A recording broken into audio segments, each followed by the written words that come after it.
Welcome to another Vixa Vaughn romance audiobook. We're excited to have you join us. Whether you're into second chance romance, enemies to lovers, fake marriage, or any other trope, Vixa Vaughn offers you the chance to escape into stories that will carry you away into heart-pounding romance and gripping characters. While we want to get you the full experience, some parts of this audiobook are abridged to stay abreast of YouTube's community guidelines.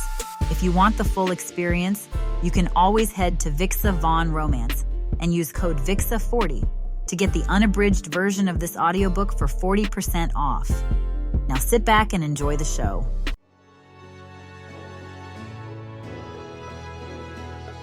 Chapter 1. Annika. The late afternoon sun streams through the floor-to-ceiling windows of my Charleston studio, painting everything in stripes of liquid gold. It's my favorite time of day, when the low-country heat finally gives up its ghost and the world softens at the edges. The air hangs thick and sweet with the smells of turpentine, linseed oil, and the lemon verbena candles Simone brought over yesterday. To inspire non-tacky art for once, she'd said, her lips twitching with a smile she was trying to suppress. I snort at the memory, dipping a No. 6 filbert brush into a glob of cadmium yellow, so bright it almost hums. "Don't you listen to her, little bean," I murmur, my free hand coming to rest on the firm, high swell of my stomach. A distinct rolling flutter answers me from within, a secret language we're still inventing.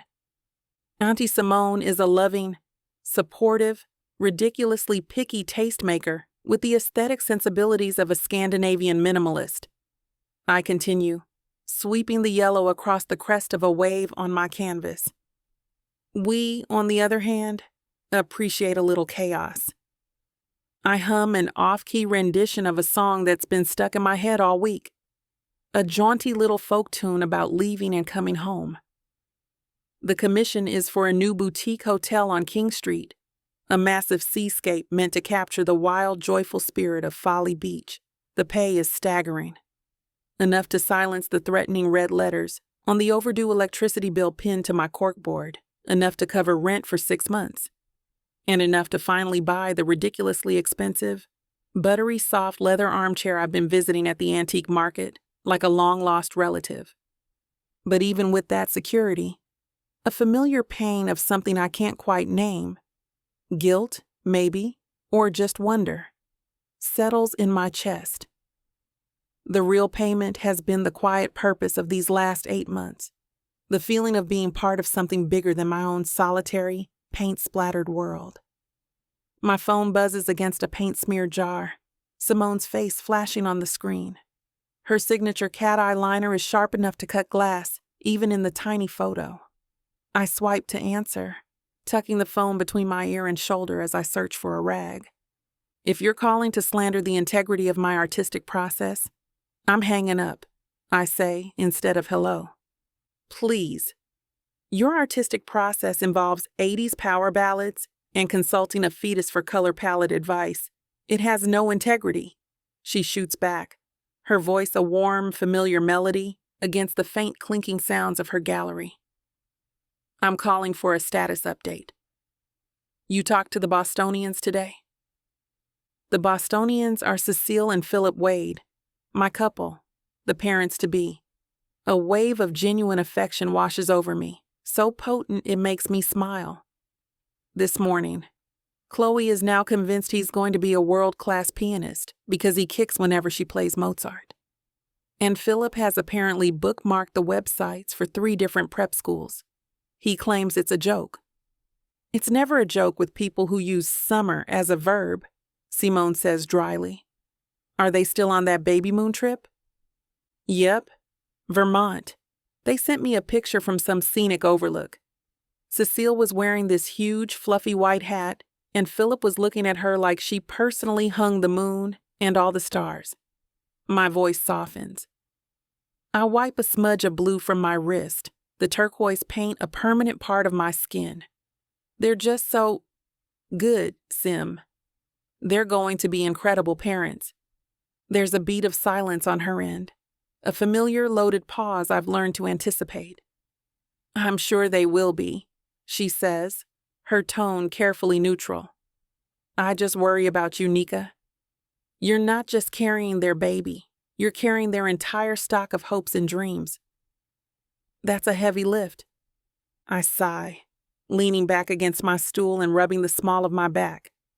Remember when I dated that musician who thought paying his dues meant I should cover his rent indefinitely? Simone groans. Ugh. Banjo Dave. A dark time. I was all in on him, too. I saw the heart of it, the potential, and you told me to guard my own heart. You were right. I shift my weight, looking around my sun-drenched studio, my sanctuary. This is different. It's not about me. It's better this way, to love them, to love this baby for them. It makes it all feel right. It's not a transaction sim. It's a collaboration. A collaboration that ends in a few weeks when you hand over the baby you're currently using as your tiny art critic, she says, the bite in her words a shield for her concern. Last week they sent you that ridiculous food delivery box. The week before it was the prenatal massage. They're great at grand gestures, Nika. I just want you to be prepared for the grand finale. I am prepared. I lie, my hand instinctively tightening over my belly. I know it will be a tearing, a reconfiguration of my entire universe, but the image I hold in my mind, the one that gets me through the doubt, is of Cecile's face when she holds her son, of Philip's hand on his wife's shoulder. That's the final brushstroke. Besides, they've made it so clear. I'm not just some incubator. They want me there for Christmases, birthdays. They said I'm family now. Okay.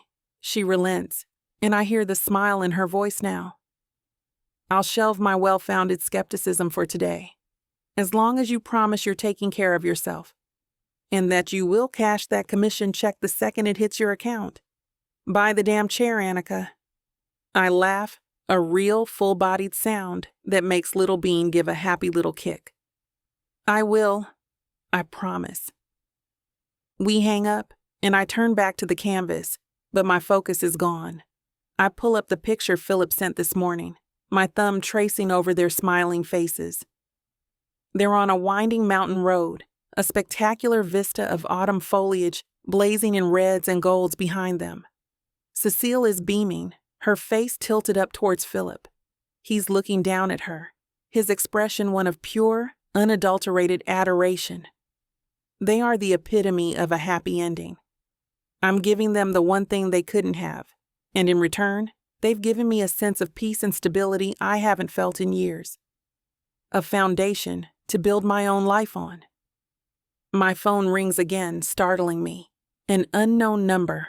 Boston area code. A smile touches my lips. It must be Philip.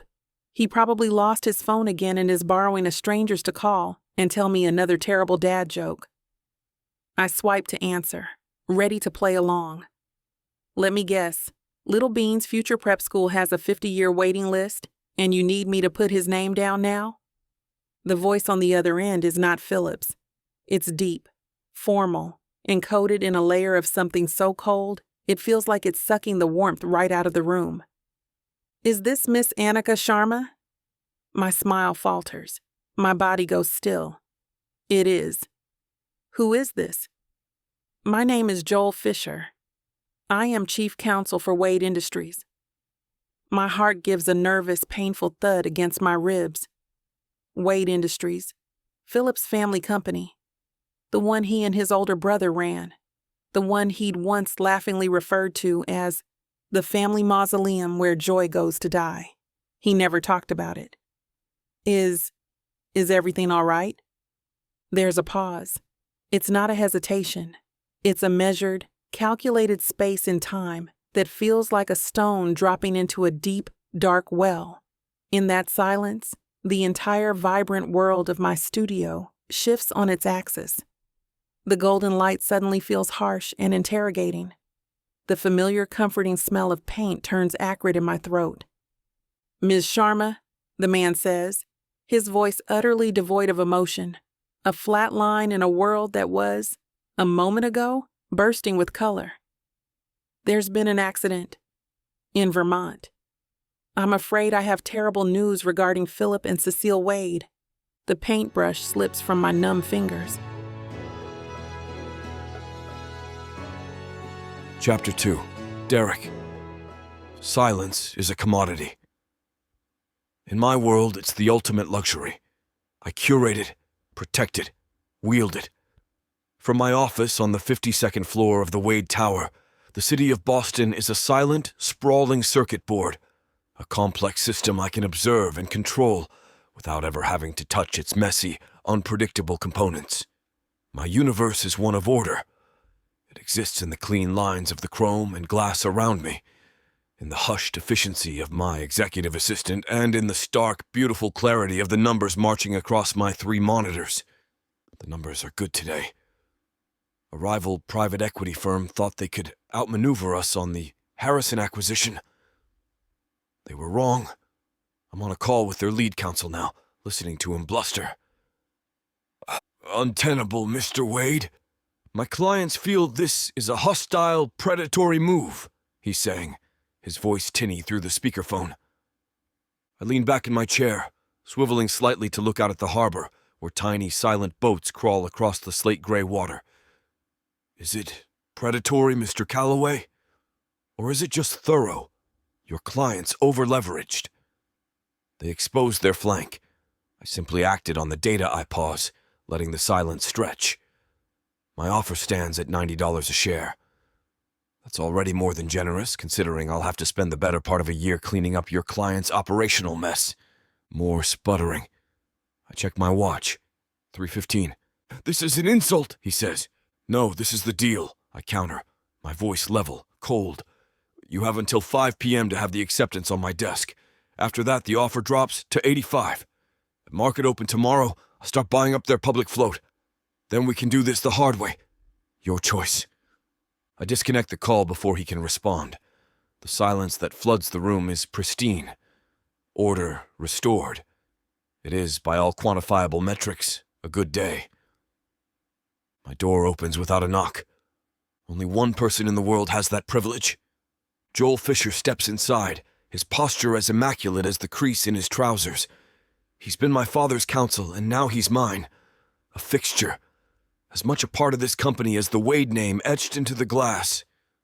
But today, the set of his jaw is a millimeter tighter than usual. His hand, as he closes the door, is not quite steady. He closes it with a soft, final click that seems to seal the room off from the rest of the world, creating an airlock.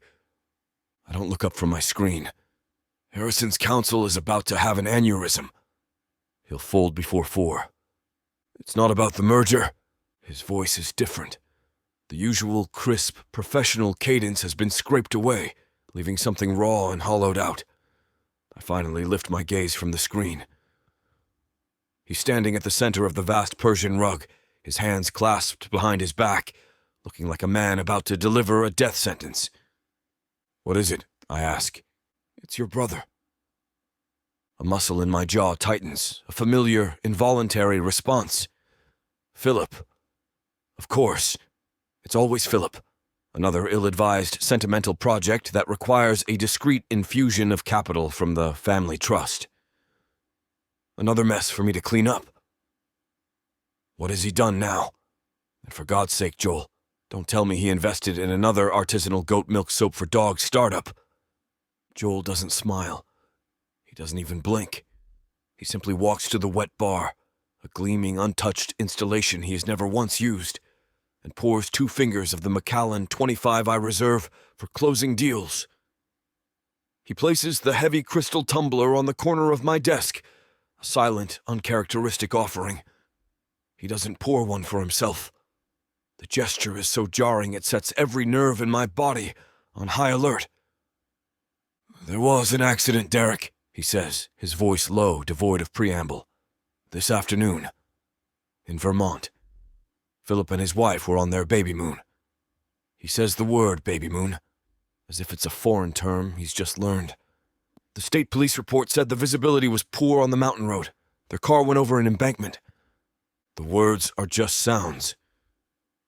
Data points without context. They don't compute. I stare at the amber liquid in the glass, at the way the light refracts through the precisely cut crystal. Accidents are for other people. Tragedies are random, messy variables that my life is meticulously structured to eliminate. We are architects, not victims. What are you saying? My own voice sounds distant, as if it's coming from across the room. Philip and Cecile, they didn't survive. Joel's gaze is steady, unflinching. He's delivering facts, not comfort. It's what I pay him for. I'm profoundly sorry. The curated silence of my office rushes back in, but it's malignant now. It's a vacuum, pulling all the air from the room, from my lungs. My brother, my reckless, infuriating, perpetually optimistic younger brother. A ghost. The columns of black figures on my screen blur into meaningless digital noise. An image surfaces, unbidden. Philip at a tense family dinner 2 months ago, his eyes shining with an almost manic excitement. He was holding Cecile's hand so tightly his knuckles were white. "This is it, Derek," he'd said, his voice ringing with a sincerity I'd always found grating. "This is the one thing I'm finally doing right." I'd called it another flight of fancy. I told him to think about his obligations to the family, to the name. I told him he was being irresponsible. I lift the glass, the cold weight of it a small, solid anchor. My hand is perfectly steady. "Make the arrangements," I say, the words feeling like shards of glass in my throat. I want a total media blackout. No statements, no leaks. I want a perimeter around my aunt. Handle it. "Of course," Joel says. He hesitates, a rare break in his formidable composure. His gaze is fixed on something over my shoulder, out the window. There is one other matter. A significant complication. I take a long, slow swallow of the scotch. It burns a trail down my throat, a welcome, grounding pain. There always is with Philip. "It concerns your brother's arrangements for a child." My head snaps up. "What arrangements?" Cecile wasn't pregnant. It would have been in a report, a footnote in the family's quarterly risk assessment. I would have known. Joel's expression remains professionally neutral, but I see something in his eyes. Pity, perhaps. It makes my skin crawl. They were using a surrogate. A woman based in Charleston. She is, by all accounts, quite far along. The baby, a boy, is due in a matter of weeks. The scotch sours in my stomach. A surrogate. The grand gesture. The one thing he was doing right. It's the exact kind of complicated, sentimental, logistical nightmare my brother would leave behind. My mind immediately jumps to the legal exposure. The contracts. The inevitable press leak. A sordid, messy affair for the tabloids to feast on. "This is a financial problem," I state, my voice regaining its edge of command. "Get our family office to draft a settlement. A generous one. Set up a blind trust for the child. Make this woman sign an NDA so airtight she can't say the word Wade for the rest of her life. I want this contained, Joel. Now." Joel finally looks away from the window and meets my gaze directly.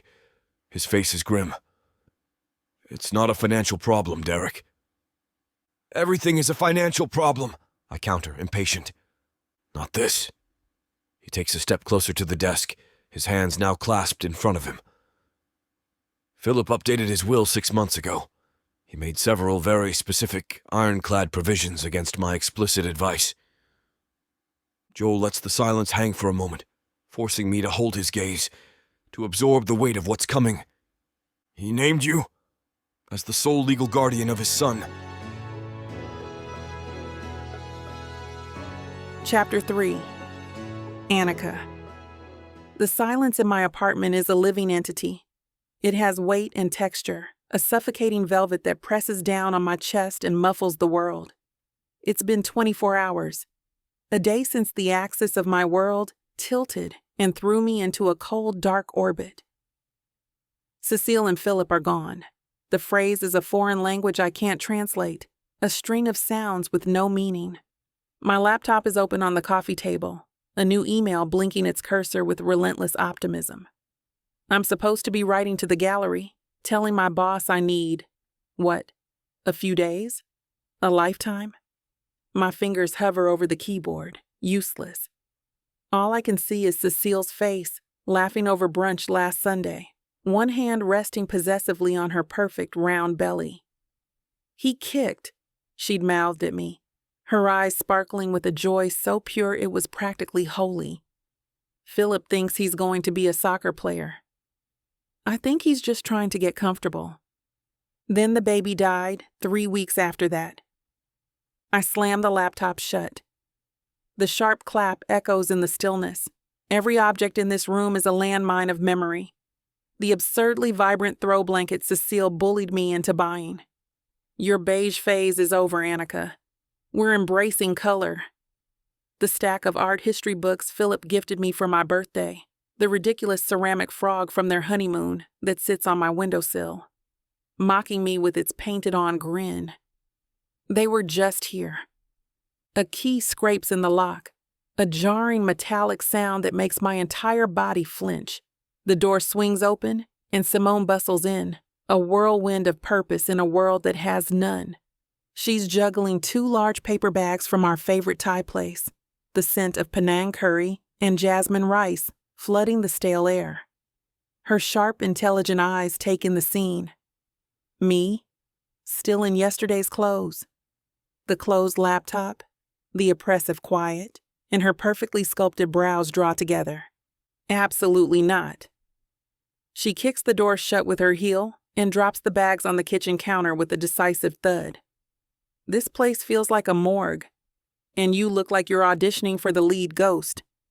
Have you even moved from that spot?" I shake my head, a small, pathetic gesture.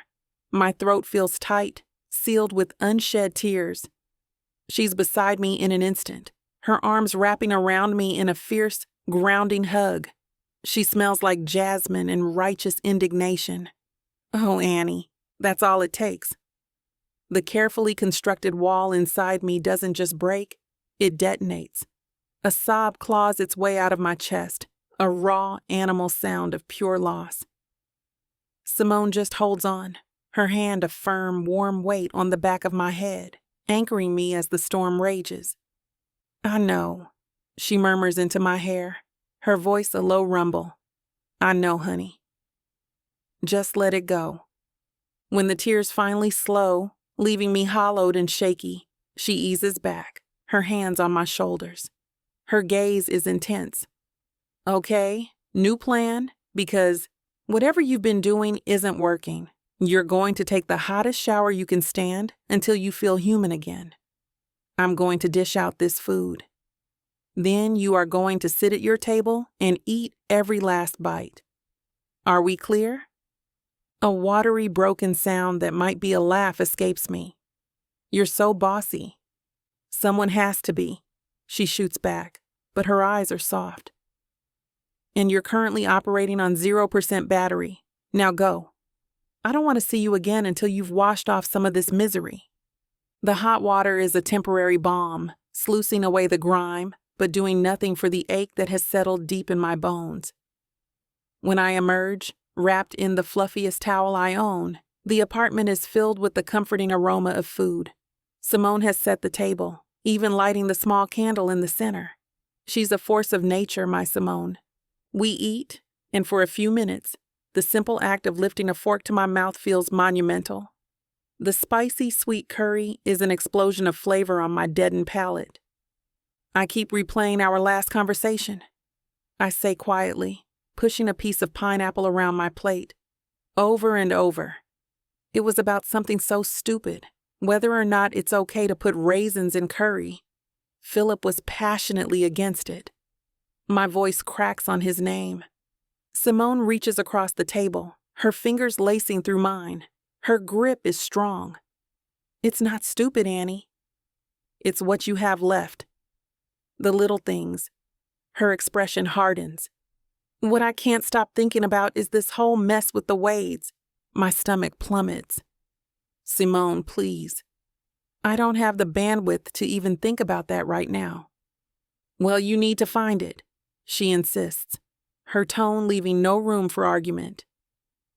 Because you know damn well they're not just sitting around lighting candles. Philip always said his mother views life as a hostile takeover. She's not grieving, she's strategizing. That's not fair, I whisper, though a part of me knows she's right. I remember the stiff, formal dinners at the Wade mansion, the way Beatrice's smile was a precise, bloodless slash in her perfectly made-up face. She lost her son. And now she's worried about losing control of his estate, Simone counters, her voice sharp with a cynicism she's earned from years of observation. And, more importantly, his heir. Don't be a fool, Annika. That grandchild isn't a baby to her. It's a C-suite position. It's the continuation of the Wade dynasty. And you're in the way.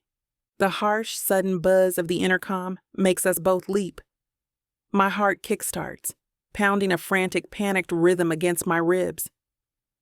I look at Simone, my eyes wide. She rises, her movements economical and precise, and presses the talk button. Yes? She clips out. A man's voice, smooth and professional, filters through the speaker. Joel Fisher to see Annika Sharma. It's regarding the estate of Cecile and Philip Wade. The lawyer. In the chaos of my grief, I'd completely forgotten. Let him up, I managed to say, my voice sounding thin and reedy. Simone's eyes scan me from head to toe, a general assessing her troops. You ready for this? I take a shaky breath and square my shoulders.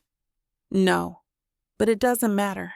Joel Fisher is younger than his voice suggests, maybe late 30s, with a quiet competence that radiates from him. He's wearing a charcoal suit that probably costs more than my rent, but his eyes are kind and they hold a deep, genuine sadness.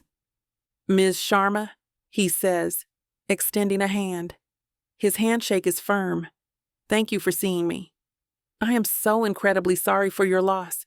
For our loss. Cecile and Philip were exceptional. Thank you for coming, Mr. Fisher, I say, gesturing to an armchair. Simone remains standing by the kitchen, a silent, formidable sentinel. Please call me Joel. He sits, placing a leather briefcase beside him. I'll be as brief as I can. I know this is an impossible time. He starts to explain the legal framework, the trust, the assets. The words wash over me, technical and meaningless. All I can hear is the echo of Cecile's laughter. Which brings us to the most critical part of their plan, Joel says, his tone pulling me back from the brink. The guardianship of their child. My breath hitches. Joel's professional facade cracks, just for a second. A look of profound sorrow crosses his face. As you know, their will is unequivocal. They named you, and only you, as the baby's legal guardian. The air leaves my lungs in a rush. It's one thing to have known it, to have joked about it with them over wine. It's another to hear it spoken into this new, terrible reality. It's a crushing weight, and a breathtaking honor all at once. Me. They trusted me with their entire world. I won't let them down, I whisper, the words a sacred vow. Joel holds my gaze, his own unwavering. I have no doubt of that, which is why I had to come today, to prepare you. Simone pushes off from the counter. Prepare her for what? Joel's gaze doesn't leave mine. His eyes are filled with a grim sort of pity. There's a complication, Annika. A significant one. My blood turns to ice. What kind of complication? He takes a slow, deliberate breath, the kind a person takes before delivering catastrophic news. Susan Wade has retained legal counsel. This morning, her attorney filed a petition with the family court. A petition for what? Simone demands, her voice dangerously low. Joel finally looks away from me, his jaw tight. She is formally contesting the guardianship clause of the will. She is petitioning the court for sole custody of her grandchild. Chapter 4. Derek. The air in my mother's dining room is so cold it feels like it could crack. It's a manufactured chill, one that no amount of roaring fire in the massive stone hearth can chase away.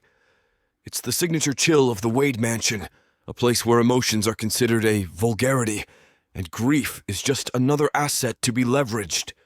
I swirl the deep red liquid in my glass, watching it cling to the crystal. A Bordeaux that costs more than most people's rent, served with a side of suffocating hypocrisy. Across the polished mahogany expanse, my mother Susan presides.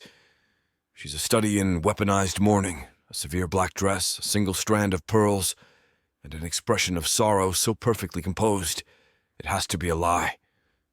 Joel Fisher, my late brother's lawyer, sits to my right, looking as comfortable as a man in a shark tank. Susan summoned him here for this intimate family dinner, a phrase that in this house has always meant an execution. It's just such a tragedy, Susan says in a low, melodic hum that sets my teeth on edge.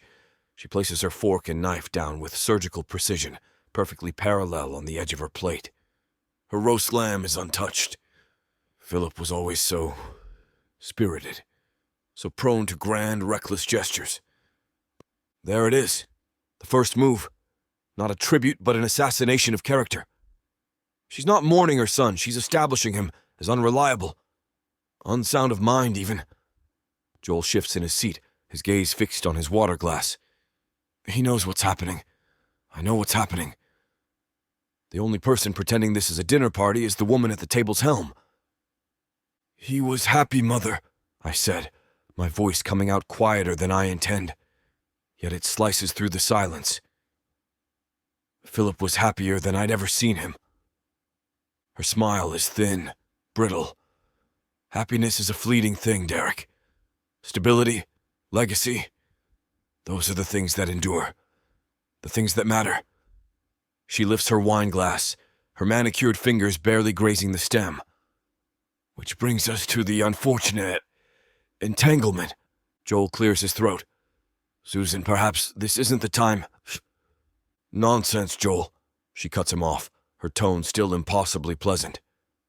We are all adults here, dealing with the practical fallout of a terrible situation. We must be frank. Her cold gray eyes land on me. This woman, Annika Sharma, the artist. She says the word artist like it's a communicable disease. Philip loved her, I state, the words feeling like a shield. Her name is Annika. Yes. Susan waves a dismissive hand, as if swatting away a gnat. I'm sure he was quite taken with her. Philip had a taste for the exotic, but a passing infatuation is one thing. The guardianship of a Wade heir is quite another. The room temperature drops another 10 degrees. I can feel the anger coiling in my gut, hot and venomous. She's not just dismissing Cecile, she's erasing her. Cecile was his wife, I bite out, the mother of his child. A brief and clearly ill-advised marriage, Susan counters smoothly, which resulted in this complication. A child who will carry the Wade name, a child who must be protected. Protected from what? I challenge, leaning forward. From the woman Philip and Cecile trusted with her life? Protected from an unsuitable environment, she says, her voice turning to steel beneath the velvet. From a life of instability, of financial uncertainty. She's a painter, for God's sake. What kind of a foundation is that for a child of this family? We have a responsibility to ensure this baby is raised with the proper advantages, surrounded by the right people. Her gaze flickers to Joel, then back to me. It's a performance, and we are her captive audience. The girl's lineage is also a concern, she continues, dropping the words like stones into a still pond. It's an unfortunate reality, but the world is not as progressive as we'd like to believe. A child with that background needs the structure and protection that only this family can provide. The racism is so blatant, so casually delivered. It steals the air from my lungs. Joel's jaw is clenched so tight I can see the muscle jump.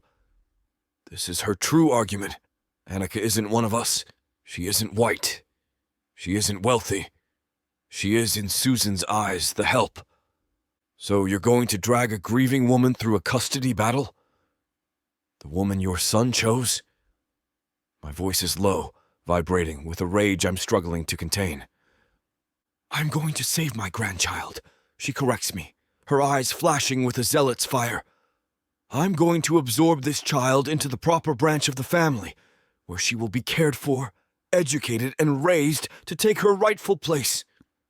I will not stand by and watch Philip's only legacy be squandered by a woman with no resources, no connections, and no understanding of our world. It's all there. The play. This isn't about grief or love or what's best for a baby. It's a hostile takeover. A power move to control the next Wade heir, to mold her into another perfect, bloodless extension of Susan's own ambition. Philip escaped her. He built a life, a real one, full of color and laughter with a woman she could never comprehend. And now, Susan is salting the earth of that life, determined that nothing of it will be allowed to grow. She sees the fury on my face, and it doesn't faze her. She thrives on it.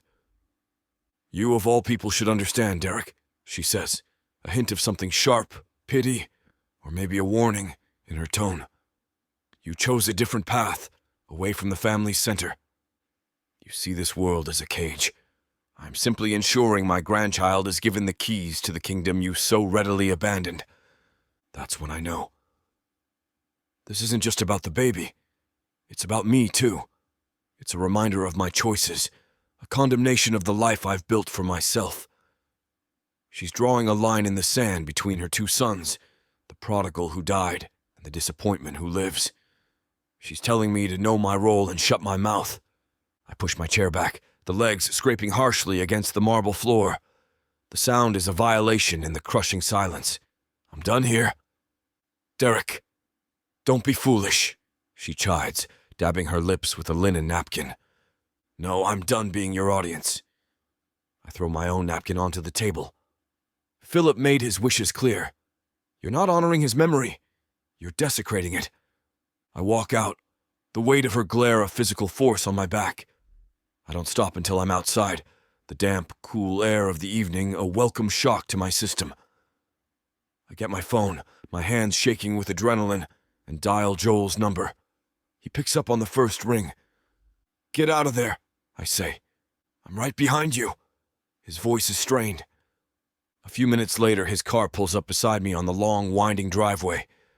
I get in and we just sit there for a moment, the grand, imposing facade of the house looming in the rearview mirror. She's going to paint Annika as an unfit, unstable, gold-digging artist with a questionable background, I say, the ugly words tasting like ash in my mouth. And she has the money and the power to make it stick. Joel nods, his expression grim. She'll file motions, demand psych evaluations, investigate every corner of Ms. Sharma's life. It will be a war of attrition. She'll bleed her dry, emotionally and financially. I stare out at the perfectly manicured lawns, at the cold, empty perfection of it all. Susan is right about one thing. I chose to step away from this world, and I know the brutal, relentless tactics she'll use to crush anyone who defies her. Annika Sharma doesn't stand a chance against that machine.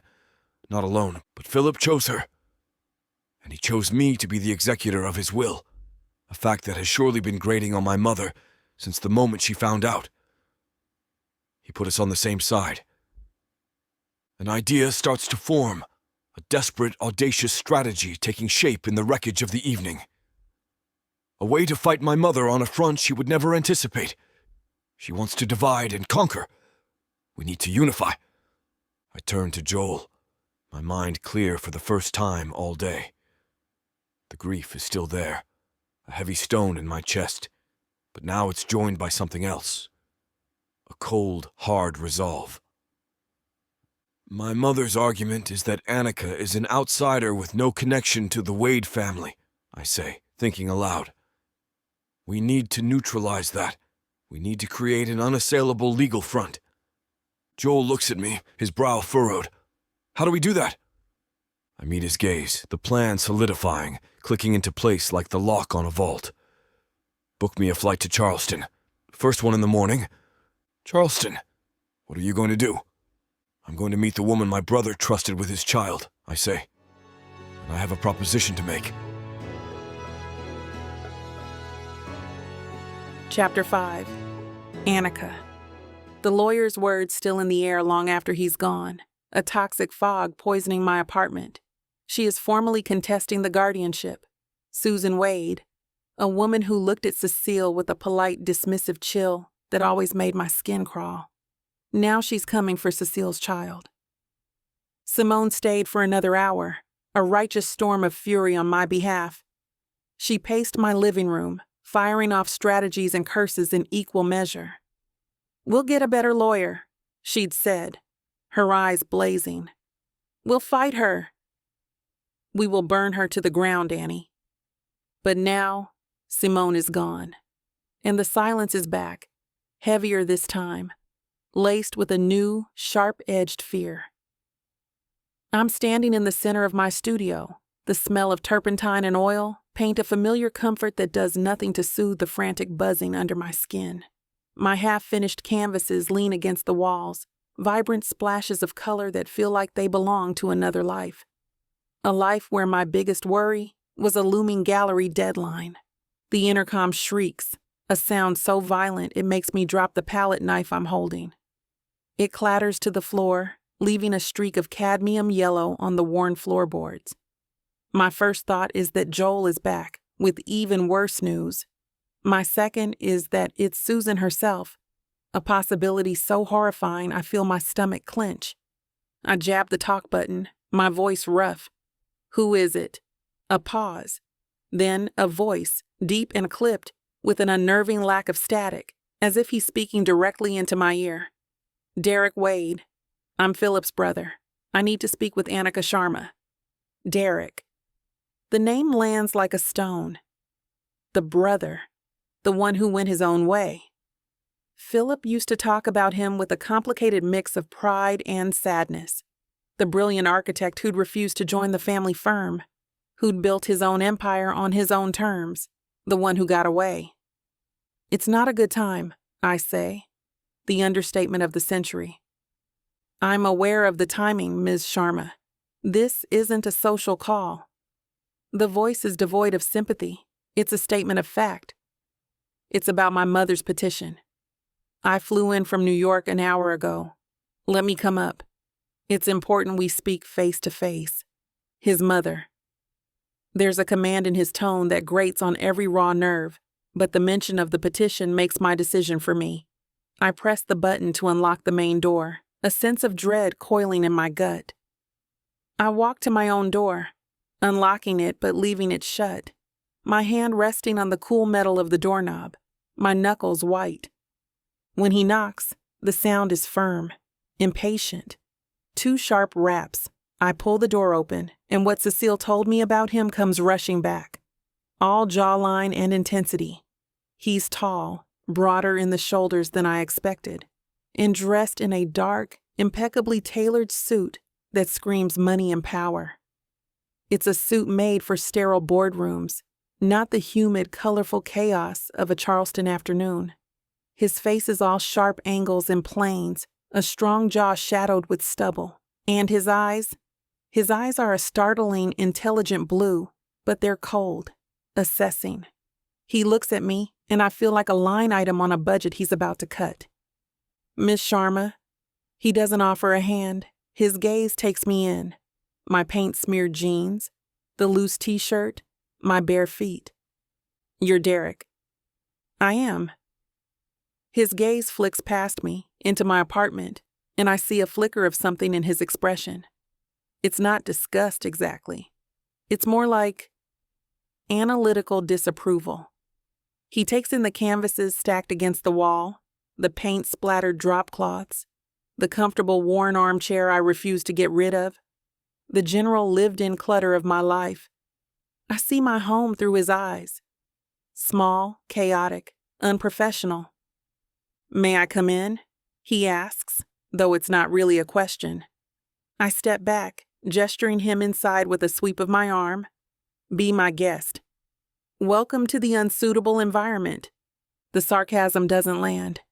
He steps inside, and the entire energy of the room shifts. He's a thundercloud that has just rolled in, blocking out the sun. He moves with a quiet, predatory grace, his presence taking up far more space than his body. His gaze continues its silent inventory of my home, my life. Joel Fisher briefed me, he begins, turning to face me. He stands in the center of the room, looking utterly out of place, a hawk in a canary's cage. He told me about the petition. Your mother is a piece of work, I say, crossing my arms over my chest. The defensive posture is instinctual. She's trying to steal my best friend's baby. My mother, he says lowly, cutting baritone, is a formidable opponent who views this not as a matter of family, but as a corporate acquisition.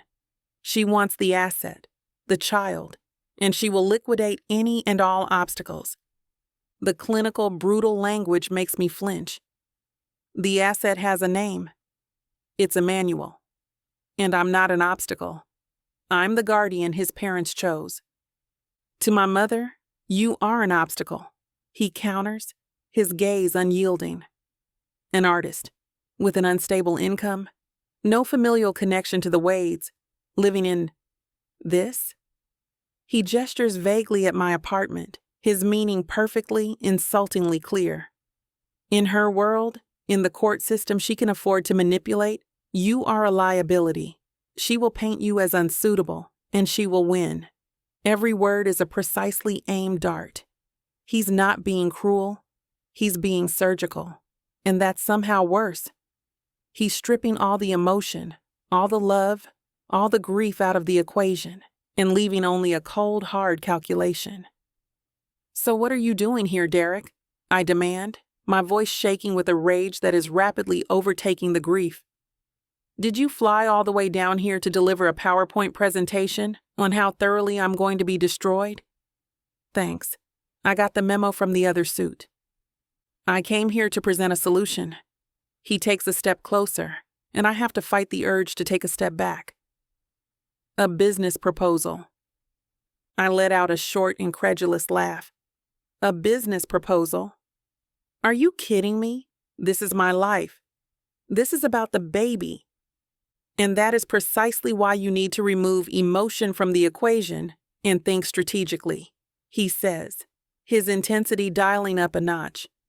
My mother's entire legal argument rests on two pillars: that you are financially unstable and that you have no legal or biological connection to the Wade family, that you are an outsider.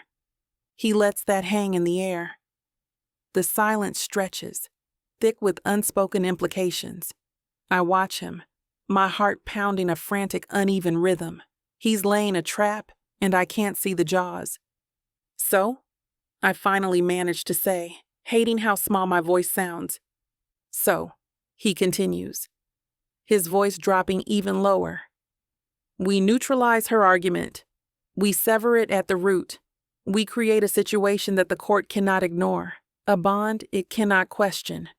The hair on my arm stands up. I don't know where this is going, but it feels dangerous. Like standing on the edge of a cliff. What are you talking about? I whisper. He looks me dead in the eye, his blue gaze pinning me in place. There is no warmth, no kindness, not even a hint of sympathy. There is only cold, ruthless logic. I'm talking about a marriage of convenience. The words hit the air and seem to suck all the oxygen out of the room. I stare at him, certain I've misheard, that the grief and the stress have finally made me hallucinate. You're what? We get married, he says, as calmly as if he were suggesting a change in zoning ordinances. Immediately. As the executor of Philip's will and a Wade by blood, my connection to the child is indisputable. As your husband, I confer that connection and my financial stability onto you. We present a united front, Mr. and Mrs. Wade, a stable, wealthy, two-parent household with a direct family tie. We become an unassailable legal entity. My mother's petition becomes dead on arrival. My mind is reeling, struggling to process the sheer, stunning audacity of his words.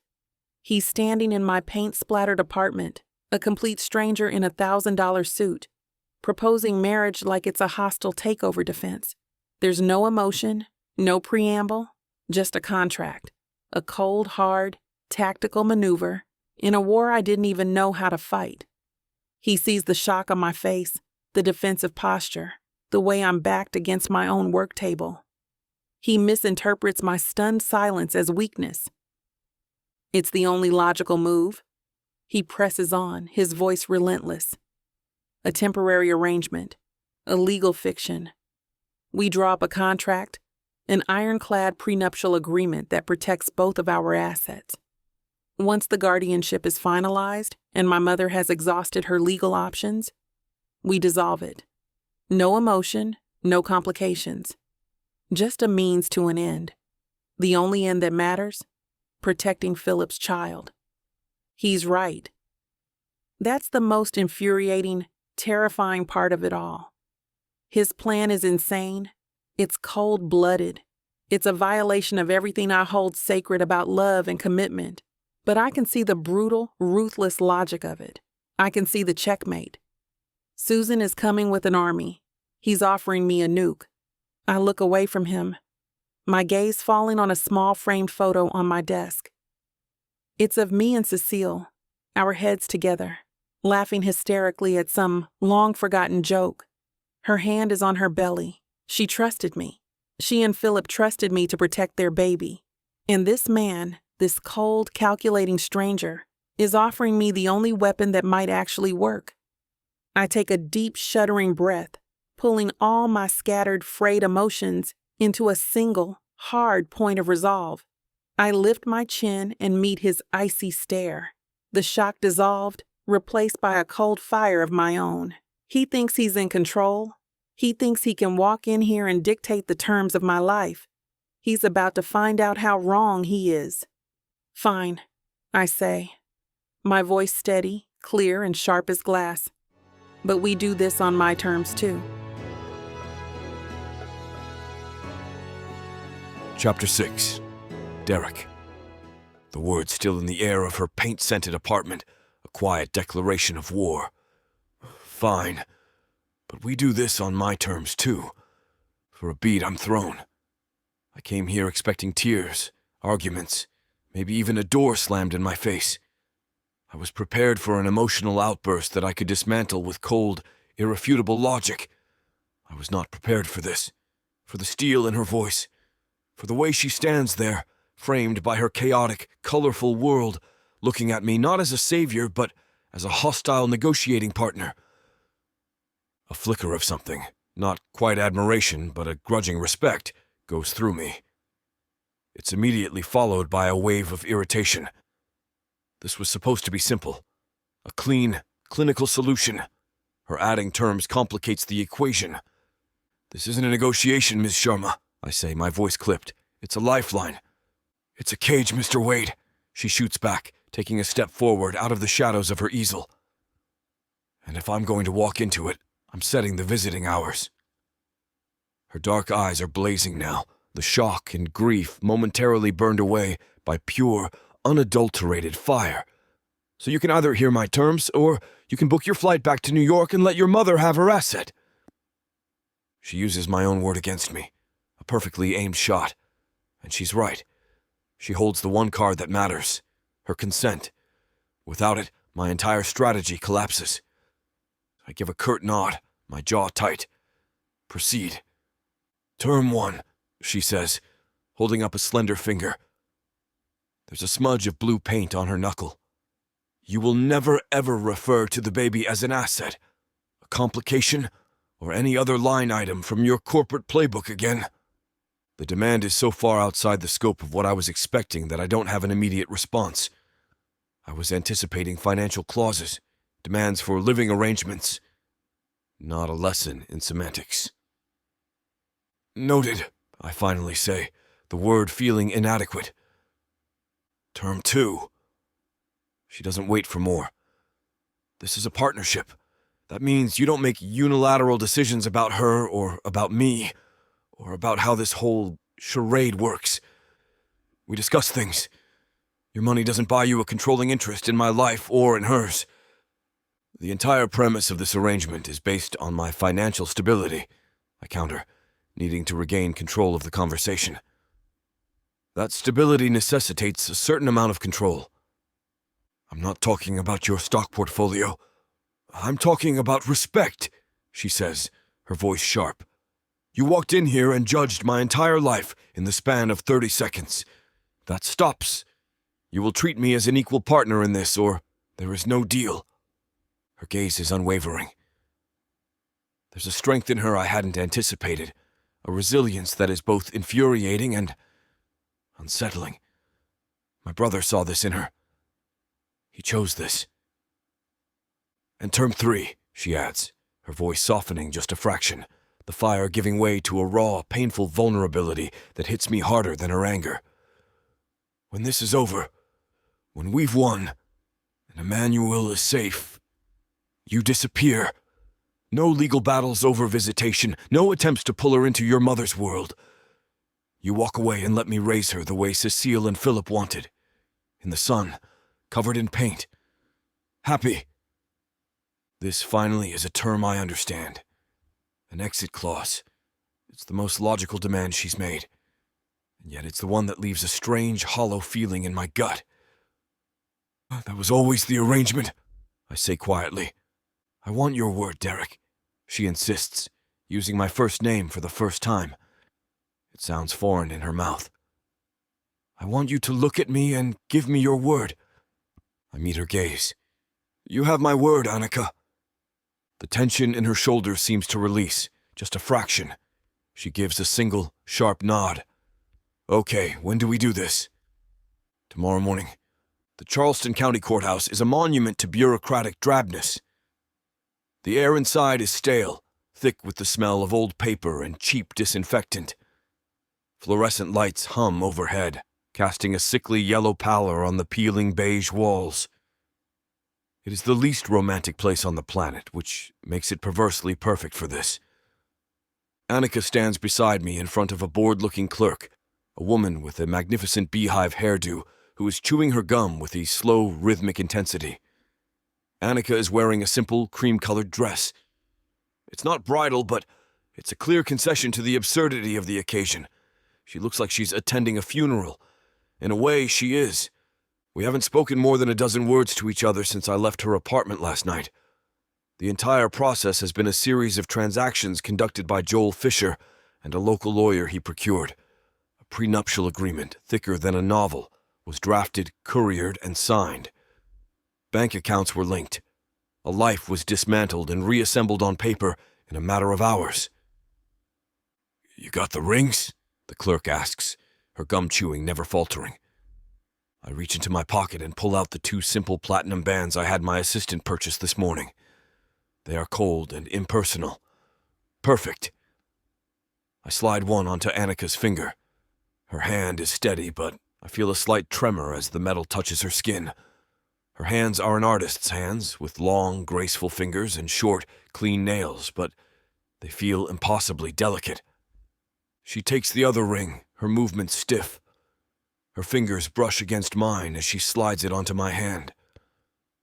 The touch is brief, accidental, but it sends a strange jolt through me, an unwelcome spark of warmth in the sterile cold of the room. I clench my fist the moment she lets go. Okay, repeat after me, the clerk drones. We echo the words, our voices flat and toneless. The sacred ancient vows are reduced to a legal script, stripped of all meaning. When it's over, the clerk smacks her gum. All right, you're hitched. Sign here. She pushes the license toward us. I sign my name, a sharp, angular signature. Annika signs hers, her script a fluid, elegant series of loops. For a moment, I watch her hand move across the paper. She is signing away her name, her independence, her life as she knows it. And she's doing it with a quiet dignity that I find profoundly unsettling. She holds her head high, her back ramrod straight. She's not broken. She is bending, reshaping herself to protect the last piece of the people she loved. As we walk out into the oppressive Charleston heat, the transaction is complete. We are legally, irrevocably, Mr. and Mrs. Wade. The silence between us is a chasm. My mother has been informed, I say as we get into the back of the black town car that will take us to the airport. It's a statement of fact, a warning. Annika just nods, turning her head to look out the window, her new ring catching the light. She watches the vibrant, sun-drenched streets of her city pass by. A city she is now leaving for an indefinite period of time. She's leaving her home, her studio, her friends, her entire world. For me, this is a strategic relocation. For her, it's an exile. On the private jet, the silence continues. It's a loud, suffocating silence filled with everything we aren't saying. I open my laptop, intending to work. It's what I do. I retreat into the clean, predictable world of architectural plans and structural engineering problems. But the numbers and lines on the screen blur. My focus is shot. I'm acutely aware of her sitting across from me, a still, silent figure in the plush leather seat. She's watching the clouds, her expression unreadable. I have acquired a wife, and I have absolutely no idea what to do with her. The descent into Boston is a descent into my world. The sky is a colder, harder blue. The landscape is organized, severe. As we drive from the airfield, the city's architecture shifts from historic brick to the gleaming, impersonal glass and steel towers of the financial district. My world. The car turns onto the long, tree-lined driveway of the Wade estate, and I see the house through her eyes for the first time. It's not a home. It's a statement. A sprawling, perfectly symmetrical stone behemoth surrounded by acres of manicured lawn so green it looks artificial. It's a cold, imposing fortress built to keep the world out and its secrets in. Annika's composure finally cracks. I see her inhale sharply, her eyes widening as she takes in the sheer, oppressive scale of the place. She looks small against the backdrop of its grandeur, a vibrant wildflower about to be pressed between the pages of a heavy, joyless book. The car rolls to a stop on the gravel courtyard. The massive front door swings open before we even move. And there she is, my mother. Susan stands framed in the doorway, a vision in charcoal gray silk. Her silver hair is perfectly coiffed. Her posture is regal.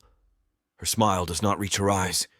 Those eyes, cold and assessing, land on Annika, taking in the simple dress, the exhausted pallor of her face, the defiant way she holds her chin up. We get out of the car, and the air is thick with the unspoken challenge.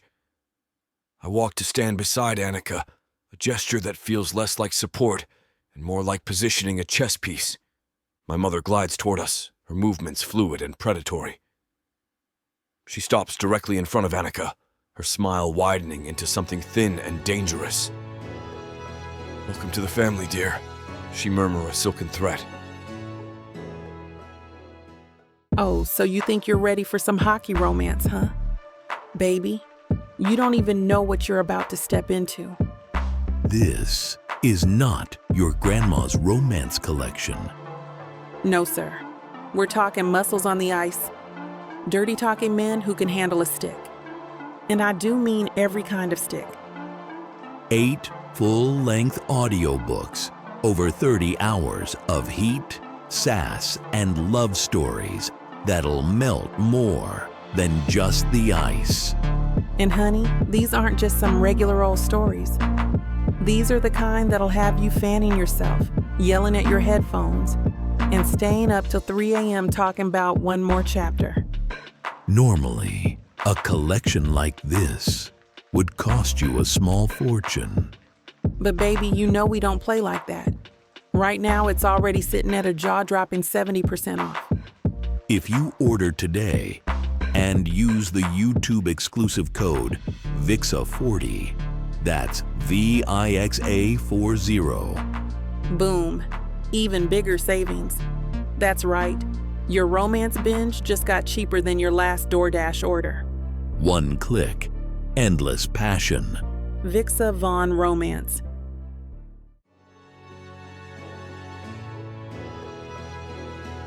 Chapter 7. Annika. Welcome to the family, dear. Susan Wade's words from last night echo in the oppressive silence of the guest suite I wake up in. The word dear was a weapon, wrapped in silk and dipped in poison. The threat was clear. You are here because I allow it. You are a temporary inconvenience. After her chilling welcome, Derek had guided me inside with a hand, hovering inches from my back, a gesture of proprietary distance. He'd shown me to this room, not our room, but a room, and left with a curt, "We'll speak in the morning." Now, morning is here, and the silence is the first thing I notice. It's not peaceful. It's a heavy, weighted silence, the kind that absorbs all sound. My apartment in Charleston is never quiet. There's always the distant sound of traffic, the hum of the refrigerator, the chatter of my neighbors. This place is a tomb, a very, very expensive tomb. The room itself is the size of my entire apartment, decorated in shades of gray and cream. It's flawlessly elegant and completely soulless. There isn't a single personal touch, not a book out of place, not a stray pillow. It feels like a luxury hotel room no one has ever had the audacity to actually live in. A gilded cage. I swing my legs out of the massive bed, the plush carpet silencing my footsteps. I need coffee. I need noise. I need a sign of life. Dressed in the jeans and t-shirt I traveled in, I venture out into the hallway. It's a vast marble-floored expanse, lined with imposing dark wood doors and oil paintings of stern-faced ancestors who all seem to be judging my choice of attire. I walk, my bare feet cold on the stone, feeling like an intruder in a museum after hours. I follow the faint, distant clinking of what might be silverware and find myself at the top of a grand sweeping staircase. Below, in a cavernous foyer, a young woman in a crisp black uniform is polishing an already gleaming table. She moves with a robotic efficiency that's almost unnerving. She looks up as I descend, her expression professionally blank. "Good morning, ma'am." "Good morning," I say, trying for a friendly smile that feels out of place. "I was just looking for the kitchen." "The kitchen is through there," she says, gesturing toward an arched doorway. "But breakfast is served in the solarium. I can show you the way." "Oh, I can just grab a cup. I don't need—" I start to say, but she's already moving, her posture perfect, her steps silent. I'm clearly not meant to forage for myself. The solarium is a vast glass-walled room overlooking a garden that's so perfectly manicured, it looks fake. And sitting at a small table, reading a newspaper, and sipping from a delicate teacup, is Susan. She's dressed in a tailored white linen pantsuit, looking as if she's about to close a multi-million-dollar deal before 9 a.m. Her eyes, the same cold blue as her son's, flick up and assess me, taking in my rumpled clothes and bare feet. A tiny, almost imperceptible frown touches her lips. "Good morning," she says. Her voice is crisp as the linen she's wearing. "I trust you slept well." It's not a question. It's a statement of expectation. The bed costs more than my car. Of course I slept well. "Like the dead," I reply, walking over to the coffee urn on a nearby sideboard. My hands feel clumsy as I pour a cup. "How droll," she says, folding her newspaper with a sharp rustle. "Derek has already left for the office. He has a great many things to attend to, now that he's taken on these new responsibilities." The subtext is a blaring siren. He's cleaning up your mess. He's a busy, important man, and you are a distraction. "I'm sure he does," I say, turning to face her. I take a sip of the coffee. It's delicious and does nothing to warm the chill in the room. I was thinking of finding the kitchen. Sometimes when I'm stressed, I like to bake. The smell of bread, you know. I'm trying to bring a piece of myself, of my world, into this sterile environment. It's a mistake. Susan's smile is thin and sharp. How charmingly domestic. But unnecessary. We have a chef. The kitchen, as with all the service areas, is for the staff. You'll find it's much more efficient this way. We wouldn't want you getting underfoot. She's dismissing me. putting me in my place. I am not family. I am a guest, a temporary fixture, and I am not to touch anything. Every nerve in my body screams at me to fight back, to throw the coffee in her perfect garden, to tell her exactly what I think of her and her mausoleum. But I see Derek's face in my mind, hear his clinical assessment. She will paint you as unsuitable, and she will win. So I just nod. Of course. Efficient. I spend the next few hours wandering. The house is a labyrinth of beautiful, lifeless rooms, a library with thousands of leather-bound books that look like they've never been opened, a formal living room with furniture roped off like a museum exhibit, a ballroom for God's sake. It's a house built for entertaining, for displaying wealth, not for living. I feel the walls closing in, the silence pressing down. This is what Philip and Derek ran from. I finally understand why. I find myself in a smaller, sunnier room near the back of the house. It's still formal, but there are comfortable-looking armchairs, and the heavy drapes have been pulled back, letting light stream in. An older woman with kind eyes and hair in a neat gray bun is dusting a bookshelf. She turns as I enter, and her smile is the first genuine one I've seen since I arrived. "Can I help you, dear?" she asks, her voice warm with a soft Irish brogue. "I was just exploring," I say, trying not to get lost. "It's a big old place," she says, her smile crinkling the corners of her eyes. "Easy to lose your way if you're not careful. I'm Mrs. Gable, the housekeeper." "Annika," I say, feeling a wave of relief so strong it almost makes me dizzy. A normal person, a kind person. "It's lovely to meet you, Annika," she says, and the way she says my name makes me feel seen.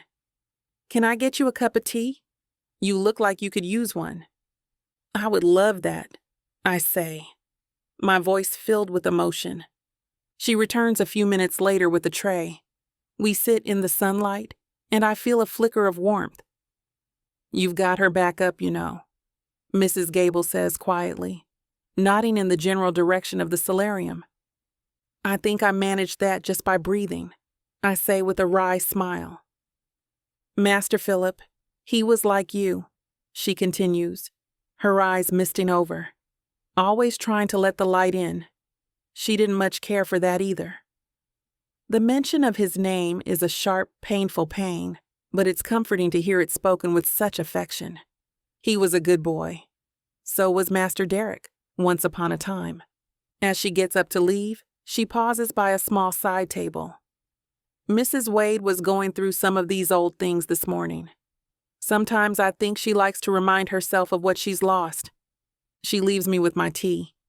On the table is a heavy leather-bound photo album.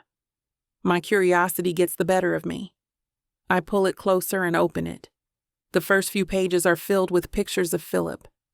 Philip as a baby, as a gap-toothed kid on a bicycle, as a teenager with a terrible haircut, grinning at the camera. My heart aches. It's a life laid out in glossy squares. The pictures start to include Derek, the two of them, a few years apart, arms slung around each other. They're on a boat, squinting into the sun, their hair messy from the wind. They're building a clumsy-looking treehouse, covered in dirt and laughing. In every single picture, Derek is smiling. Not the tight, controlled movement of his lips I've seen, but a wide, genuine, joyful smile that reaches his eyes and transforms his entire face. He looks happy, free. I turn the page. There's a photo of the two boys standing on either side of a man who must be their father. He has Derek's sharp jawline and Philip's easy smile. Derek is looking up at him with pure, unadulterated hero worship. I keep turning, and the boys get older. The smiles become rarer, more forced. Then, there are no more pictures of their father, and the light in Derek's eyes starts to dim. The last photo in the album is of Derek alone. He must be 16 or 17. He's standing in front of this very house, wearing a suit for some formal occasion. His face is a mask of cool indifference, the one I know so well. But looking closer, I see it. A flicker of the boy from the earlier photos, buried deep in his eyes. A glimpse of the person who was lost long before his brother died. And looking at the cold, hard man I married, I feel something shift inside me. Something unexpected and unwelcome and utterly undeniable. A sharp pang of sympathy. Chapter 8. Derek. The house is no longer silent, and it's driving me to the brink of insanity. It's been 3 days since Annika's arrival. 3 days of this occupation. I've lived in this house my entire life, save for my years at university, and I've never been so aware of its acoustics. The oppressive, tomb-like silence I've always known has been replaced by her. There are sounds. The soft padding sound of her bare feet on the marble floor, in direct opposition to the sharp, authoritative click of my mother's heels. A low, tuneless humming that seems to emanate from whatever room she's in, a sound of quiet contemplation that feels like a deliberate act of rebellion in these hallowed, joyless halls. And there is her scent. It's faint, but it's pervasive.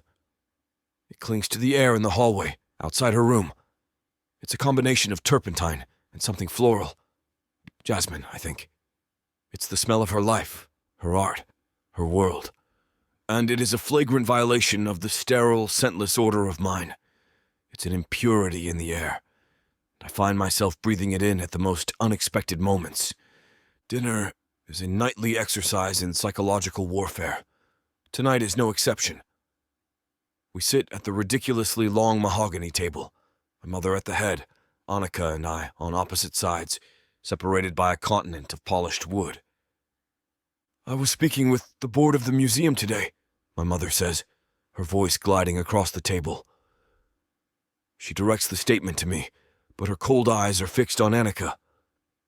They are, of course, devastated by the loss of Philip. He was such a generous patron. He believed in public access to the arts, Annika says quietly, her voice the first to break the ritualistic clinking of silverware. My mother's smile is razor thin. Yes, a noble, if somewhat financially imprudent sentiment. He had a tendency toward grand emotional gestures. The insult is perfectly aimed. A direct hit on Philip's character and, by extension, on Annika, the living embodiment of his final grand emotional gesture. Annika places her fork down, her movements precise. She doesn't rise to the bait. He was passionate. It was one of the best things about him. Passion is a luxury, my dear, my mother counters, taking a delicate sip of water. Duty is a necessity. I watch the exchange, a silent observer at a match I can't seem to stop. Annika doesn't flinch. She simply meets my mother's gaze with a calm, steady look that is more infuriating to Susan than any outburst could ever be. She's a fortress of quiet resilience, and my mother's siege weapons are proving useless. It's a fascinating, if deeply unsettling, thing to witness. If you'll excuse me, I say, pushing my chair back. I can't take another moment of it. I have work to do. Neither of them protests. My exit is a relief, a retreat to the one place in this house that is unequivocally mine. My study. The room is my sanctuary. Floor-to-ceiling shelves filled with books on architecture and structural engineering. The clean, sharp scent of paper and ink. The massive drafting table where I can lose myself in the elegant logic of lines and angles. It's a world I control completely. But tonight, the control slips. I sit at my desk, the blueprints for a new skyscraper spread out before me, but I can't focus. The numbers blur. The clean lines seem to mock me. My mind is not on the precise calculations of wind shear and load-bearing walls. It's on the woman down the hall, her quiet defiance at dinner, the way the light from the chandelier caught the subtle shades of brown and gold in her hair, the memory of her scent. I run a hand over my face, a wave of profound irritation washing over me. She is a distraction, a variable I cannot control, a complication in what should have been a straightforward tactical maneuver. I need a problem I can solve, a puzzle I can dismantle piece by piece until the logic reveals itself. My fingers move to the keyboard of my laptop. I bypass my work files and pull up the archived news articles from the day of the accident. My brother's accident. I've read them 100 times. A single vehicle crash on a winding mountain road. Excessive speed is believed to be a factor. No signs of foul play, the case has been closed. It's all there. Neat. Tidy A, tragic, but simple story. But it's always felt wrong. Philip was a reckless driver when we were teenagers, but he'd grown out of it. He was meticulous about car maintenance. And he knew that road like the back of his hand. I read through the lines again, my architect's eye for detail catching it. An inconsistency. One article, a brief report from a local paper published just hours after the crash, quotes a witness. A truck driver who claimed to have seen a dark sedan leaving the scene at high speed. But in the official police statement released the next day, there's no mention of a witness, no mention of another car. The detail was simply erased. A cold knot tightens in my gut. It's the anchor I've been looking for, the tangible problem to distract me from the intangible one currently humming down the hall. I pick up my phone and dial Joel Fisher.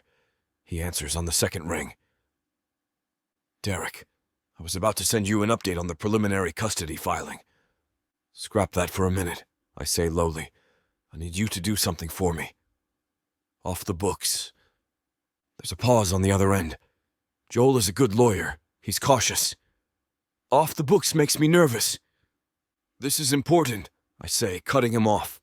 I want the full, unredacted accident report on my brother's crash. Everything.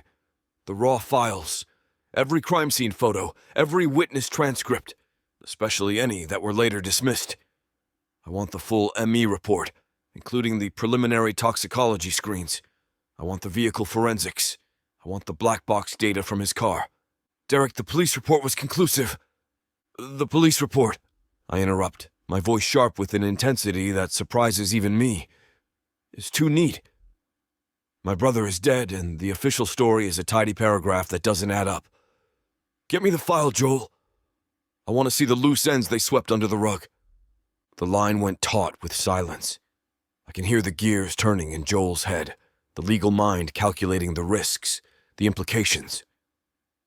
All right, he finally says, his tone shifting from cautious to serious. It's irregular. Accessing a closed file like that will require some finesse. But I can do it. Any particular reason for this sudden interest? I have a feeling, I say, looking at the grainy photo of Philip's mangled car on my screen. And my feelings are usually right. I hang up and stare into the darkness of my study. For days, the chaos in my head recedes, replaced by a cold, sharp focus. This is a problem I can solve, a structure I can deconstruct until I find the flaw in its foundation. The house is quiet now. Annika has stopped humming, but the silence doesn't bring the peace it used to. It feels different, expectant, like the deep breath before a storm. My phone buzzes on the desk hours later. I grab it, my heart rate kicking up a notch. It's Joel. That was fast, I say, answering.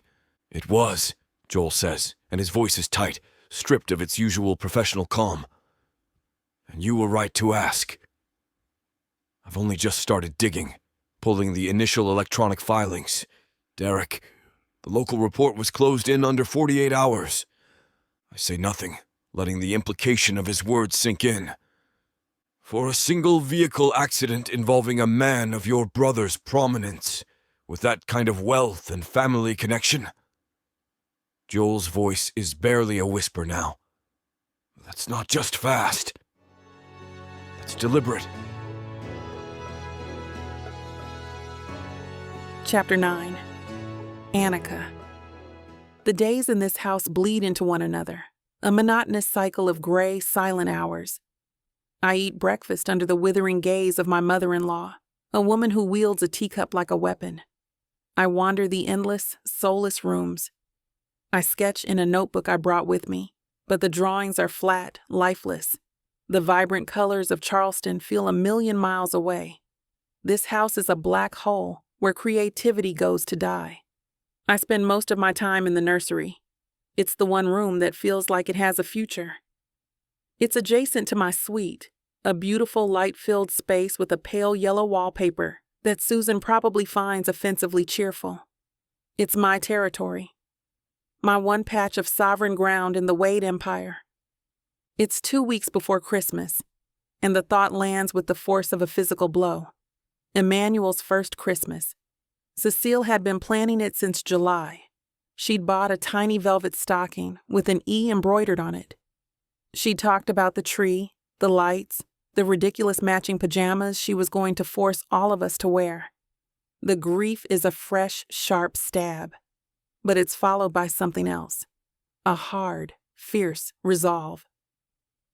Susan Wade and her joyless mansion are not going to steal this from Emmanuel. Not this. I find Derek that evening, not in the morgue-like dining room, but in his study.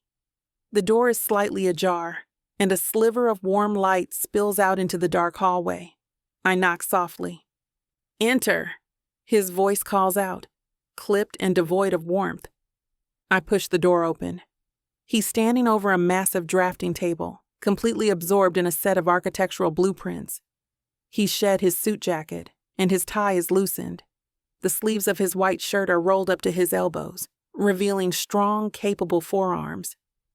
For a moment, he's not the corporate monolith, but a man who builds things. The image is unexpectedly compelling. He looks up and his focus is so intense that when his blue eyes land on me, it feels like I've interrupted something sacred. "Annika." He says my name like it's a problem he needs to solve. "I need to talk to you," I say, stepping fully into the room. The air smells of paper and old books, a scent far more welcoming than the rest of the house. He straightens up, crossing his arms over his chest, a defensive posture. "If this is about my mother, this is about the baby." I cut him off, my voice steady. "It's Christmas in 2 weeks. His expression shudders completely.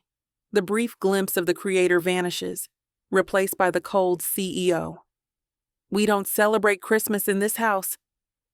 The statement is flat, final, a door slamming shut. "I'm not asking for a party in the ballroom, Derek," I say, taking a step closer. "I'm talking about Emmanuel. It will be his first Christmas, Cecile and Philip. They would have moved heaven and earth to make it magical for him. My mother finds the holiday distasteful," he says, his jaw tight. "It brings up difficult memories." It is not open for discussion. He's hiding behind his mother. The thought is so surprising that it emboldens me.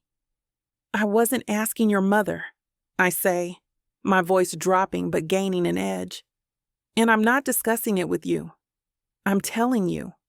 The nursery is my space, Emmanuel's space. I'm decorating it. I will bring Christmas into that room if I have to paint it on the walls myself." He stares at me, his eyes narrowed. I'm challenging his authority in his sanctuary. I'm bringing chaos into his ordered world. I expect him to shut me down, to give me a cold, logical lecture on the terms of our agreement. Instead, he just gives a single sharp nod. "The nursery is your domain. Do what you feel is necessary." He turns back to his blueprints, a clear dismissal. The victory feels strange, hollow. He didn't fight me. He just contained the problem to a single room. The next morning, I find Mrs. Gable polishing silver in the dining room. "Mrs. Gable," I begin, feeling a bit like a co-conspirator. This might be a strange question, but are there any old Christmas decorations stored anywhere? Her hand still. She glances nervously over her shoulder, as if Susan might materialize from the shadows. "Oh dear." Mrs. Wade had most of that cleared out years ago. "Anything?" I press gently. "Even a string of lights? A single ornament?" She looks at me, at the determination in my eyes, and her professional caution gives way to that flicker of warmth I've come to rely on. "There might be a few boxes," she whispers, a twinkle in her eye. "In the attic. The one she forgot to dispose of. Come with me." She leads me to a dusty, forgotten corner of the 3rd floor and pulls open a heavy door. The attic is vast, filled with furniture draped in white sheets, ghosts of the past. In a corner, under a thick layer of dust, are 3 cardboard boxes. "I'll have one of the staff bring these to the nursery for you," she says. "Thank you, Judy," I say, using her first name without thinking. She pats my arm, her smile genuine. "You're very welcome, Annika." An hour later, I'm sitting on the floor of the nursery, surrounded by the ghosts of Christmas past. I open the first box. There's a tangle of old-fashioned lights with bulbs like fat, colorful berries. There are fragile, hand-blown glass ornaments and a collection of clumsy, charming, child-made decorations. Mrs. Gable comes in with a cup of tea for me. She sees me holding a lopsided clay gingerbread man with Philip carved into the back. "Oh, I remember when he made that," she says, her voice soft with memory. "He was so proud. Got clay all over the carpet." She picks up a faded, slightly battered silver star. "And this was Master Derek's. Every year his father would lift him up on his shoulders so he could put the star on top of the tree. He was the only one allowed to do it." She tells me about Christmases before. A house filled with laughter, with the scent of pine and roasting turkey. A father who would organize elaborate treasure hunts for his sons. A time when this house was a home. "It all stopped after the master passed," she says quietly, her gaze distant. It was too painful for her. So she just erased it.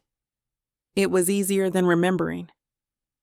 After she leaves, I hold the silver star in my hand. I think of the laughing boy in the photograph, the boy who was lifted up on his father's shoulders, the boy who became the cold, hard man down the hall. I get to work.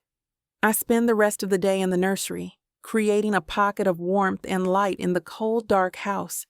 I untangle the lights, their cheerful colors a defiant splash against the pale walls. I hang the delicate glass ornaments on a small, artificial tree I had delivered, interspersing them with Philip's lopsided gingerbread man and other handmade treasures. I'm creating a space for Emmanuel, a space that holds the memory of the father she'll never know and the uncle she doesn't understand. I save the lights for last. There's no ladder, so I drag a sturdy armchair over to the wall. I climb onto it, my bare feet sinking into the upholstery, and start carefully tacking the string of lights around the window frame. I'm reaching for the last corner, stretching, my body tired and my head fuzzy from not eating since breakfast. The room tilts. A wave of dizziness washes over me, sudden and overwhelming. The colorful lights blur into a dizzying smear. My balance is gone. I feel myself tipping forward, a strangled gasp escaping my lips as the chair wobbles beneath me. A blur of motion. Faster than I've ever seen him move, Derek is there. He crosses the room in 2 long, silent strides. One strong arm wraps around my waist, the other braces my legs, yanking me from the chair and crushing me against his body, a second before I would have fallen. My hands fly out, landing flat against the hard wall of his chest. The air leaves my lungs in a whoosh. For a moment, there is only the frantic beat of my own heart and the solid, steady thump of his beneath my palm. His arms are a cage of solid warmth around me, holding me securely. I'm pressed against him, from my knees to my chest, and the sheer, unexpected intimacy of it steals my breath. I tilt my head back to look at him. His face is inches from mine, his expression stripped of its usual cool control. I see raw alarm in his eyes, a flicker of something I can't name. The air between us crackles, thick with an unspoken, unexpected charge. "Annika," he says, a low, rough sound I've never heard before. He's just holding me, and neither of us is breathing. Chapter 10. Derek. My arms are still holding her. The thought is a split second of pure analytical data before the rest of the sensory information floods in. The impossible lightness of her in my grasp, the surprising strength in the slender frame pressed against mine, the frantic, bird-like flutter of her heart against my palm, the scent of her, turpentine and jasmine and something else, something uniquely her, fills my lungs. For an instant that stretches into an eternity, the world narrows to this single point of contact. The carefully constructed walls of my control, the logic, the strategy, the emotional distance, all crumble to dust. There is only a raw, primal command thundering through my veins. Protect. It's an instinct so foreign, so powerful, it terrifies me. Annika, I say again, and my voice is a rough, unfamiliar sound. Her head is tilted back, her wide, dark eyes locked on mine. I see shock in them and fear, but also a dawning awareness, an awareness of our proximity, of my hands on her body. The air between us is a live wire, humming with a voltage I have no idea how to dissipate. I release her as if she's burned me. I take a full step back, putting distance between us. The air rushes into the space I've created, cold and empty. My hands feel strangely light. You are falling, I state, the words clipped, overly precise. An idiotic observation. The chair, she says, a little breathless. She pushes a strand of hair from her face, but her hand is shaking. It wobbled. You shouldn't be standing on furniture, I say, and the tone is sharper than I intend, an accusation born of my own profound unease. The staff could have gotten you a ladder. Her chin lifts, the vulnerability in her eyes immediately shielded by a familiar spark of defiance. I didn't want to bother anyone. It was almost done. She gestures to the string of lights, one corner of which is still hanging loose. I look at the cheerful colored bulbs, at the lopsided, handmade ornaments on the small tree in the corner. I see the star I haven't seen in 20 years, the one my father used to lift me up to place on the tree. A memory I had successfully buried strikes me with the force of a physical impact. This room, this pocket of defiant warmth she has created, is a direct assault on the sterile peace of this house. An archaeological dig into a past I've paved over with concrete. I'll have someone finish it, I say, turning to leave before I say something else. Something I can't retract. Derek! Her voice stops me at the door. I turn back.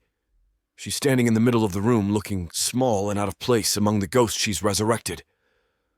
Thank you, she says quietly.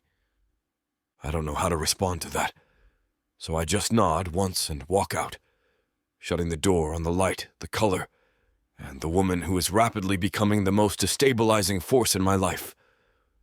Sleep offers no escape. I dream of falling, of reaching, of the scent of jasmine. I wake hours before dawn, the memory of her in my arms as vivid as if it just happened. The lingering sensation is a phantom limb, an echo of warmth against my chest. I give up on sleep and go to my office, but the blueprints are just lines on a page. I find myself staring out the window at the manicured perfection of the grounds, my thoughts straying. I see her face at dinner, the way she met my mother's veiled insults with that infuriatingly calm strength. I think of her bare feet on the marble floor. I wonder if she's humming in her room right now. This is untenable. She is an infestation of the mind. The next morning I'm heading to the office when I see my mother standing in the doorway of the nursery. She isn't looking in. She's staring at the closed door as if it's a blight, an enemy encampment within her own fortress. Her hands are clasped in front of her, her knuckles white. Good morning, Mother, I say, my voice cool. She turns to me, and her eyes are like chips of ice. I want it taken down. There's no preamble, no polite inquiry. Just a command. Taken down, I ask, though I know exactly what she means. All of it, she hiss. The lights! The tree. That childish clutter. It's tacky. It's a maudlin display, and I will not have it in this house. It's not in the house, I counter, my own voice hardening. It's in the nursery.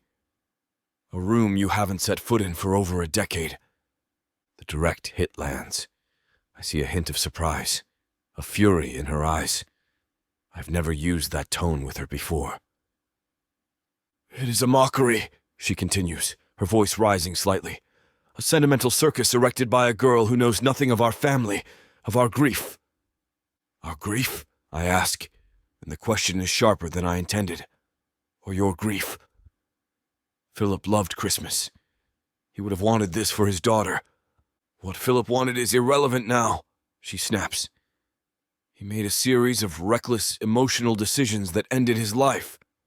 This marriage, that woman, this shrine to sentimentality. It is my duty to protect the family from the consequences of his foolishness." Something inside me, a long dormant wire, finally snaps. Her name is Annika. My mother stares at me, her mouth slightly agape. The silence in the hallway is absolute. "She is my wife," I continue, the words feeling strange and heavy on my tongue. "And she is the guardian Philip and Cecile chose for their child. You will not harass her. The nursery is her space. You will leave her alone. I've drawn a line. Not for Annika, I tell myself. I've done it for Philip, for the sanctity of the agreement. It's unrelated with the memory of her in my arms or the gratitude in her voice. Nothing at all. My mother composes herself, a mask of cold fury settling over her features. "I see," she says, her voice dangerously soft. "She has gotten to you. A fatal Wade weakness for unsuitable women. It killed one of my sons. Do try not to let it be the ruin of the other." She turns and walks away, her back ramrod straight, leaving her poisonous words hanging in the air behind her. I stand there for a long moment, my fists clenched, a cold, unfamiliar rage churning in my gut. That night, I couldn't work. The confrontation with my mother has left a stain of resentment. The walls of my study feel like they're closing in. I need a drink. The house is dark, silent. The staff have all retired for the night. I make my way to the kitchen, the vast professional grade space that is the heart of the house's service wing. It's always spotless, always empty at this hour. But tonight it's not. A small lamp over the sink casts a soft, golden glow. And sitting at the huge stainless steel island is Annika. Her back is to me. Her shoulders are shaking, and I can hear the sound now, the one the cavernous silence of the house almost swallowed. A soft, desperate, choked-off sob. She's crying. Huddled over the cold steel table, trying to make herself small, trying to muffle the sound of her own heartbreak. I stop dead in the doorway, hidden in the shadows. Every instinct I have screams at me to turn around, to retreat to the safety of my study, to leave her to her private grief. It has nothing to do with me. This is the emotion she was supposed to leave out of the equation. It's messy, it's complicated, but I think of her standing up to my mother. I think of her fierce determination to create a small pocket of joy for a child who isn't even here yet. I think of the photo album, of the laughing boy my brother loved. I can't fix this. I have no words, no protocol for this situation. Logic is useless here. Money is useless. My feet should be moving, taking me away. But they don't. She lets out another quiet, shuddering sob. I see her wrap her arms around herself, a gesture of profound loneliness that strikes me with an unexpected force. I still don't know what to do, but I don't leave. Chapter 11, Annika. The grief is a physical thing. A giant's fist wrapped around my ribs, squeezing until I can't breathe. I'm huddled over the cold stainless steel island, my face buried in my arms, trying to muffle the sobs that claw their way up my throat. The loneliness in this house is an active presence. It's a weight in the air, a chill that has nothing to do with the temperature. I miss Cecile so much it feels like a vital organ has been ripped from my body. I miss my home. I miss the sun.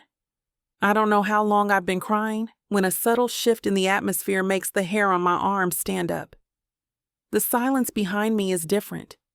It's no longer empty. It has a shape. I freeze, my breath catching in a painful hitch. Slowly I lift my head, my cheeks wet and sticky with tears. I wipe at them with the back of my hand, a useless, childish gesture. I don't turn around. I don't have to. Go away, Derek, I whisper, my voice a raw, broken thing. The last thing I need is his cold, analytical gaze dissecting my pain. I expect him to leave. I expect a clipped, "As you wish," and the sound of his retreating footsteps. Instead, I hear the soft click of a cabinet opening, the clink of ceramic, the whisper of water filling a kettle. He's not leaving. He's making noise. Deliberately. Filling the oppressive silence with small domestic sounds that are so out of place, so fundamentally not him, that I finally turn on the stool to look. He's standing by the counter, his back to me, his broad shoulders blocking the view of what he's doing. He moves with a stiff, unnatural precision, like he's performing a complex architectural calculation. He opens another cabinet, pauses, then another. He's looking for something. "What are you doing?" I ask, my voice still thick. "There are approximately 47 varieties of tea in this kitchen," he says, a low rumble. He doesn't turn around. It seems inefficient. "Do you have a preference?" The question is so absurd, so utterly bizarre in its clinical detachment, that a choked, watery laugh escapes me. "A preference?" "For tea," he clarifies, as if I might be confused. He finally turns, holding up 2 canisters as if they're evidence in a trial. "Chamomile or peppermint?" He looks completely out of his element. A man who commands boardrooms and bends city skylines to his will, utterly confounded by a kitchen at 2 a.m. He's in a pair of soft gray sweatpants and a plain black t-shirt that stretches across his chest. It's the first time I've seen him in anything but a suit. The casual clothes make him seem younger, more accessible, and infinitely more dangerous. "I don't care," I manage to say. He gives a curt nod, as if I've provided a crucial piece of data, and turns back to the counter. Chamomile is said to have calming properties. I watch, stunned into silence, as he makes tea. He does it with the intense, focused concentration he probably gives his blueprints. The kettle whistles, a shrill, lonely sound in the cavernous room.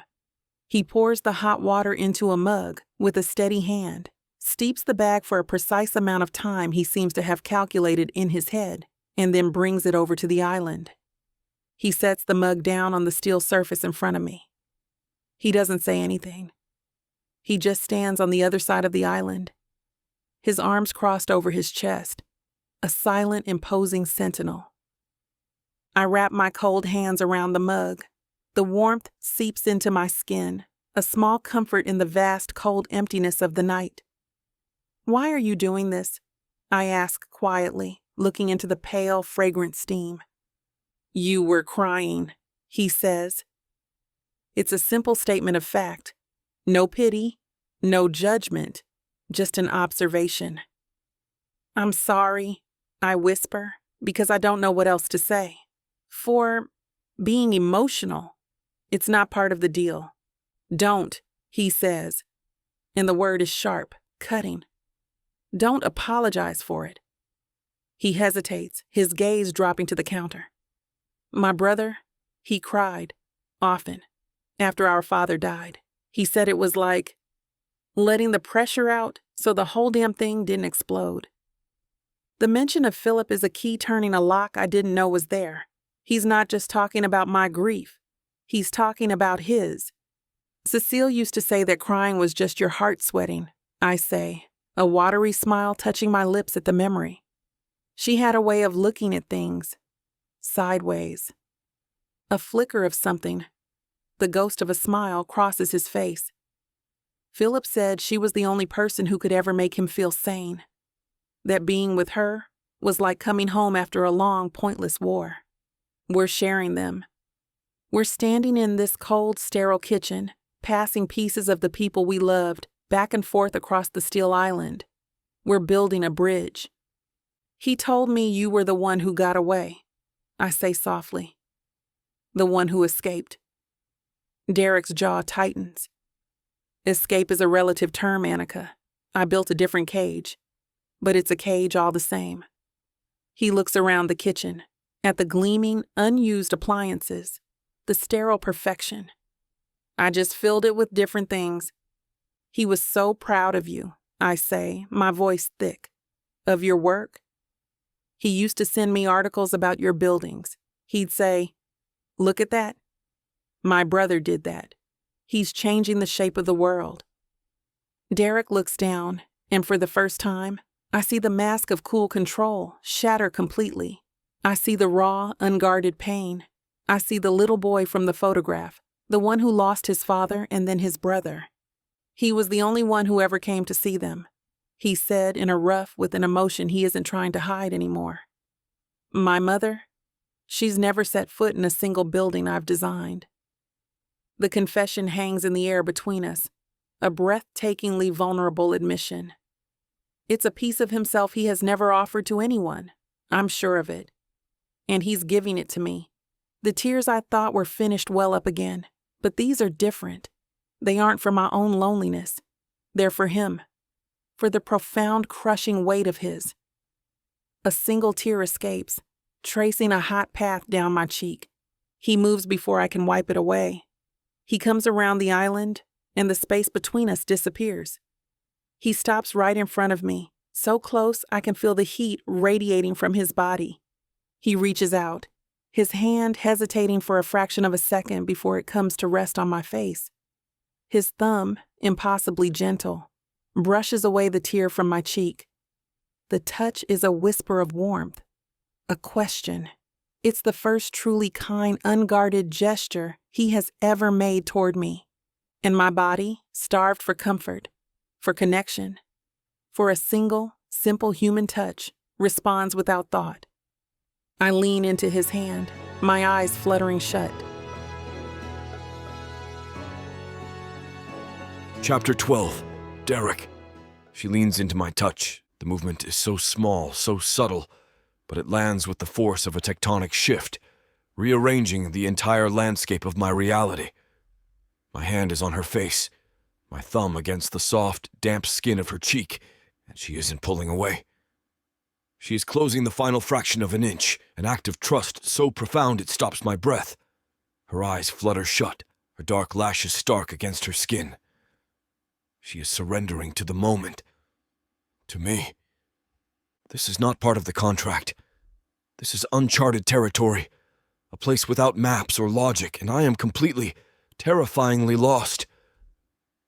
My thumb still's on her cheek.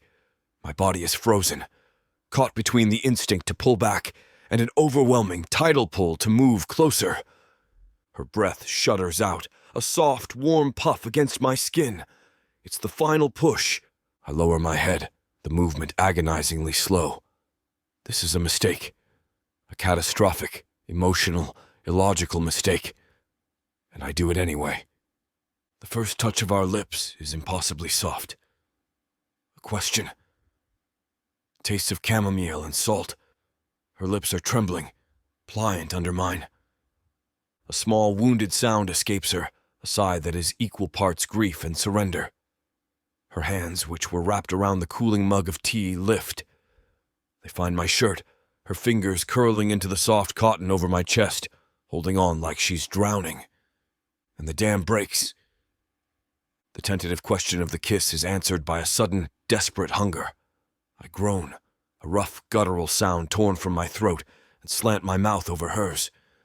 The grief that has been a silent, third occupant in this house erupts. It's a raw, aching need to feel something other than loss. A need to feel alive.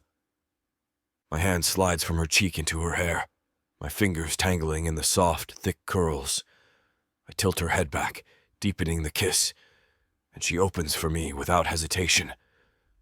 It's not gentle anymore. It's a desperate, frantic search for solace. A collision. I break the kiss, my breath coming in harsh, ragged gasps. I rest my forehead against hers. I hate to burst your bubble when things are just getting started, but this platform won't allow us to air the steamy content coming up in this chapter. If you want us to keep bringing you free audiobooks, we have to abide by their rules. Luckily for you, the unabridged version of every Vixa Vaughn audiobook is available at vixavaughnromance.com. And with promo code VIXA40, you can get 40% off any digital product. The silence returns, but it's different now. It's not empty. It's charged. It's heavy with the weight of what we've just done. The air is thick with a new, terrifying complexity. The lines of our simple, logical contract have been irrevocably blurred. She is a warm, living presence in my bed, in my life. A variable I can no longer control or contain. What have I done? Chapter 13. Annika. I wake up to the unfamiliar weight of a man's arm slung protectively over my stomach. For a disoriented second, I'm floating in a half-dream, the phantom warmth of Philip beside me. Then the scent hits me, sandalwood and expensive soap, not the familiar scent of my husband, and reality crashes down with the force of a physical blow. It's Derek. The events of last night flood my senses, the raw desperation of his kiss, the claiming heat of his hands, the low growl of my name in the dark. My body is humming with a strange, foreign energy. I feel branded.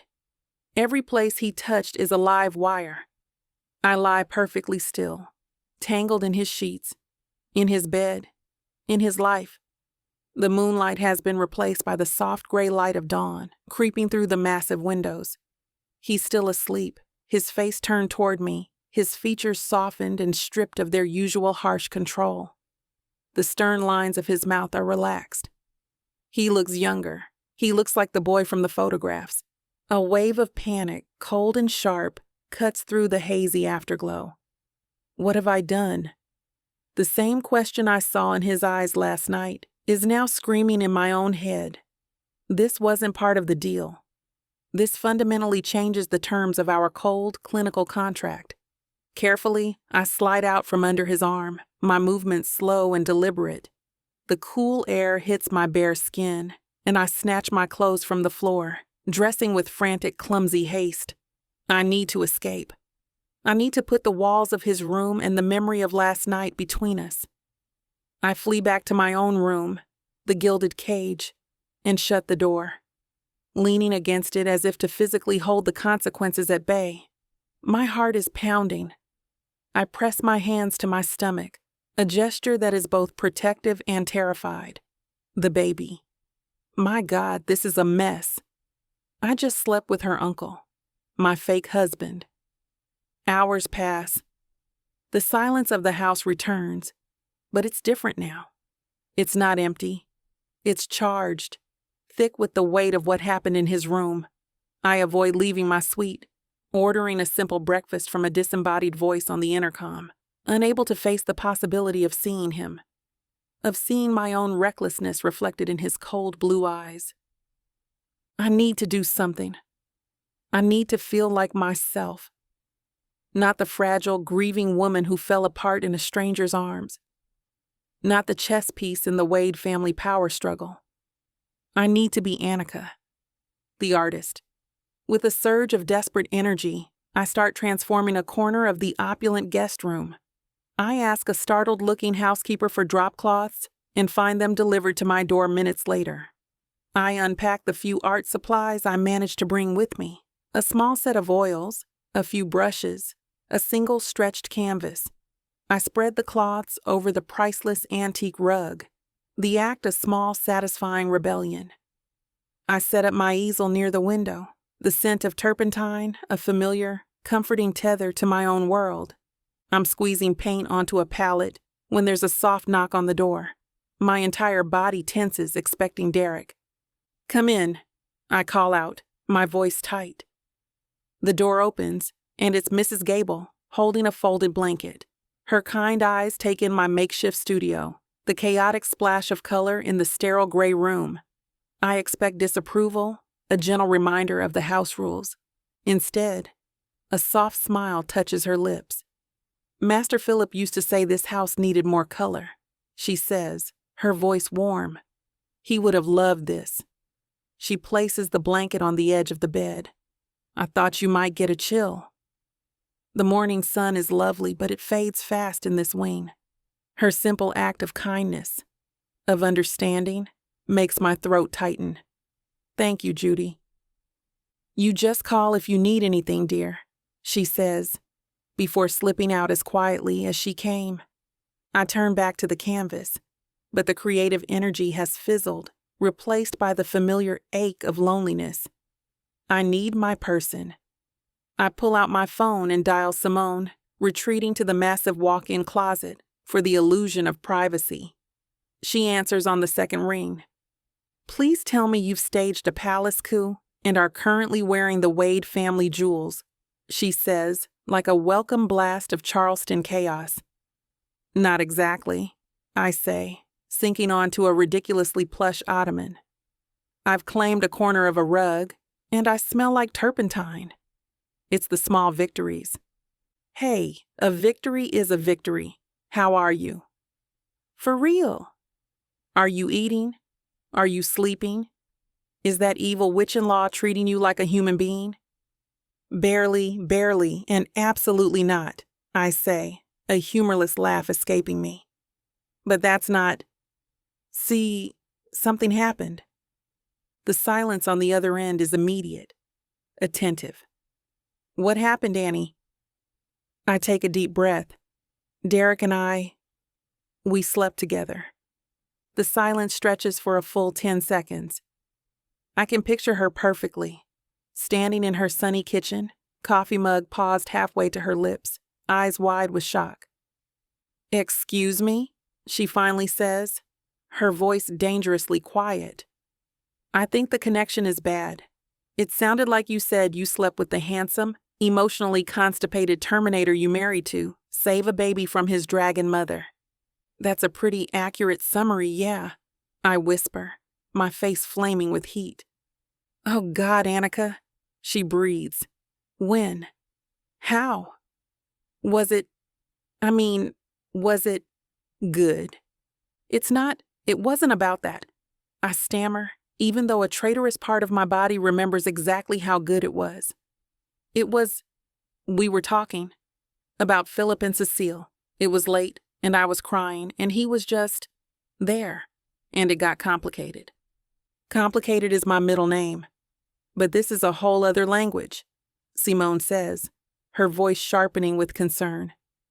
Annie, what the hell are you doing? This was supposed to be a business deal. You don't sleep with a business deal. I know, I say, my voice cracking.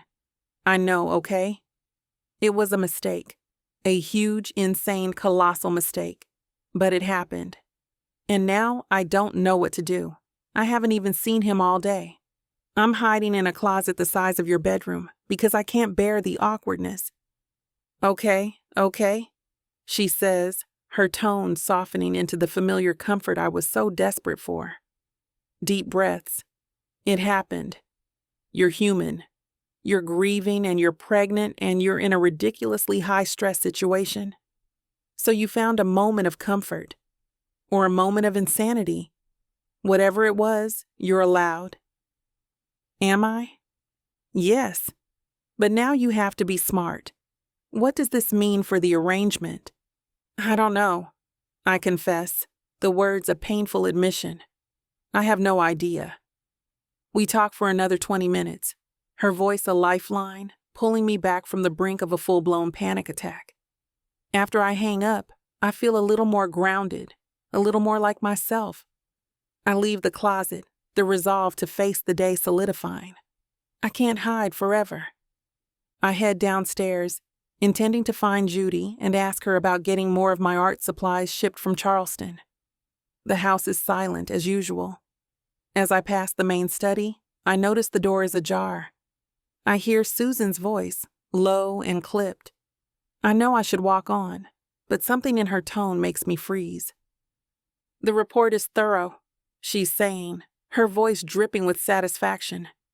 Every late credit card payment from her early 20s, the loan she took out for her first studio, Even a bounced check from college, we can paint a very clear picture of instability.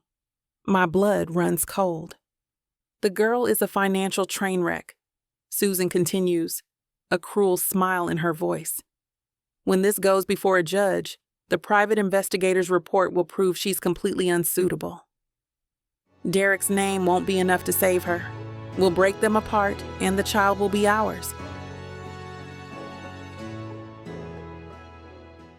Danger, desire, secrets that could kill.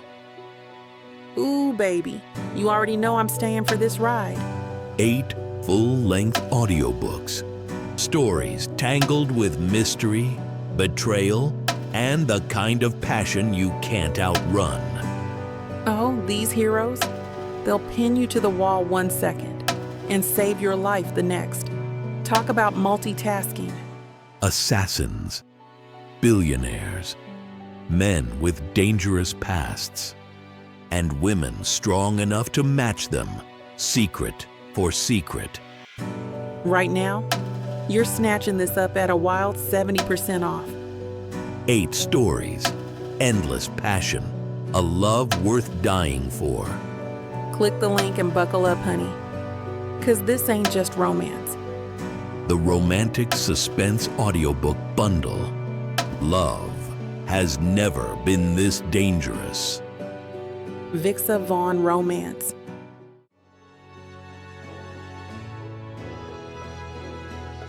Chapter 14. Derek. My house is haunted, not by the ghosts of my ancestors staring down from their oil portraits, but by the memory of last night. The ghost of her touch is on my skin. The echo of her cry is in my ears. The scent of her, jasmine and turpentine and a deeper, muskier scent that is uniquely hers, clings to my sheets, my pillows, me. I've been in my study since before dawn, staring at the schematics for a cantilevered residential home, a masterpiece of structural tension and balance. Usually, the elegant physics of it would soothe me, the clean lines and precise calculations a balm to my ordered mind. Today, they are just meaningless shapes on a page. My own equilibrium is gone, shattered somewhere between the kitchen island and the tangled sheets of my bed. We have not spoken. I felt her slip from my bed at dawn. A silent retreat. Later, I heard the soft click of a tray being left outside her door. We are 2 ghosts in this house, orbiting each other in a new, suffocating silence. The space between us charged with the memory of skin and heat and whispered confessions. Every time I close my eyes, I see her face in the moonlight, wrecked and beautiful. I feel the subtle, firm curve of her belly beneath my hand. The realization that she is pregnant, that she is carrying my brother's child, didn't stop me. It did the opposite. It ignited a savage, primal possessiveness so profound it still has my system reeling. It was an instinct beyond logic, beyond the contract, a need to claim, to protect, to anchor myself to the last living pieces of my brother. A knock on the study door makes me jolt. It's Mrs. Gable. "Mr. Wade," she says, her voice soft. "A courier just arrived for you, from Mr. Fisher's office." She places a thick accordion-style legal folder on my desk. It's heavy, weighted with the secrets I demanded. "Thank you, Judy," I say, my voice rough. She hesitates at the door. "Sir, Mrs. Wade has set up her easel in her room. I've had drop cloths put down, but—" "It's fine," I cut her off, my tone sharper than I intend. "She can do as she pleases." Judy just nods, her kind eyes full of a sympathy I neither want nor deserve, and pulls the door quietly shut. I stare at the folder, the investigation, the one tangible problem I could focus on. Now it feels deeply, terrifyingly connected to the intangible one sleeping in a room down the hall. I unfasten the clasp and pull out the contents. The file is thick. Crime scene photos, witness statements, toxicology reports, vehicle forensics. It's the anatomy of my brother's death. I spend the next 2 hours poring over every detail, my architect's brain dissecting the structure of the event, looking for the flaw. Most of it is exactly what I expected. dry, clinical, procedural. Then I get to the high-resolution images from the vehicle forensics unit. My phone rings and I see Joel's name on the screen. I put him on speaker, my eyes still glued to the photos on my laptop.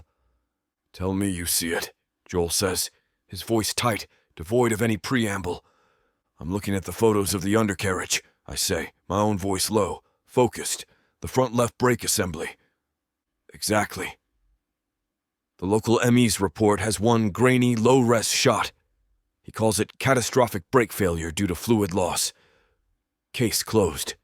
He missed something, I breathe, zooming in on one of the images.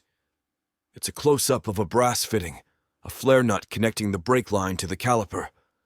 The metal is warped, gleaming under the forensic photographer's flash. "He didn't miss it, Derek." "He ignored it," Joel says, his voice grim. "Look at the edges of the nut. Those aren't striations from normal wear and tear. Those are tool marks, deep ones. See how they're layered? Someone put a wrench on this. A pipe wrench by the look of the scoring. Something designed to grip and not let go. I feel a cold, heavy sensation pool in my stomach. They tightened it. They over-tightened it, Joel corrects, to the point of causing microfractures in the brass fitting. Then they backed it off, just a quarter turn. It would have created a slow leak, undetectable at first. Maybe a little softness in the pedal, something Philip would have dismissed as needing a top-off. But once he was on that downhill coastal road hitting the brakes on those curves, the pressure would build and the fluid would bleed out, I finish, the words tasting like ash. By the time he hit the final turn, the pedal would go straight to the floor. Completely, Joel says. The word lingers in the air between us. The report calls it an accident. But the physics don't lie. The evidence is right there. It was manufactured, deliberate. The phone almost slips from my grasp. I lean back in my chair, the leather creaking in the silent room.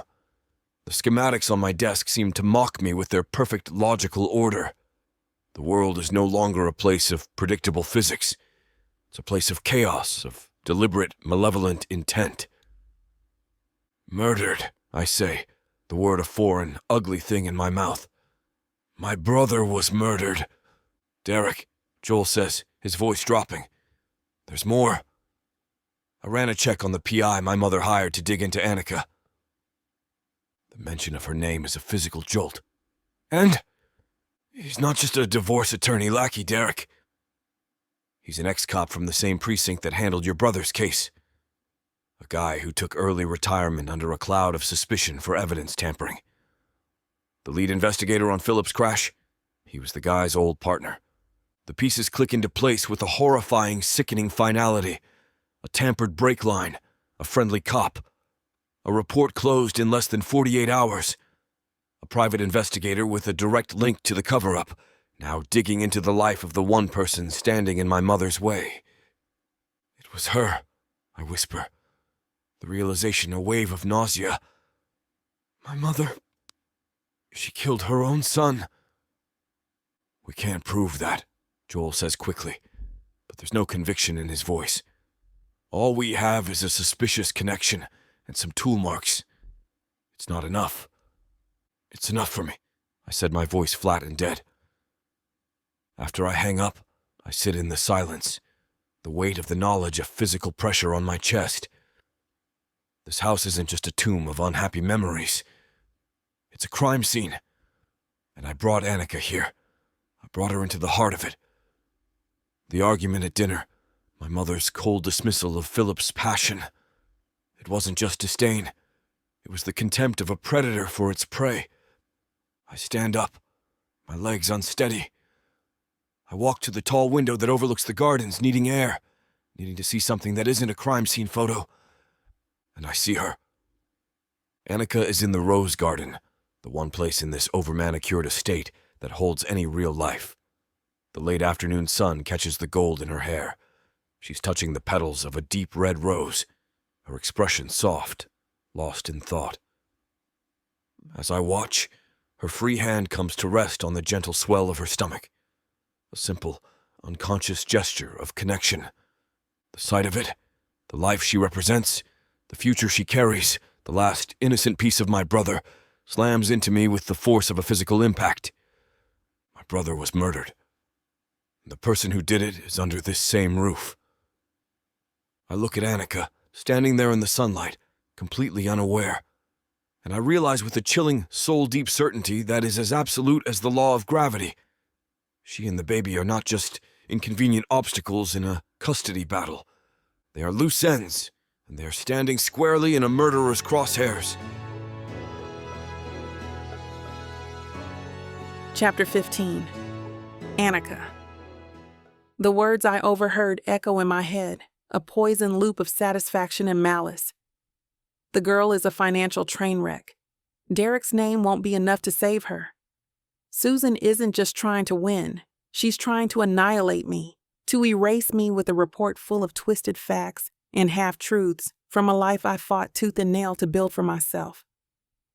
Every late payment on a credit card in my early 20s wasn't instability. It was choosing to buy canvases instead of groceries.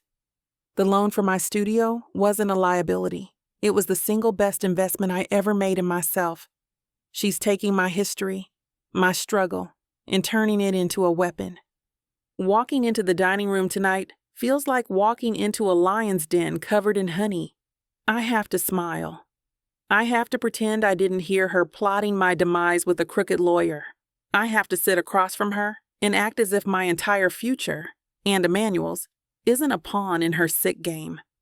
The dining room is a cavern of polished mahogany and glittering crystal, a stage set for the nightly performance of the Wade family dysfunction. Susan is already seated at the head of the table, a queen on her throne, looking immaculate in a sapphire blue dress that matches the coldness in her eyes. I take my seat, the silence of the room broken only by the distant rhythmic clinking of silverware from the kitchen. I brace myself for the inevitable awkwardness of waiting for Derek, for the space between us to thrum with the memory of his touch. But he's already there. He's standing by the tall windows, looking out at the darkening garden, a glass of whiskey in his hand. He turns as I enter, and his eyes find mine across the vast room. The air crackles, but not with awkwardness. It's something else entirely, something sharper, more dangerous. The memory of our night together is there, a low hum beneath the surface, but it's been overshadowed. He's not the man who was in my bed. He's not even the cold, logical architect I first met. This is a different Derek. He's watchful, his stillness that of a predator. He walks to the table and, for the first time, pulls out my chair for me. The gesture is so unexpected it startles me. His fingers brush against my shoulder as I sit, a brief branding touch that is relevant with intimacy and everything to do with possession. He takes his own seat, and the silence that falls is his, not my mother's. He owns it. He's not retreating into it. He's wielding it. "You look tired, dear," Susan says, her voice a silken blade slicing through the quiet. She's looking at me. "All this adjustment must be terribly taxing on your system, so different from the life you're accustomed to." "I'm fine," I say, my voice steady. I will not give her the satisfaction of seeing me crack. "Of course you are." She coos, the condescension thick. "Still, one must wonder what your parents think of all this. A daughter whisked away into such a complex arrangement. I imagine the world of academia in a quiet university town doesn't quite prepare one for this level of strategic maneuvering." She's read the report. She knows my father is a professor and my mother is a librarian. She's using my stable, loving, normal family as an insult.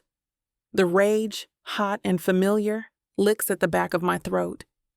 I open my mouth, a sharp defense of my parents on my lips. "Mother." Derek's voice cuts through the air. It's unnervingly calm, devoid of any emotion. He hasn't looked up from his plate. He slowly, deliberately cuts a piece of his steak. "I was reviewing some old quarterly reports today," he continues, the conversational tone a chilling counterpoint to the tension in the room. A question occurred to me. Susan's perfectly plucked eyebrows lift a fraction of an inch. "Derek, this is hardly the time for business." "Indulge me," he says, still not looking at her. He looks at me. His eyes are dark, intense, and for a split second I feel like he's trying to tell me something. "Stay quiet. Watch this." I was looking at the 2020 fiscal reports. Omni Holdings, Paragon Ventures. Do those names ring a bell? The reaction is instantaneous. It's almost imperceptible, but I see it. Susan's hand, the one holding a wine glass, freezes halfway to her lips. A flicker of something, not anger, but pure cold alarm, flashes in her eyes before it's masked. The carefully constructed facade of bored aristocracy cracks for a single breathtaking second. "They were minor shell corporations," she says, her voice a little too tight. "Part of a larger restructuring. Entirely unremarkable." She takes a sip of her wine, her movements stiff. "That's what's so interesting," Derek says, finally lifting his head. He looks directly at his mother, and the lack of expression on his face is more terrifying than any rage could ever be. They were unremarkable. Until they weren't. They were dissolved with a speed I've never seen outside of a federal seizure. Billions in assets liquidated and rerouted through a dozen offshore accounts in less than a week. He pauses, taking a slow sip of his own wine, his eyes never leaving hers. The dining room has gone completely still. Even the air seems to be holding its breath. "The board minutes are a work of fiction," Derek continues, his voice a low, dangerous purr. "Vague resolutions, rubber-stamped approvals. One might almost think there was something to hide, something worth burying. I was just wondering what your perspective was, as board chair at the time. It's not a question. It's an accusation, a threat, a perfectly aimed shot fired across the mahogany battlefield. He's not talking about business.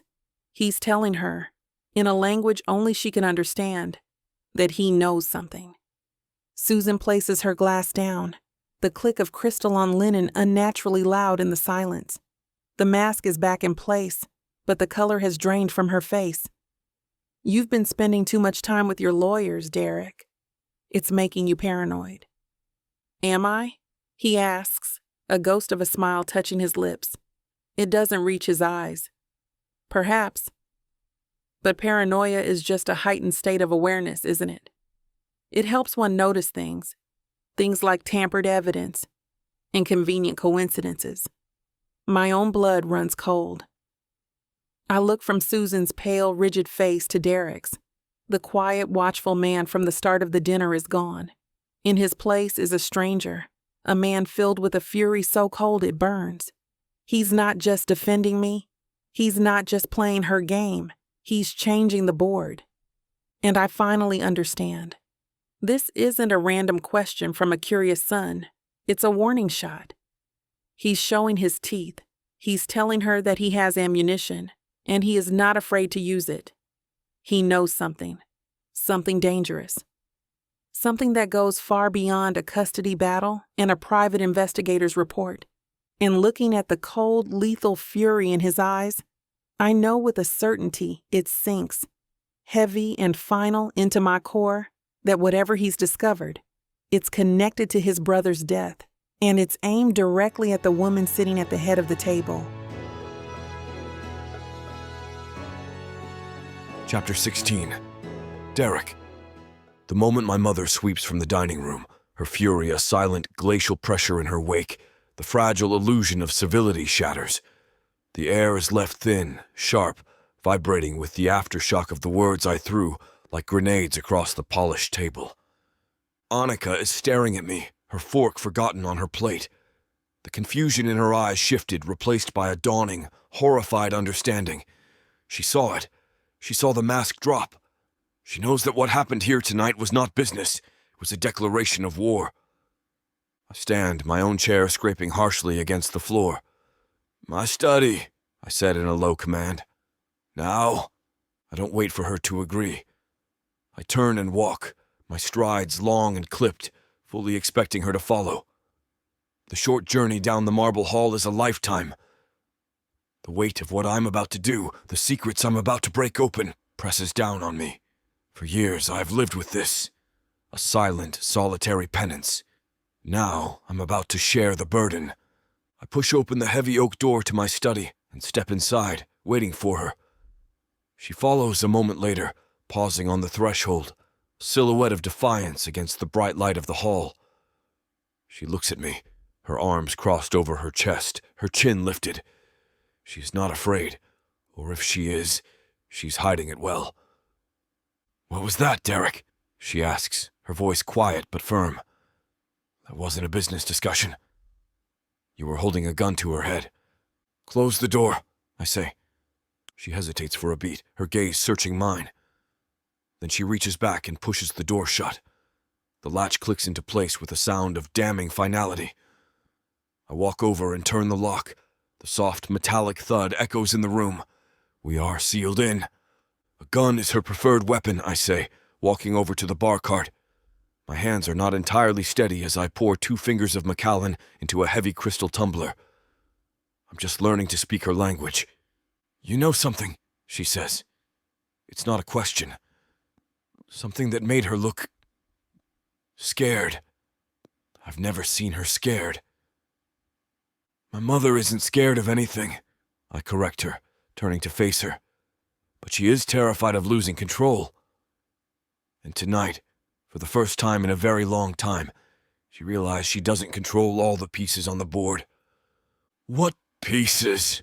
she presses, taking a step further into the room. "Omni Holdings? What does any of that have to do with us? With Emmanuel?"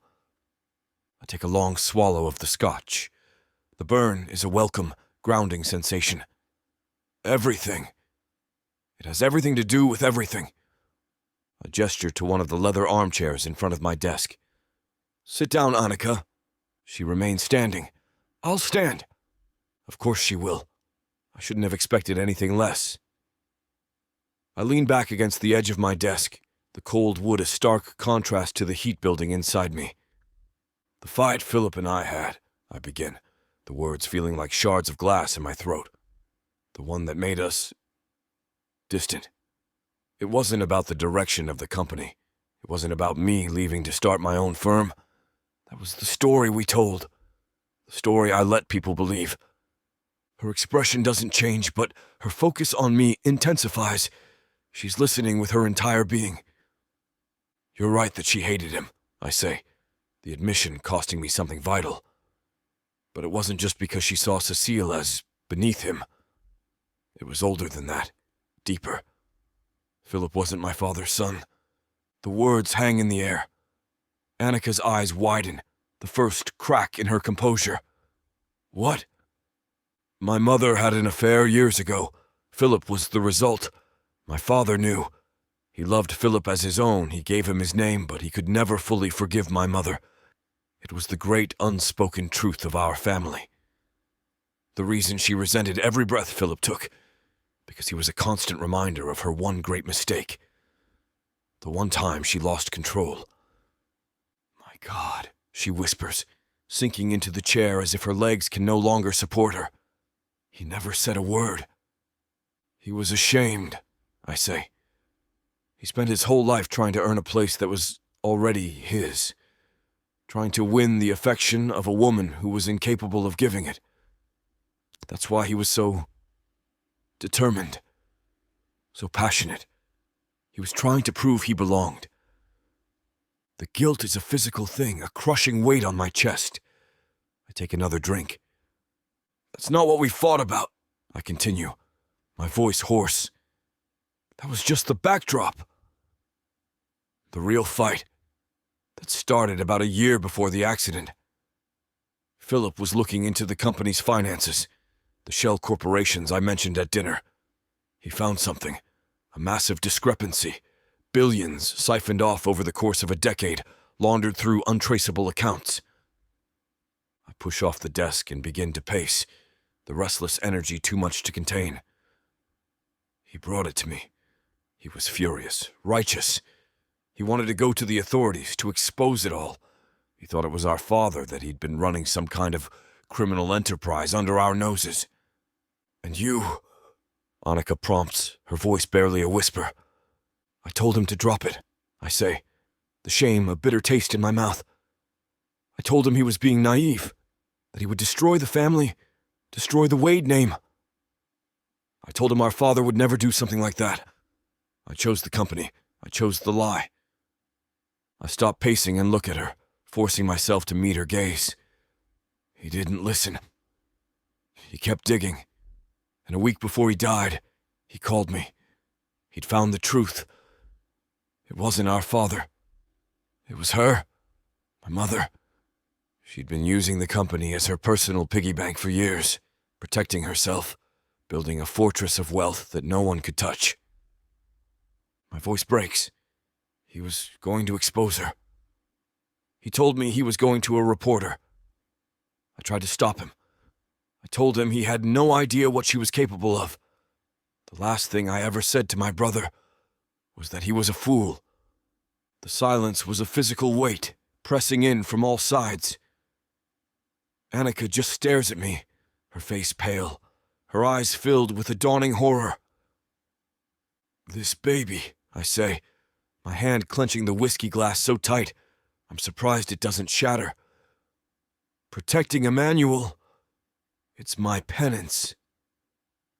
It's the only thing I can do to make up for the fact that I wasn't there for him, that I let him walk into the fire alone. I drained the last of my scotch and placed the glass down on the desk with a sharp click. Derek, she says, her voice trembling. The accident report you asked for. What did you find? I walk to the window and look out into the impenetrable darkness. The garden where I saw her just hours ago is now a black void. It wasn't an accident, Annika. I turn back to face her. The strength, the resilience, the fire I've come to expect from her is gone, replaced by a raw, naked fear. His brake line was deliberately tampered with. The investigation was a sham, conducted by a cop with ties to a PI my mother hired. A PI who is currently digging through your life for anything he can use to destroy you. I take a deep breath, the confession a final, terrible release. I think Philip was killed because he was going to expose it all. I say flat and dead, every word an indictment. And I think my mother was involved. Chapter 17. Annika. The woman staring back at me from the antique mirror is a stranger. She's wearing a forest green velvet dress that skims a body I'm still getting used to. The gentle swell of my stomach, a secret promise beneath the luxe fabric. Her neck and ears are dripping with diamonds that feel like tiny cold stones against my skin. They are, I've been informed, the Wade family jewels. Rented for the occasion. Her hair is swept up in an elegant style that took a silent, severe woman 2 hours to construct. This woman looks poised, wealthy, untouchable. She looks like she belongs here. She is a complete and utter fraud. My hands are shaking. I press them against the cold marble of the vanity, trying to steady myself. Below me, the sound of the party is a low, predatory hum. The murmur of 100 conversations. The clinking of crystal, the swell of a string quartet. It's the sound of sharks gathering. And I'm the bait. Derek's confession from the other night has been a constant low-grade hum of terror under my skin. I think my mother was involved. The words have replayed in my mind until they've lost all meaning and become a mantra of dread. I'm living in a murderer's house, wearing her diamonds, about to go downstairs and wish her a Merry Christmas. There's a soft knock on the door that connects my room to Derek's. Come in, I say, my voice steadier than I feel. He steps through, and the air in the room changes.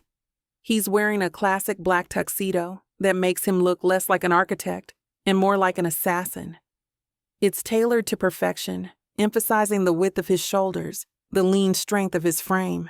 His eyes, a sharp, piercing blue, do a slow, deliberate sweep of me, from the diamonds in my ears to the tips of my borrowed satin heels. The dress is a rental, by the way, I say, breaking the silence, my tone brittle. So are the jewels. Your mother's assistant made that abundantly clear. Apparently, one doesn't entrust a girl like me with permanent assets. My mother has the subtlety of a guillotine, he said, a low rumble. He walks toward me, stopping just behind me. Our eyes meet in the mirror. But the desired effect is achieved. You look formidable. I feel like I'm in costume for a play I never auditioned for. I whisper, my bravado faltering under his intense gaze. That's exactly what this is, he says. His hands come to rest on my shoulders, his thumbs gently stroking the bare skin. The touch is warm, steadying, grounding. And we are the lead actors. The goal tonight is to give the performance of a lifetime. The happy couple, united, untouchable. And what happens when the critics in the front row start throwing things? Then I'll throw them back, he says. His eyes in the mirror's reflection, dark with a promise that sends a shiver through me. Just stay close to me. Don't let anyone pull you into a private conversation. Especially not my mother. If you need to escape, you squeeze my hand. Twice. I'll handle the rest. Understood? Understood, I say, the word a breath of sound. Our alliance, forged in the quiet horror of his study, is now a tangible thing. He isn't just my partner in a legal arrangement. He's my shield. Good, he says. He offers me his arm. Shall we, Mrs. Wade? The name still sounds foreign, a costume in itself. I place my hand on his arm, the fine wool of his jacket smooth under my fingers. Let's get this over with, Mr. Wade. The moment we appear at the top of the grand staircase, a hush falls over the foyer below. 100 pairs of eyes turn upward. 100 piranha-like smiles are aimed directly at me. I feel like a specimen under a microscope. The whispers a low buzz that I can feel on my skin. That's her, the artist. Quite the whirlwind romance. I hear she's expecting. Susan must be absolutely livid. Derek's hand tightens on mine. Breathe, he murmurs, so low only I can hear. And for God's sake, smile. You're supposed to be in love, remember? I force a smile that feels like it might crack my face. We descend the stairs, a slow, deliberate procession into the heart of the den. The air is thick with expensive perfume and the metallic scent of ambition. Derek's hand slides from my arm to the small of my back, a constant, reassuring pressure. He doesn't let a single inch of space open up between us. The next hour is a blur of air kisses and names I immediately forget. Men with expensive watches and calculating eyes. Women with surgically tightened faces and smiles that don't reach their eyes, their gazes flicking to the diamonds on my neck, assessing their value, and by extension, mine. They ask me questions that sound polite, but are laced with venom. Annika, darling, what a lovely surprise you are. Tell me, where did Derek find you? Asks a woman dripping in emeralds. Charleston, Derek answers for me, his voice smooth as silk. I fell in love with the art scene, and the artist. His hand on my back moves in a slow, possessive circle. The woman's smile tightens. And your family, dear? Another man pries, his eyes a little too keen. What do they do? They're in education, I say, my chin held high. They taught me that integrity is worth more than any stock portfolio. Derek's fingers squeeze my back in silent approval. He steers me away toward the massive Christmas tree that dominates the ballroom. It's a perfect, soulless tree, decorated in silver and white, not a single handmade ornament or string of popcorn in sight. You're a natural, he murmurs, his lips close to my ear. I'm a good actress, I counter. I've been pretending I'm not terrified for the last hour. You and me both, he admits, and the vulnerability in his voice is a shock. Just as the orchestra swells, signaling the start of the formal toasts, a man with a booming voice claps Derek on the shoulder, pulling him into a conversation about a new construction project in Dubai. For a split second, I am alone, an island in a sea of predators. And then she is there. Susan materializes at my elbow, her presence a sudden drop in temperature. She's holding a glass of champagne, her smile a thin, dangerous curve. "Enjoying the party, dear?" she asks, her voice a venomous whisper. "It's overwhelming," I say, turning to face her. "It can be," she agrees, taking a delicate sip. Her eyes, cold and reptilian, rake over me. This world has very specific rules. It doesn't respond well to outsiders, especially ambitious ones who get confused and start to think a temporary arrangement is a permanent one. My blood runs cold. This is it. The mask is off. "I don't know what you mean," I say to myself, not shaking. "Oh, I think you do," she purrs, leaning closer, her voice dropping so low it's almost a hiss. "Let me be perfectly clear. You are a means to an end, a vessel. Once you have served your purpose, you will be discarded. If you try to become more than that, if you think for 1 second that the ring on your finger or the name you're borrowing gives you any real power here, I will ruin you. I will take that child, and I will erase you from her life so completely it will be as if you never existed. Do you understand me? I can't breathe. The air in the opulent ballroom is suddenly too thin. The music, the laughter, the glittering lights, it all fades into a distant roaring sound in my ears. All I can see is the cold, murderous promise in her eyes. Before I can find my voice to respond, Derek is back at my side, his presence a sudden wall of warmth and protection. "Mother," he says, his voice deceptively mild. "I was just about to take my wife to get a glass of champagne." Susan's smile snaps back into place, a mask of perfect civility. "Of course, darling. Don't let me keep you." She glides away, disappearing back into the crowd, leaving the poison of her words hanging in the air between us. Derek looks down at me, his brow furrowed with concern. "What did she say to you?" he asks, his grip on my arm tightening. I look at him, at this man who is my husband, my ally, my co-conspirator. I see the fury in his eyes, the guilt, the desperate need to protect me. And in that moment, I know that telling him the truth would be like handing him a match in a room soaked with gasoline. So I lie. "She was just welcoming me to the family," I say, forcing another brittle smile. "As only she can." Chapter 18. Derek. Annika's lie is a splinter of ice in my gut. She was just welcoming me to the family. The words settle in the air between us, a flimsy shield against the truth I see in her eyes. The terror, the way the color drained from her face, leaving her looking fragile and breakable beneath the weight of my mother's diamonds. I saw the exchange. I saw my mother lean in, her smile a predatory slash. I saw the poison she delivered. And Annika, my fierce, defiant, unwilling wife, is trying to protect me from it, from the fallout. The irony is a bitter pill. She's protecting the man who is supposed to be protecting her. Of course she was, I say, my voice a low, dangerous murmur that is only for her. I take the champagne flute a waiter is offering and press it into her hand. Her fingers are like ice. Now, remember the performance. I keep my hand firmly on the small of her back as we circulate. Every smile I return, every handshake I accept, is a lie. My focus is a tight laser beam, split in two.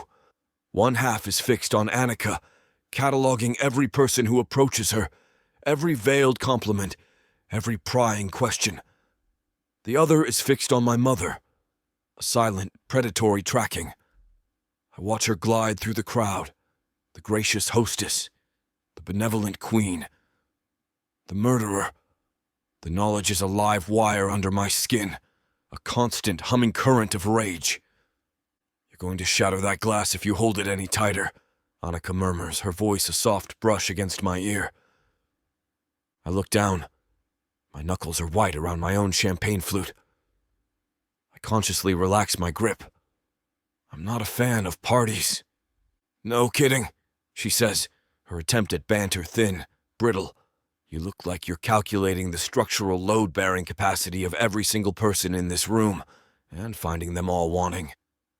An astute observation, I say, my eyes finding my mother across the room.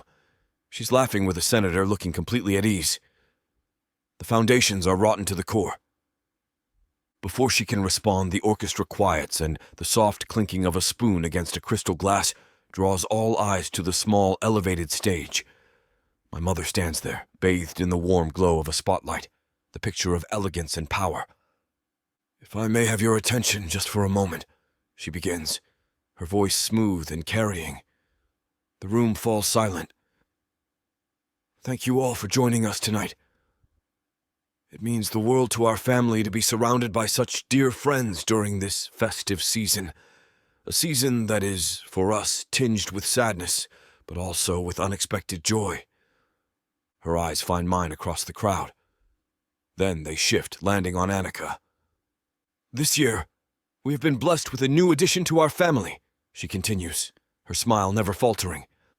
"My son, Derek, has brought home a bride. Annika."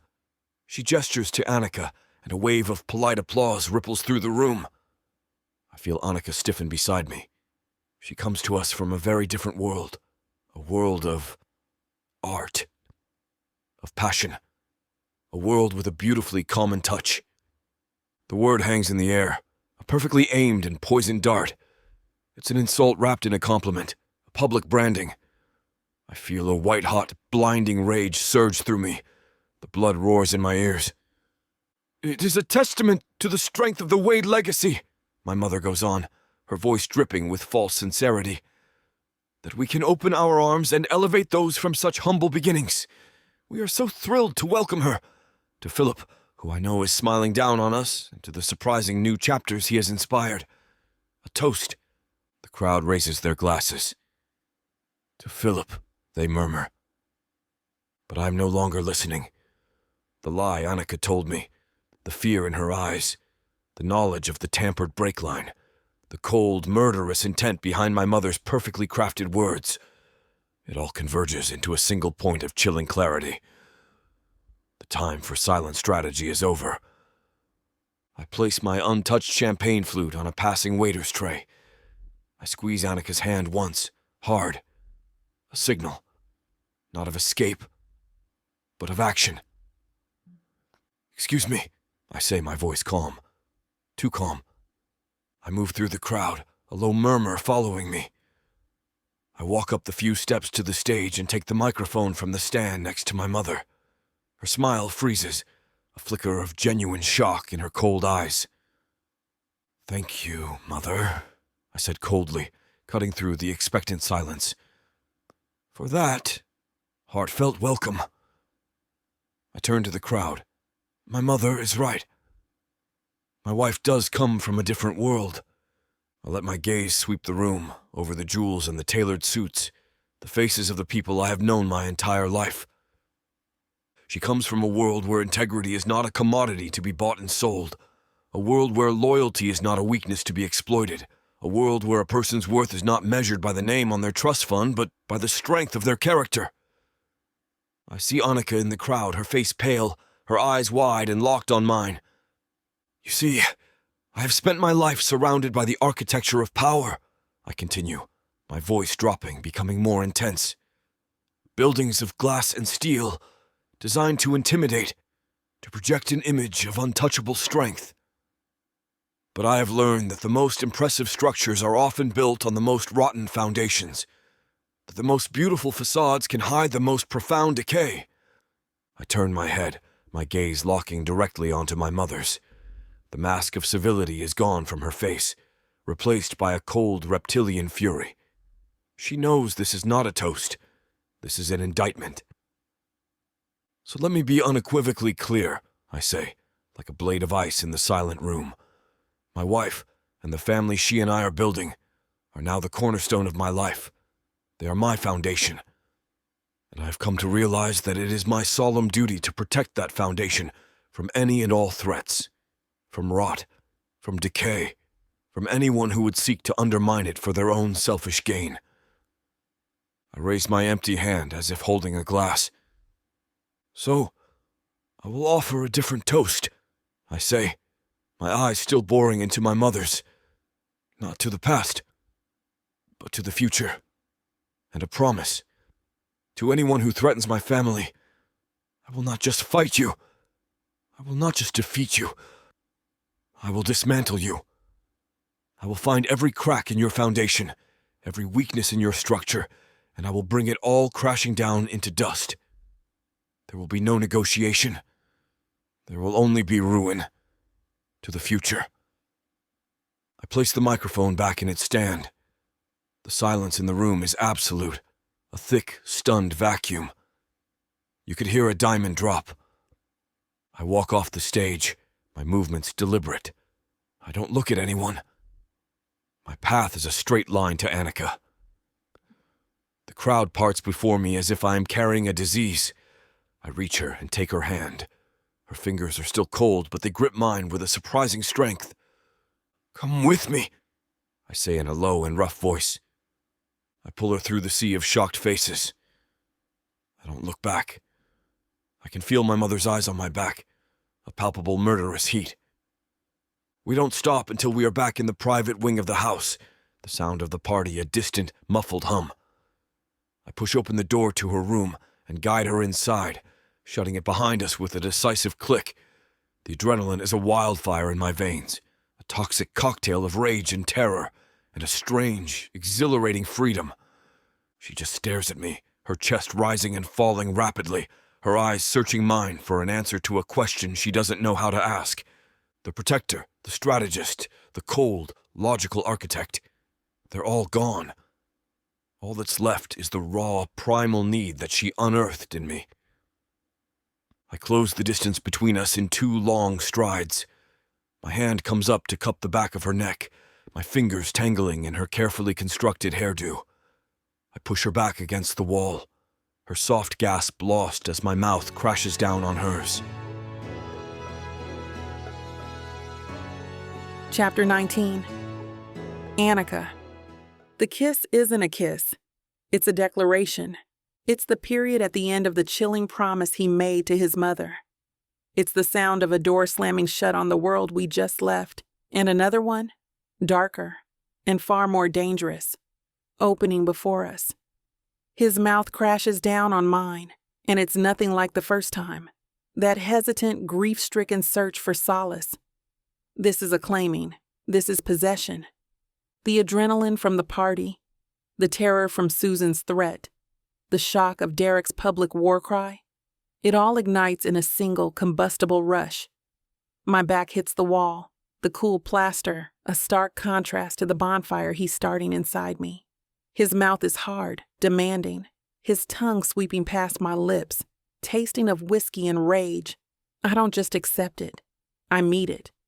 My hands fist in his tuxedo jacket, pulling him impossibly closer, my own fear and fury rising to match his. This isn't about comfort. This is about survival. Well, things are heating up here. You know what to do. Go to BWWM to get the dirty details that this platform won't put on the air. I know it sucks, but at least you can get a 40% discount with code VIXA40 to make up for it. Use it while it lasts and apply it to every digital product in your cart. Back to the story. He shifts his weight off me, pulling me into his side, his arm a heavy protective bar across my waist. I lay my head on his chest, feeling the steady thudding beat of his heart under my ear. It's the only sound in the world. The reality of what we've just done, of the war he declared downstairs, of the danger we're in, comes rushing back. The future is a vast, terrifying unknown, but for the first time since Cecile and Philip died, I'm not facing it alone. Lying in his arms, in the quiet aftermath of the storm, I whisper into the darkness. What do we do now? He's silent for a long time. I feel his chest rise and fall with a deep breath. Then his arm tightens around me, pulling me closer. He looks down at me, his eyes dark, filled with a new, unshakable resolve. We fight back. Chapter 20. Derek. The words "we fight back" hang in the air of my bedroom. A vow made in the dark, tangled space between adrenaline and intimacy.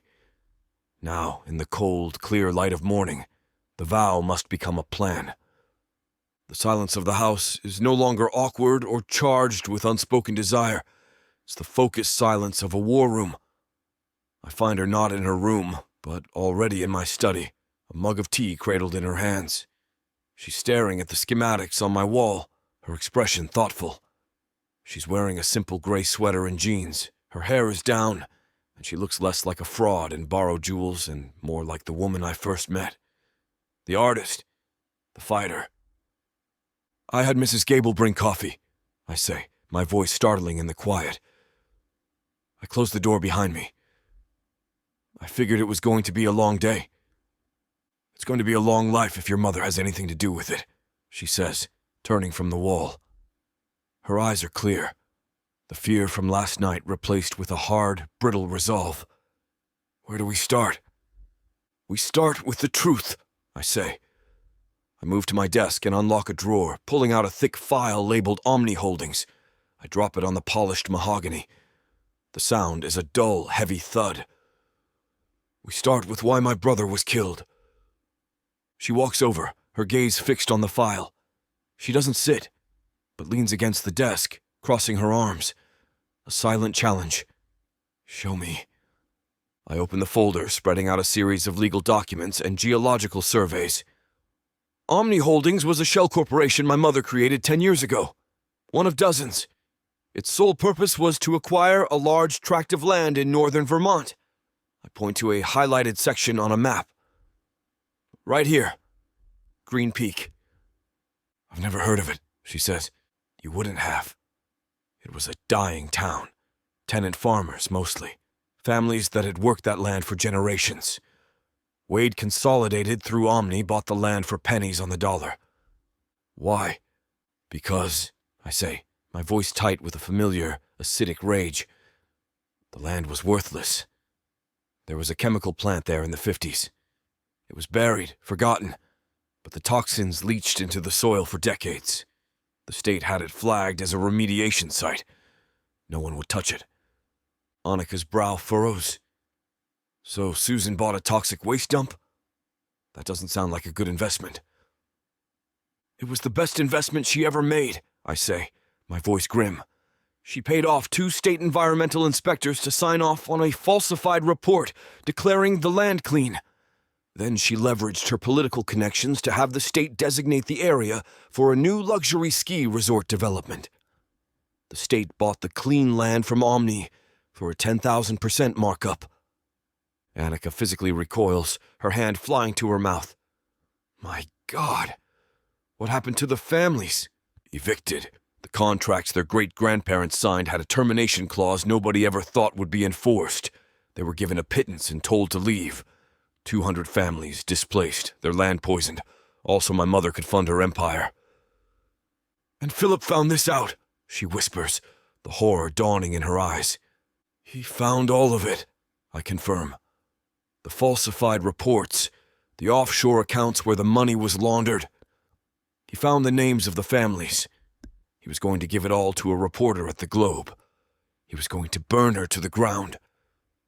She's silent for a long moment, processing the sheer scale of the cruelty. "Cecile knew," she finally says, her voice thick. "She didn't know the details, but she knew Philip was working on something that scared her. She said he was haunted by it." "He was," I say, the guilt a familiar weight. "He tried to get me to help him. I told him to let it go." "You were protecting your family," she says, and there's no judgment in her voice, only a sad understanding. "I was protecting a lie," I counter, my voice harsh, "and he paid the price for it." I run a hand through my hair, pacing behind the desk. "The problem is, it's all circumstantial.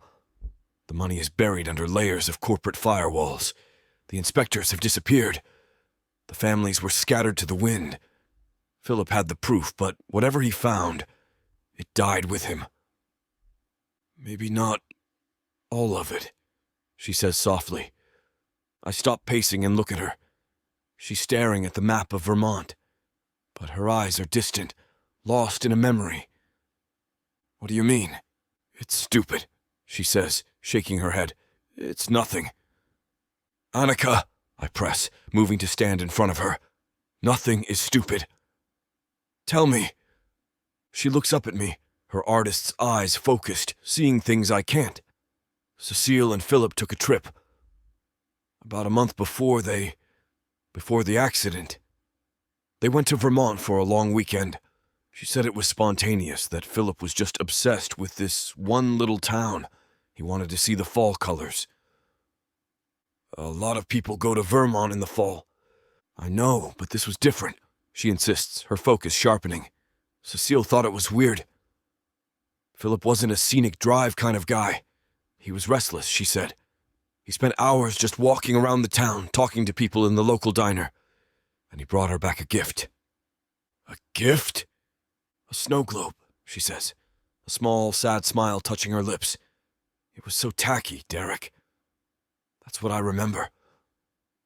Cecile had this incredible eye for beautiful, unique things, but she kept this cheap plastic snow globe on her nightstand, the kind with too much glitter and a poorly painted little town square inside. I asked her about it, and she just laughed and said, Philip said this is the most important thing he's ever given me. My heart rate kicks up. A snow globe. From what town? I don't know. Something with a green in it? Green something? It was right near where the... Her voice trails off, her eyes widening as she looks from the map to my face. Green Peak. I stare at her, the pieces clicking into place with a sudden jarring clarity. He wasn't there for the fall colors. He was there for the families. He wasn't just looking for financial records. He was looking for human proof. A witness. Someone who could testify to what my mother had done. The snow globe, I say, in a low with a dawning realization. It wasn't a souvenir. It was a message. A symbol for the town he was trying to save. But what does it prove? Maybe nothing, I admit. Or maybe it proves he found someone. Someone who talked. Someone whose story could corroborate the financials. Someone my mother would be desperate to keep quiet. The air in the room crackles with a new energy. It's a long shot, a wild guess based on a cheap souvenir, but it's the first real lead we've had. It's a flicker of light in the suffocating darkness. We need to find out who he talked to, Annika says, her voice alive with a new purpose. I'll have Joel start looking for eviction records, any legal challenges that were filed at the time. My phone buzzes on the desk, the sound violent in the quiet room. It's Joel. I snatch it up, a cold dread washing over me. What is it? I ask, my tone sharp. Bad news, Joel says, his voice grim. We've been playing defense, but your mother just went on offense. Hard. What did she do? Annika's eyes are wide, her hand unconsciously coming to rest on her stomach. She's trying to isolate Annika, Joel says, and I can hear the rustle of papers on his end. She's painting her as an unstable, unreliable guardian with no support system. And she just took the first real shot. Get to the point, Joel. They just served a subpoena to Annika's best friend, Simone Dubois. They're deposing her in 48 hours. Chapter 21. Annika. The words land in the focused silence of the study, and the fragile, strategic calm we had built shatters into a million pieces. Simone Dubois. They're deposing her. A white-hot, violent rage surges through me, so potent it makes me dizzy. It's one thing for Susan to come after me. I'm in the arena. I signed the contract. But Simone, my Simone, who has known me since we were awkward teenagers with bad haircuts, who held my hand through every breakup, Who was the first person I called when I met Cecile? No, absolutely not. She can't, I say, the words a low, dangerous snarl. I push away from the desk, my hands clenched into fists at my sides. She can't touch her. Simone has nothing to do with this. That's the point, Derek says, his voice a blade of ice. He's watching me, his expression a mask of cold fury. He takes the phone from his ear. Isolating you is the strategy. She's trying to cut you off from your support system, to prove to a judge that you're alone, unstable, and an unsuitable guardian. I don't give a damn about her strategy.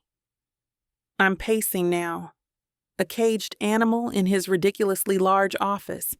The smell of old books and his cologne is suffocating. This is Susan's filth. She doesn't get to drag the people I love into it. I agree, he says simply. He's already moving, all coiled, lethal energy. He walks to his own chair, his movements economical and precise. He's not panicking. He's mobilizing. Joel is already filing a motion to quash the subpoena. He's going to argue that it's irrelevant and purely for the purpose of harassment. Will it work? I demand, stopping to face him. Probably not, he admits, his honesty brutal. But it will delay them. It will buy us time. And it will show them we're not going to roll over. He looks up at me, his blue eyes pinning me in place. You need to call her. Now. Before they do. You need to warn her. He's right. My fury is useless unless I channel it. I nod, pulling my cell phone from my pocket with a trembling hand. I can't do this here. Under his watchful, analytical gaze, I need to be myself, to be the friend Simone needs. I'm going to my room, I say. No. The word is sharp, absolute. Do it here. Where I can hear, where I can help, if you need it. He gestures to the speakerphone button on his desk phone. Let me be your legal counsel. It's the most intimate thing he's ever offered me. Not the sex, not the protection, but this. The quiet offer of his mind, his strength, his partnership. I walk back to the desk, my resolve hardening. I take a deep, shuddering breath and dial Simone's number, pressing the speaker icon. She picks up on the third ring. Hey, you. I was just about to text you a picture of the world's ugliest sweater for the baby. It has a pug in an elf costume. Tell me I have to buy it. Her voice, so full of sunshine and normal, everyday nonsense, makes my throat close up. A wave of guilt washes over me. I'm the reason the storm is about to break over her head. Annie?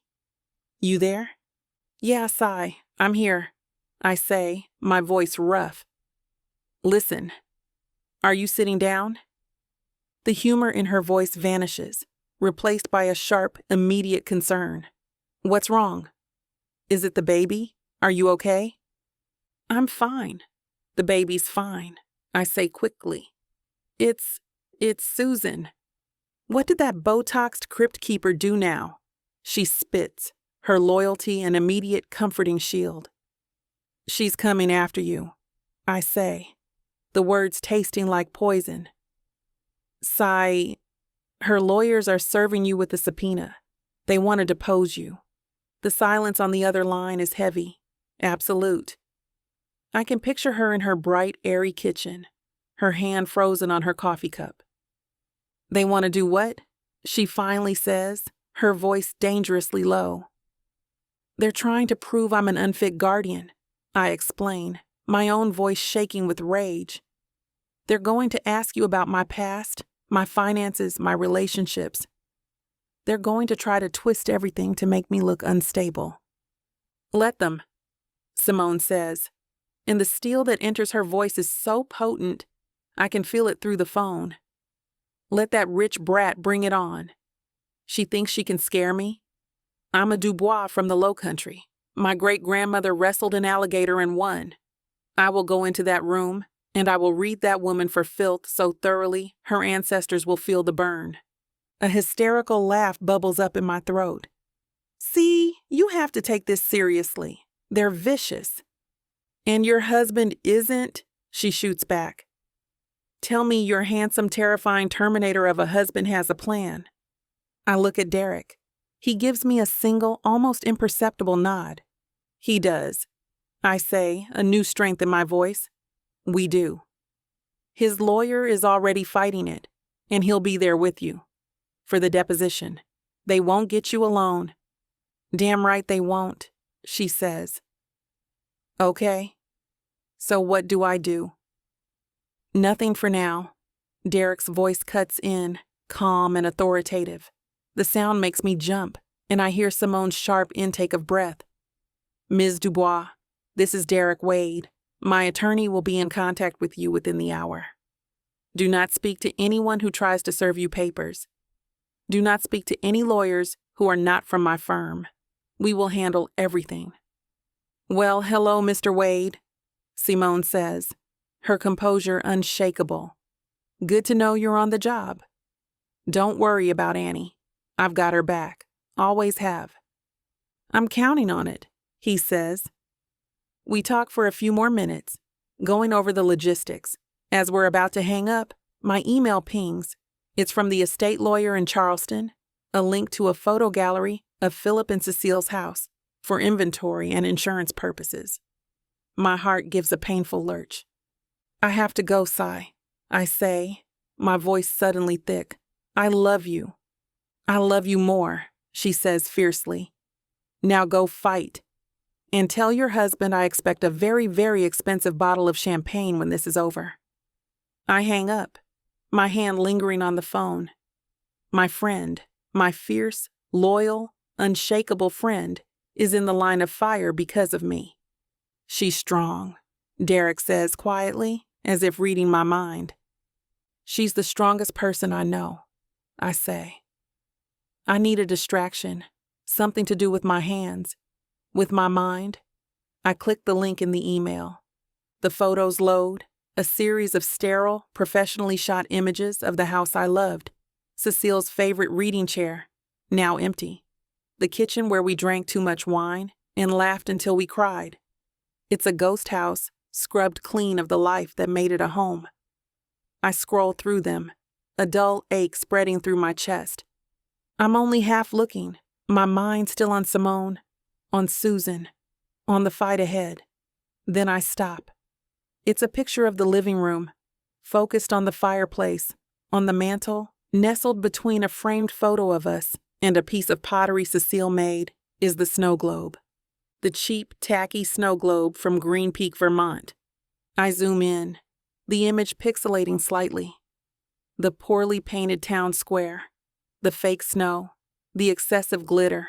It looks so out of place, and a memory hits me, so sharp and vivid it's like I'm back there. It was a few weeks before they died. I was at their house, helping Cecile hang a new painting. She was on the stepladder, and I was holding it steady. My gaze had landed on the snow globe.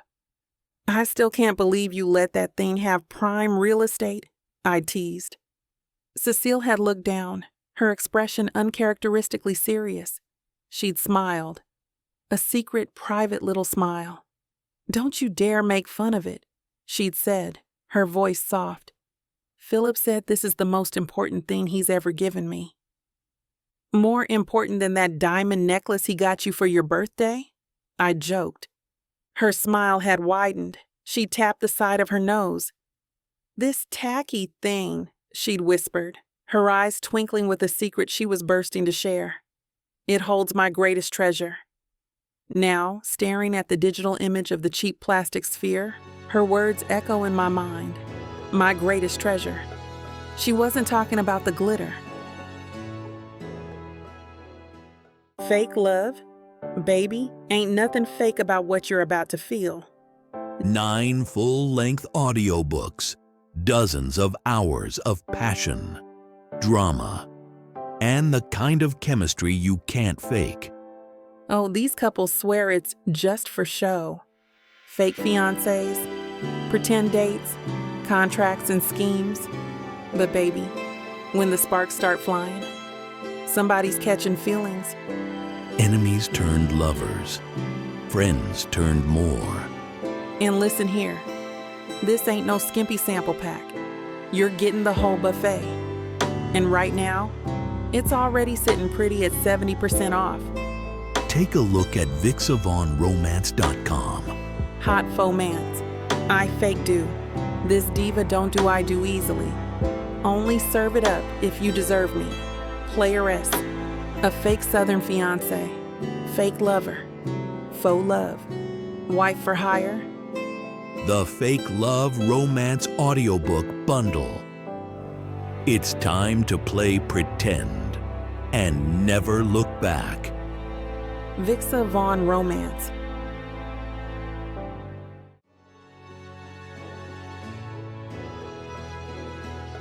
Chapter 22. Derek.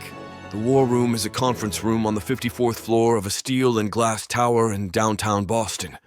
It has a panoramic view of the city, a sterile, God's-eye perspective that I usually find calming. Today it just feels like a long way to fall. We've been here for 3 hours. Me, Annika, Joel, and a woman named Evelyn Davies, a litigation specialist Joel brought in who has the warm, maternal demeanor of a great white shark. Her specialty is high-conflict family law, which is a polite way of saying she's paid an exorbitant amount of money to professionally dismantle people on a witness stand. Today, her target is Annika. It's a mock cross-examination, a dress rehearsal for the slaughter my mother's legal team is planning, and it is brutal. "Let's return to your finances, Ms. Sharma," Evelyn says, her voice a calm, precise scalpel. She peers at Annika over a pair of half-moon glasses. "You testified that your income as a freelance artist is variable. Is variable the word you would use for the 6-month period in 2022 where you declared an income of less than $4,000? I see Annika's knuckles go white where she's gripping her pen. My entire body tenses. I want to stand up, to end this, to tell Evelyn to back the hell off. But Joel catches my eye and gives a nearly imperceptible shake of his head. This is the point. She has to be ready. Annika takes a slow, deliberate breath. "The word I would use is bereavement," she says, her voice quiet but perfectly steady. My mother had just passed away after a long illness. I was her primary caregiver for the final year of her life. It was a period during which I was not focused on generating income. She doesn't look at Evelyn with anger. She looks at her with a kind of weary pity, as if to say, "Is this really the best you've got?" Evelyn doesn't even blink. How touching! And also completely unverifiable without medical records we don't have access to. So to a judge, it simply looks like you are incapable of maintaining a stable household. She flips a page in her legal pad. "Let's talk about your relationship with the deceased, Cecile Wade. You were her best friend, correct?" "She was my sister in everything but blood," Annika says, the words laced with a quiet, unshakable conviction. "Close enough, in fact, that you felt it appropriate to begin a physical relationship with her grieving brother-in-law a mere few weeks after her tragic death." The air is sucked out of the room. The question is a low, dirty blow, and I feel a murderous rage coil in my gut. I push my chair back, ready to launch myself across the table. "That's enough!" I snarl. "No, it's not," Annika says, her voice cutting through my anger. She hasn't taken her eyes off Evelyn. Her gaze is like flint. "That's a disgusting and manipulative question, and it's exactly the kind of question a soulless corporate ghoul like Susan Wade would tell you to ask." Evelyn arches an eyebrow, a flicker of professional respect in her eyes. "It is, however, a question you will be asked, Mrs. Wade." "How will you answer it?" Annika leans forward, her hands clasped on the table. The borrowed diamond on her finger flashes under the recessed lighting. "I will answer that in a time of unimaginable grief, Derek and I found a moment of human connection. We are two people who loved Philip and Cecile more than anything, and we are united in our determination to protect their child. Our marriage is a partnership forged in that love and that determination. And I will not allow you or anyone else to twist it into something ugly. She holds Evelyn's gaze, unflinching, until the older woman finally looks down and makes a note on her pad. "Good," Evelyn says softly. "Very good." We take a break. The moment Evelyn and Joel leave the room to confer, the tension breaks. Annika slumps in her chair, the adrenaline leaving her in a rush. She runs a hand over her face, and I see that it's trembling. I'm beside her in an instant, my hand on her shoulder. "Are you all right?" She looks up at me, and the strength, the fire, is gone, replaced by a raw, bruised vulnerability. I hate this, Derek. I hate this so much. They're taking my life, my memories, my love for Cecile, and they're turning it all into ammunition. "I know," I say, my voice rough. I kneel in front of her chair, taking her hands in mine. They're cold. "But you see what you did in there? You didn't let them. You took their ugly, twisted narrative, and you refused it. You were magnificent." She lets out a shaky laugh. "Magnificent?" I wanted to flip the table and storm out. "I know." "I saw it in your eyes," I say, a small smile touching my lips. "I was hoping you would. It would have been a hell of a show." Her fingers curl around mine. "Thanks for not letting me." "We're a team, remember?" I say. "We fight back. Together." The air between us shifts. The legal battle, the danger, it all fades away, and there is only this. Her hands in mine, the quiet understanding in her eyes. The space between us is no longer a battlefield. It's a sanctuary. And I realize, with a sudden gut-wrenching certainty, that I'm not just fighting for my brother's child anymore. I'm fighting for her. For this. Joel and Evelyn return, and the spell is broken. We spend another 2 hours dissecting my mother's corporate structure, trying to find a leverage point, a weakness we can exploit. We talk about the snow globe, about the dead end of trying to find the families from Green Peak, most of whom signed NDAs in exchange for their paltry settlements. The day ends with a mountain of work and no clear path forward. We are exhausted, bruised, but for the first time, we are truly, unequivocally, a unit. Later that night, the house is quiet. I'm in my study, staring at the same schematics, but seeing something different. I'm not just seeing the lines and angles of a building. I'm seeing a home, a place of safety, of light, a place a child could grow up in, loved and protected. A sound, soft and melodic, pulls me from my thoughts. It's humming. Annika. I follow the sound down the hall. It leads me to the nursery. The door is slightly ajar, a soft sliver of moonlight spilling from within. I stand in the shadows of the hallway, unseen. She's sitting in the rocking chair, the one she insisted on buying, the one that doesn't match the room's sterile perfection. Her back is to me. She's not humming to the empty room. She's humming to the baby. Her hand is resting on the curve of her stomach, a gentle, rhythmic caress. The sound is a simple, wordless lullaby, but it's the most beautiful, hopeful thing I've ever heard. The sound of life in this house of death, a sound of love in this house of secrets. I watch her and the carefully constructed walls around my heart, the ones I've been building since my father died. The ones that became a fortress after Philip was taken from me. They don't just crack. They crumble into dust. This is not a business arrangement. This is not a strategic alliance. This is my life. The woman in that chair and the child she carries. They are my life. The contract, the prenup, the exit clause. It's all meaningless paper. My existence, my future, my very reason for breathing is irrevocably tied to hers. The thought of my mother winning, of this quiet, perfect moment being shattered, of her being taken from me. It's not just a strategic loss. It is the complete and utter annihilation of my world. The thought of losing her is simply terrifyingly unbearable. Chapter 23. Annika.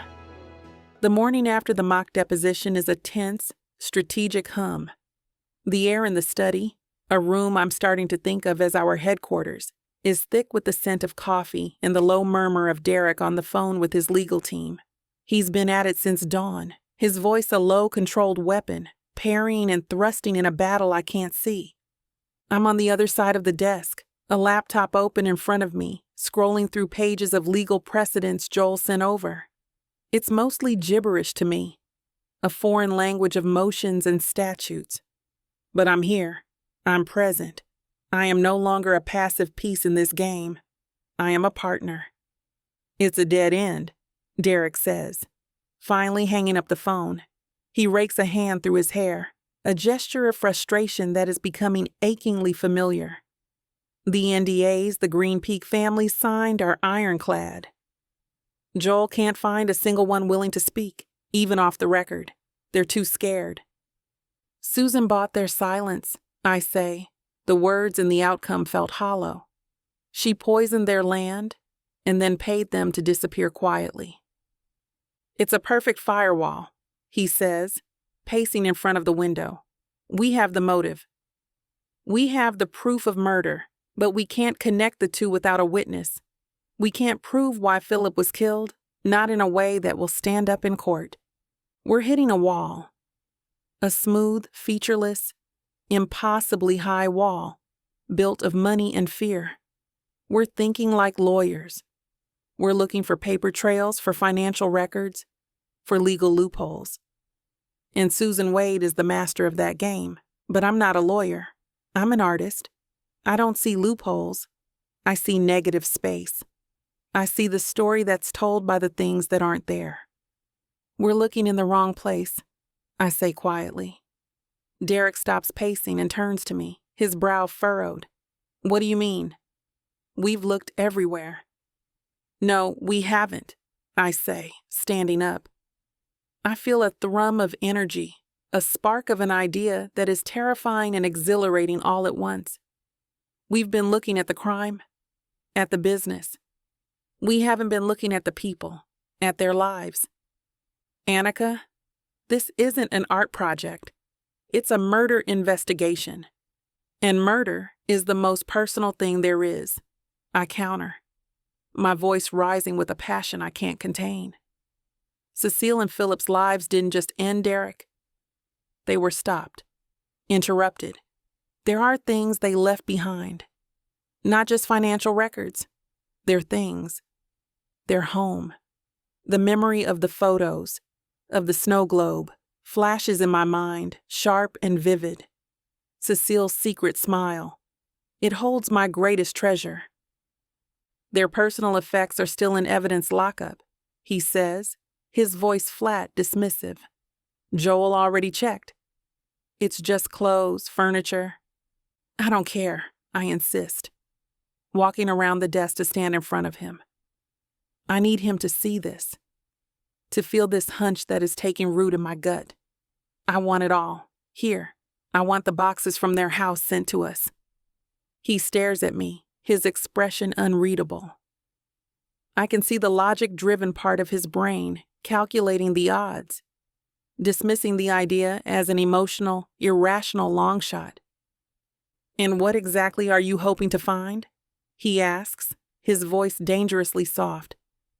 A signed confession tucked inside a photo album? Maybe, I shoot back, refusing to back down. Or maybe just a piece of them. A piece of their life that doesn't make sense, a clue that isn't in a legal file. Philip was trying to leave a trail, Derek. He gave Cecile that snow globe for a reason. What if he left something else? He's silent for a long moment, his gaze searching mine. I can feel the shift in him, the battle between his analytical mind and this new terrifying trust he has placed in me. Okay, he finally says, the word a quiet surrender. He reaches for his phone. I'll call Joel. 2 days later, the boxes arrive. They fill the cavernous foyer of the Wade mansion, a mountain of brown cardboard and black marker scrawls. Kitchen, bedroom, Philip's office. Each one is a punch to the gut. This is it. This is all that's left of 2 vibrant, beautiful lives. Derek stands beside me, his hand a warm, solid presence on the small of my back. He doesn't speak. He doesn't have to. His presence is a silent promise. You are not alone in this. Where do you want to start? He asks quietly. His office, I exclaimed. If he hid something, it would be there. We spend the next few hours opening the boxes, the sound of tearing packing tape, an ugly scar in the silence of the house. The contents are a tangible, heartbreaking inventory of a life. The smell of Cecile's favorite perfume clinging to a cashmere scarf. Philip's worn, dog-eared copy of The Great Gatsby. A half-finished baby blanket. The knitting needles still stuck in the soft yellow yarn. I pull out a framed photo of the four of us, taken last summer on a sailboat in Charleston Harbor.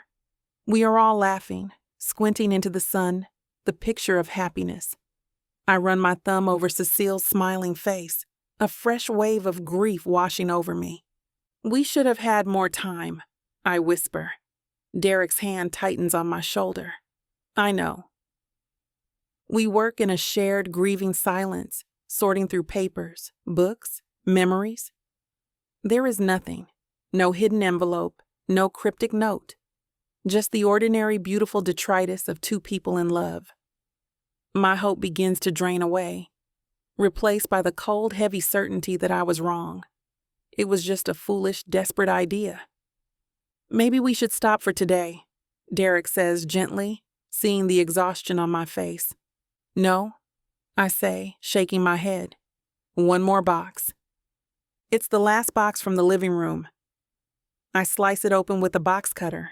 It's full of decorative objects, wrapped in layers of newspaper, a porcelain vase, a set of antique candlesticks, and then, at the bottom, I feel it. A round plastic shape. My breath catches. I pull it out, unwrapping the newspaper, the snow globe. It looks even cheaper and tackier in person. The paint on the tiny figurines is chipped. The glitter is clumped together at the bottom. It feels solid, heavy in my hands.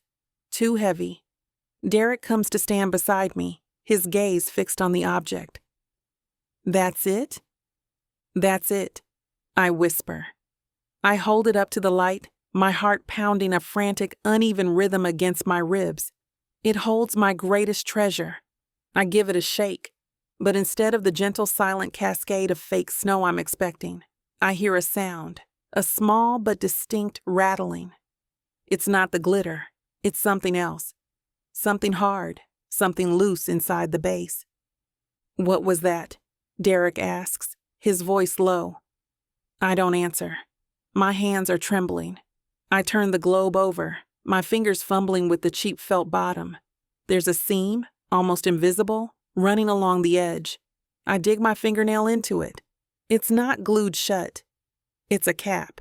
With a final desperate pry, the base pops open, and something small, black and rectangular falls out, landing with a soft, definitive click in the palm of my hand. A flash drive.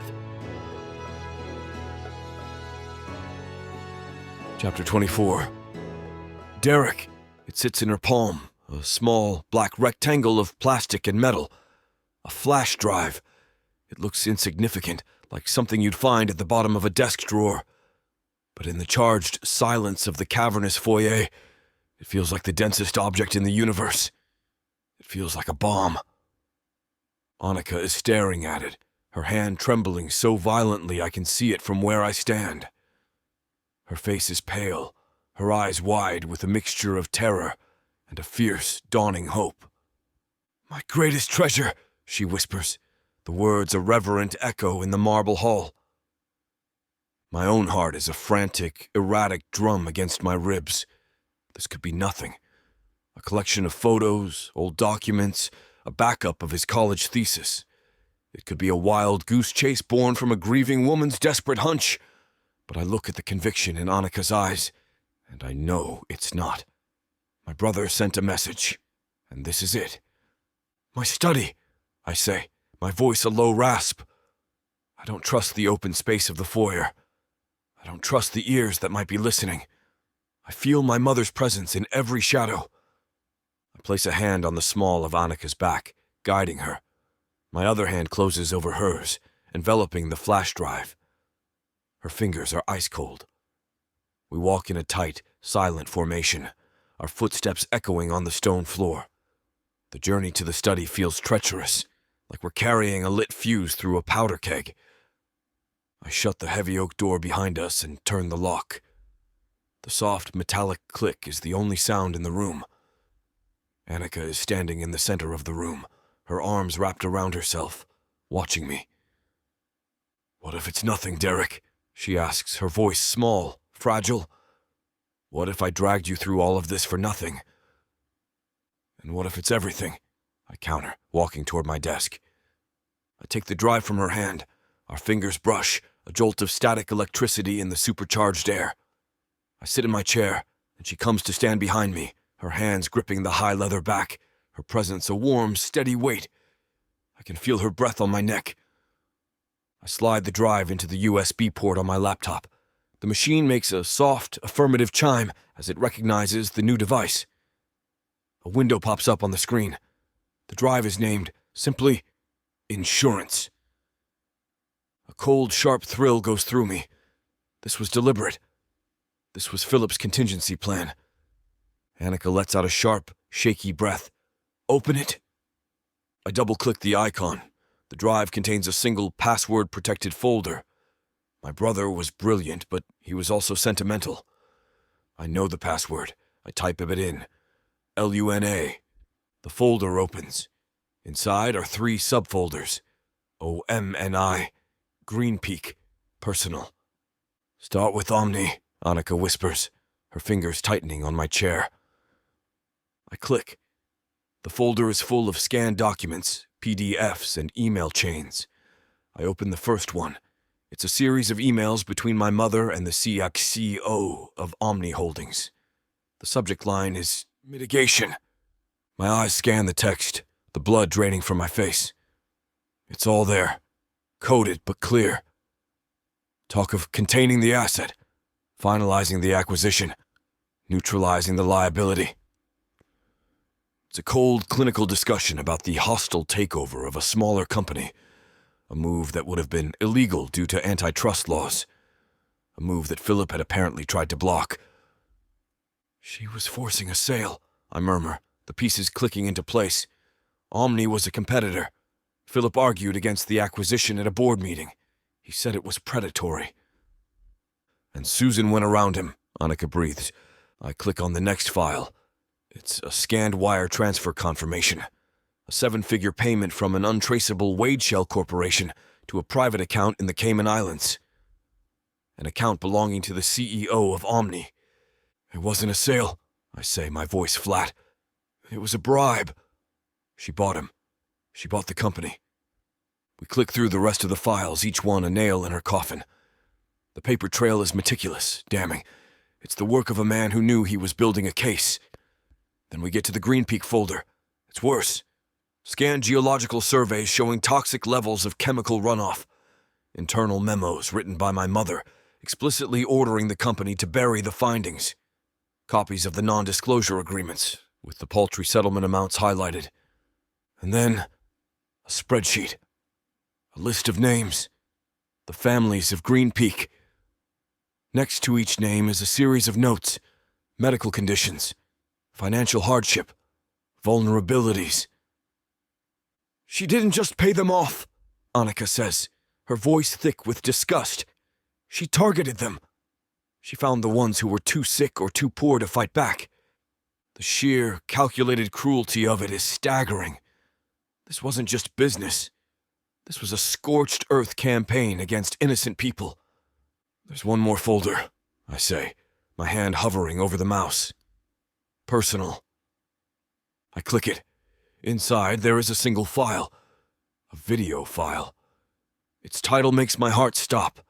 For a manual. "Play it," Annika whispers, her voice cracking. I double-click the file. The screen goes black for a second, then flickers to life. It's Philip. He's in his study at home, the camera on his laptop filming him. He looks tired, his face pale, the easy smile I remember so well completely gone. He looks hunted. "Hey, baby," he says, his voice rough with an emotion he's struggling to contain. He forces a smile, but it doesn't reach his eyes. "If you're watching this, it means I wasn't there to see you grow up. And for that, I am so sorry." He takes a shaky breath, looking away from the camera for a moment. Annika makes a small, wounded sound behind me, her hands gripping my shoulder so hard her knuckles are white. "There are things you need to know," he continues, his gaze finding the lens again. His eyes are burning with a desperate intensity. "About the family. About the money. It's a sickness. And your grandmother, Susan, she's the source of it." For the next 10 minutes, he lays it all out. The Omni deal. The Green Peak cover-up. He talks about the threats, the veiled warnings from my mother. He talks about his fear, not for himself, but for Cecile, for the baby. "I tried to get Derek to see," he says, and his voice breaks. I feel the words like a physical blow, a blade twisting in my gut. "But he's a part of the machine. He chose the family. He chose the lie. I hope by the time you see this, he's remembered how to be a brother." He looks down, his shoulders slumping. "I'm putting all the proof on this drive. Everything. I'm giving it to your mom. She'll know what to do with it. She's the bravest person I know." Just like her best friend, he looks up, and it feels like he's staring directly at Annika, through the screen, through time. "Trust Annie, Emmanuel. She'll protect you. She'll love you enough for all of us." He reaches out and the screen goes black. The silence in the room is absolute, profound. It's the silence of a tomb. My brother's voice, his last words, hang in the air between us. The guilt is a physical thing, a crushing weight that makes it hard to breathe. He chose the lie. "We have her," Annika whispers, her voice a shattered wreck. "We have it all." Relief crashes through me, so potent it's dizzying. It's immediately followed by a wave of pure, cold terror. The battle is over. The war is about to begin. I stand up and turn to face her. Her face is streaked with tears, her eyes shimmering with a grief so profound it mirrors my own. But beneath the grief, there is a core of steel. The same steel I saw in my brother's eyes on that screen. The space between us is no longer a contract. It's not just an alliance. It's something deeper, forged in the crucible of this shared loss, this shared purpose. I reach out, my hands cupping her face, my thumbs brushing away the tears on her cheeks. She leans into my touch, her eyes fluttering shut. "He was wrong about me," I say, with a regret so vast it could swallow me whole. "I should have been there for him. I should have chosen him." "You're choosing him now," she whispers, her eyes opening to look into mine. "You're choosing her." I look at her, at this incredible, fierce, beautiful woman who saw the truth when I was blind to it. This woman who has become the center of my world, the anchor in the storm. And I pull her to me. The kiss is nothing like the others. It's not the desperate, grief-stricken collision in the kitchen. It's not the savage, possessive claiming after the gala. This is something else entirely. It's a quiet, profound, soul-deep connection. It's the taste of salt and sorrow, of relief and terror, of a future that is suddenly, terrifyingly, undeniably real. It's a promise, a vow. It's the start of everything. Chapter 25, Annika. The kiss is a point of stillness in a world that has been spinning violently off its axis. It's the quiet after the storm, the taste of salt and sorrow, and a profound, terrifying relief. When Derek pulls back, his hands are still framing my face, his thumbs stroking my tear-stained cheeks with a reverence that makes my bones ache. His eyes, those impossibly blue eyes that have always been so cold and analytical, are now blazing with an emotion I can't quite name. It's more than desire. It's more than possession. It's a raw, unguarded vulnerability that mirrors my own. "He was wrong about me," he whispers, his voice thick and rough. I chose the lie. For years, I chose the lie. You didn't know. I breathe, my own voice a wreck. Derek, you couldn't have known what she was capable of. But I knew him, he says, and the self-loathing in his voice is a physical thing. I knew his heart. And I let my pride, my resentment, this damn house, I let it all blind me. He came to me for help, and I turned him away. And then you came for me, I say, my fingers coming up to cover his hands, holding them against my face. You walked into my life, and you offered me a lifeline. You're here now. That's what matters. It's not enough, he growls, his gaze dropping to my mouth. Just protecting you isn't enough anymore. The air crackles, the grief and relief and terror of the last hour coalescing into something new, something primal and undeniable. The memory of our last two encounters, one born of grief, the other of fury, is a ghost in the room. But this is different. This is a choice. What is this, Derek? I whisper, needing to hear him say it. This is me, choosing my brother, he says, his voice dropping, becoming a low, sinful promise. This is me, choosing his legacy. This is me, choosing you. And God help me, Annika, I'm never letting you go. He doesn't kiss me again. He takes my hand, his fingers lacing through mine, and leads me from the study. He doesn't take me to my room, the gilded cage. He takes me to his, the room where we first fell apart together. But there's no frantic desperation this time, no chaos, just a slow, deliberate claiming that has my blood heating to a simmer. He closes the door behind us, the soft click sealing us in our own world. In the moonlight, he turns to me, his eyes dark with 1,000 unspoken promises. I've been living in black and white for so long, he murmurs, reaching out to trace the line of my jaw. And you, your color. You're this vibrant, chaotic, brilliant explosion of color, and you've wrecked my perfect monochrome world. Is that a complaint, Mr. Wade? I ask, in a little breathless as his hand slides down my neck, his thumb stroking the frantic pulse at its base. It's a confession, he breathes, leaning in until his lips are a hair's breadth from mine. I don't want it back. I don't want the silence. I want the chaos. I want you. His mouth takes mine, and it's a revelation. It's slow, deep, and utterly consuming. A kiss that speaks of forevers and damnations. My knees go weak, and I cling to him, my body melting against the hard plains of his. If you want to know where this naughty scene is headed, you'll have to get it from BWWM.com. This platform has rules and guidelines that we have to follow in order to keep these free stories coming. Find any Vixa audiobook on her website and use code VIXA40 for a 40% discount to make up for these interruptions. Let's return to the story. I feel the exhaustion, the emotional and physical release, pulling me down into a deep, dreamless sleep. I am safe. For the first time since Cecile and Philip died, I feel completely and utterly safe. Just as I'm drifting off, I feel him press a soft kiss to the back of my neck. He shifts, his voice a low, rumbling whisper in the darkness, not meant for me, but for a ghost in the room.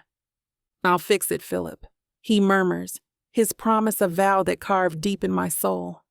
I'll make it right. Chapter 26. Derek. The morning of the hearing dawns gray and cold, the sky the color of unpolished steel. It's a reflection of the atmosphere inside the house. A heavy, waiting silence has fallen, the calm before the final, brutal storm. I stand behind Annika, my hands on her shoulders as she stares at her reflection in the full-length mirror of her room. She's wearing a simple navy blue dress that is both elegant and severe. It's a warrior's armor. Her hair is pulled back in a neat, low bun, her face pale but resolute. The only color on her is the deep, defiant red of her lipstick. Her eyes meet mine in the mirror, They are dark, fathomless, filled with 1,000 questions. Last night was a vow, a rewriting of every contract, spoken and unspoken. This morning, the reality of that vow and the battle it entails is a tangible presence in the room. "You're staring," she says, her voice quiet. "I'm memorizing," I correct her, my voice a low rumble. I dip my head, my lips brushing the sensitive skin just behind her ear. Every line, every curve, the way you look when you're about to go to war. She shivers, a slight, involuntary tremor that I feel through the palms of my hands. I feel like I'm going to be sick. "You won't be," I say, my grip on her shoulders tightening, a silent promise of support. "You're the strongest person I've ever met." I see the subtle swell of her stomach in the mirror, the physical evidence of the life we are fighting for. "Both of you." She turns in my arms, her hands coming to rest flat against my chest. The fabric of my suit is a flimsy barrier against the heat of her touch. "And what about you, Derek? What happens when you face her?" I look at her, I say, my voice devoid of all emotion. And I see a stranger. A threat to my family that needs to be neutralized. That's all she is now. It's the truth. The woman who raised me, the mother I once tried so desperately to please, is gone. In her place is a murderer, a monster. And I will feel nothing when I destroy her. "Our legal team is waiting downstairs," I say, pulling back, the loss of her touch an immediate, aching void. It's time. The courthouse is a sterile, hushed beehive of quiet conversations and rustling papers. We sit in a small, windowless conference room with Joel and a sharp-eyed senior litigator named Marcus Thorne. The original flash drive is in a secure vault. The copy sits on the polished table between us, a small black plastic rectangle that holds the power to detonate a dynasty. "The strategy is simple," Marcus says, his voice a calm, authoritative baritone. "We let them fire the first shot. We let Miss Wade's counsel paint their picture of Annika as an unstable, unsuitable guardian. We let them build their gallows. And then," he taps the flash drive with a manicured finger, "we hand them the rope." "No grand reveal?" Annika asks, her hands clasped tightly in her lap. "No video for the judge?" "Absolutely not," Joel says, shaking his head. "The contents of that drive are an explosive device. We don't want to detonate it in a public courtroom. That creates chaos, investigations, a media circus that would be a nightmare for Emmanuel. The goal isn't to send your mother to prison today, Derek. The goal is to win the war with a single silent bullet." "So what do you do?" I ask, leaning forward. "I wait for opposing counsel to finish their opening statement," Marcus says, a predatory gleam in his eye. "And then I will request a brief recess to discuss a matter of extreme sensitivity. In chambers, I will present Susan's lawyer with a one-page summary of the contents of this drive. No details, just the names. Omni Holdings, Green Peak, Phillips Video Diary. I will explain that we have a zero-tolerance policy for threats against our client, and that this custody petition is a direct threat." "You're blackmailing her," Anika says, her voice a mix of shock and awe. "I'm providing her with the necessary information to make a rational, self-interested decision," Marcus corrects her with a thin smile. "And I suspect she will decide that her freedom is more valuable than a custody battle she can no longer win. When we walk into the courtroom, the tension is a physical force. It's a small, private hearing room, all dark wood and somber lighting. My mother is already there, seated at the opposing table.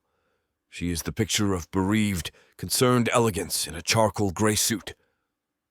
She looks at me, and her expression is one of cool, maternal disappointment. Then her gaze slides to Annika, and it turns to pure, unadulterated venom. I place a hand on the small of Annika's back, a constant, grounding pressure, and guide her to our seats. I feel the rigid set of her spine, the quiet, controlled breaths she's taking. She is terrified, but she will not break. The hearing begins.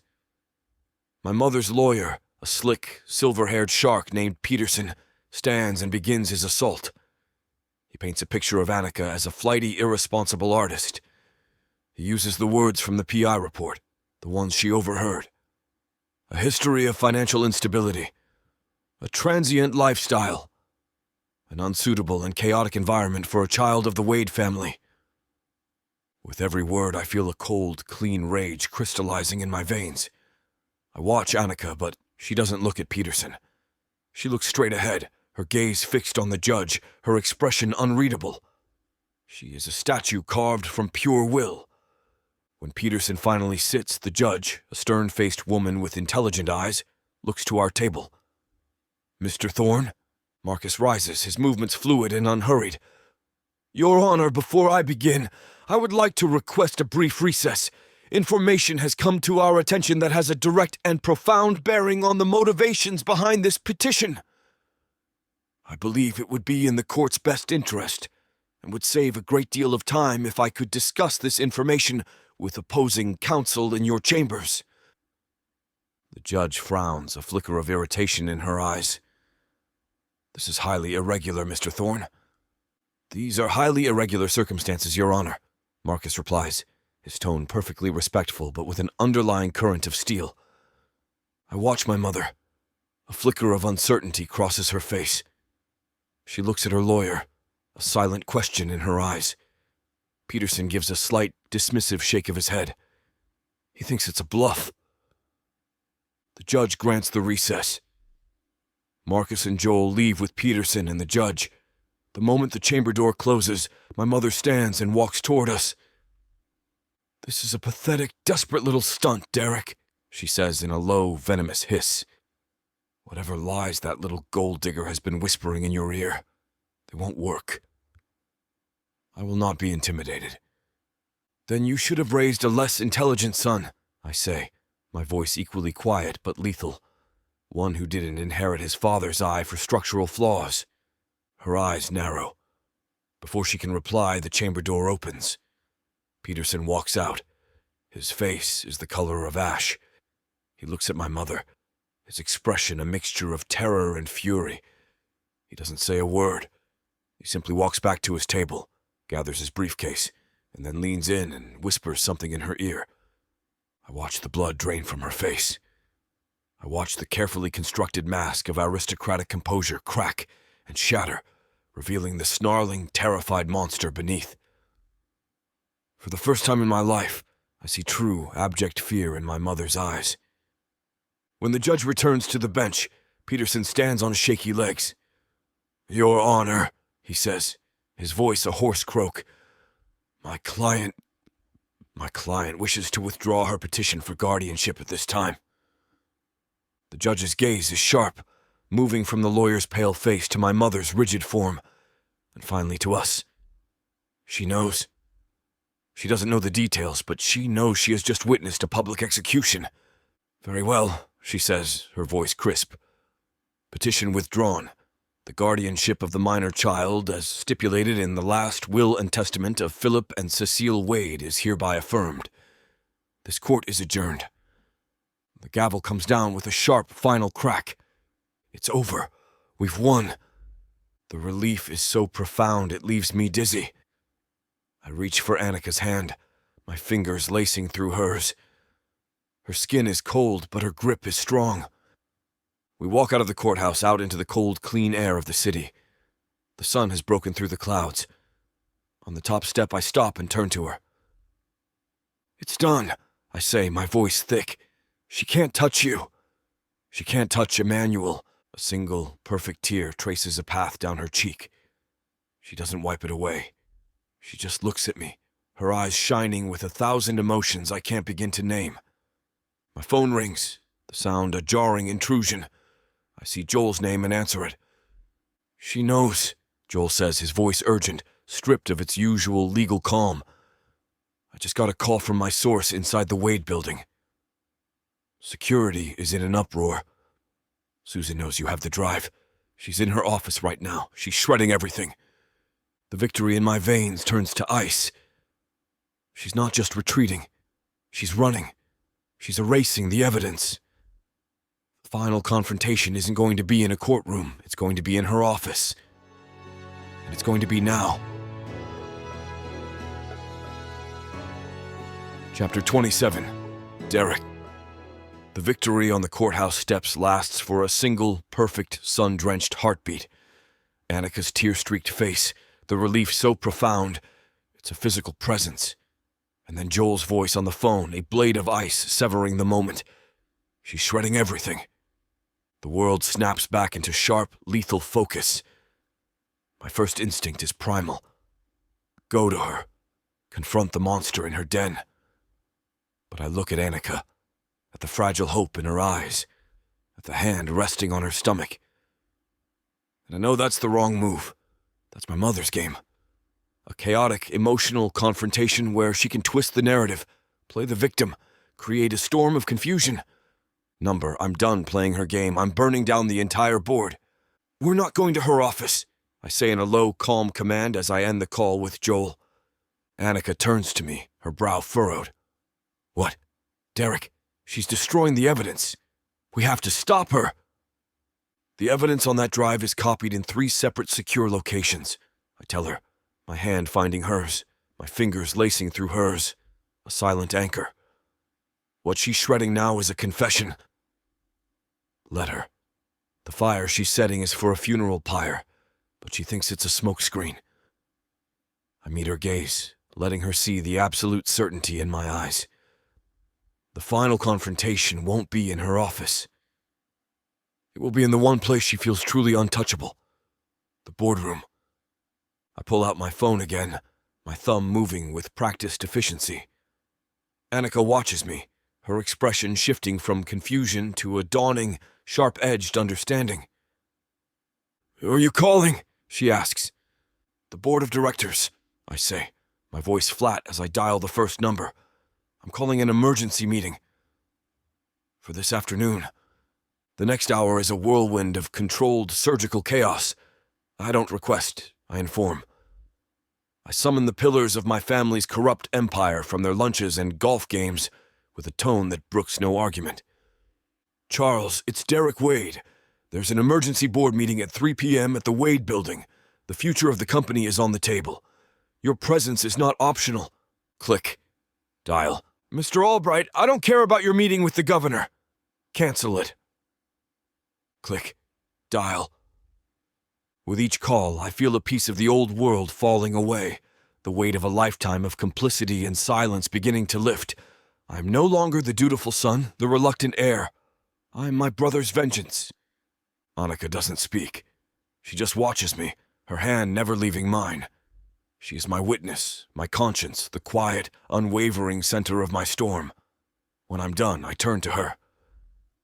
You don't have to come, I say. The words attest. The hell I don't, she replies, her voice a low, fierce promise. I'm your wife. We're walking in there together. The Wade Industries boardroom is on the top floor, a glass-walled cage overlooking the city. It's a room built to intimidate, to reinforce the sheer scale of the Wade power. The table is a single, massive slab of obsidian, polished to a mirror shine. When we walk in, they're all there. A council of old, powerful men, their faces a mixture of irritation and curiosity. And at the end of the table, in the seat my father once occupied, sits my mother. She looks up as we enter, her face a mask of cold fury. She thought I would come to her office. She thought this would be a private, family drama. She was wrong. Her eyes lock on Annika, and the hatred in her gaze is a palpable force. I guide Annika to the 2 empty seats directly across from my mother, a clear demarcation of the battle lines.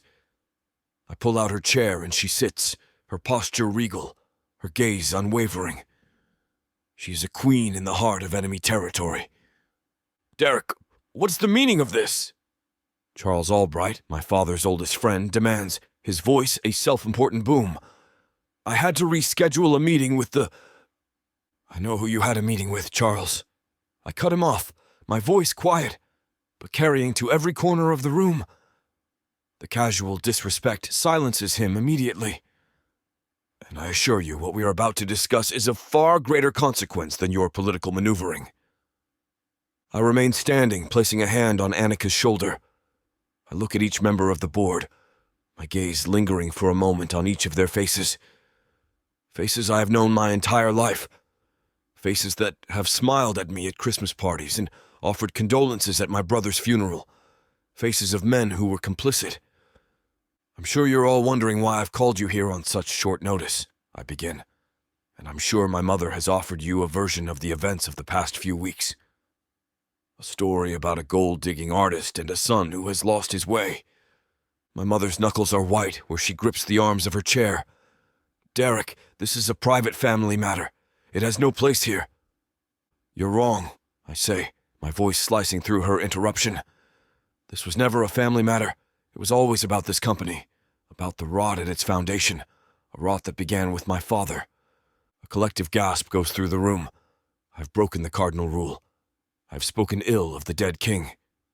My father was a great man in many ways, I continue, my voice steady, relentless.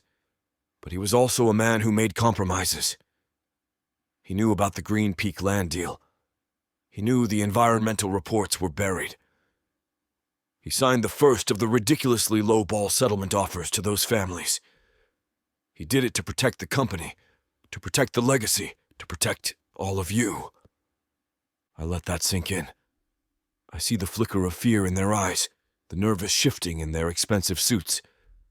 And when Philip discovered it, I say, my voice dropping, heavy with a guilt that is still a raw, open wound, I did the same thing.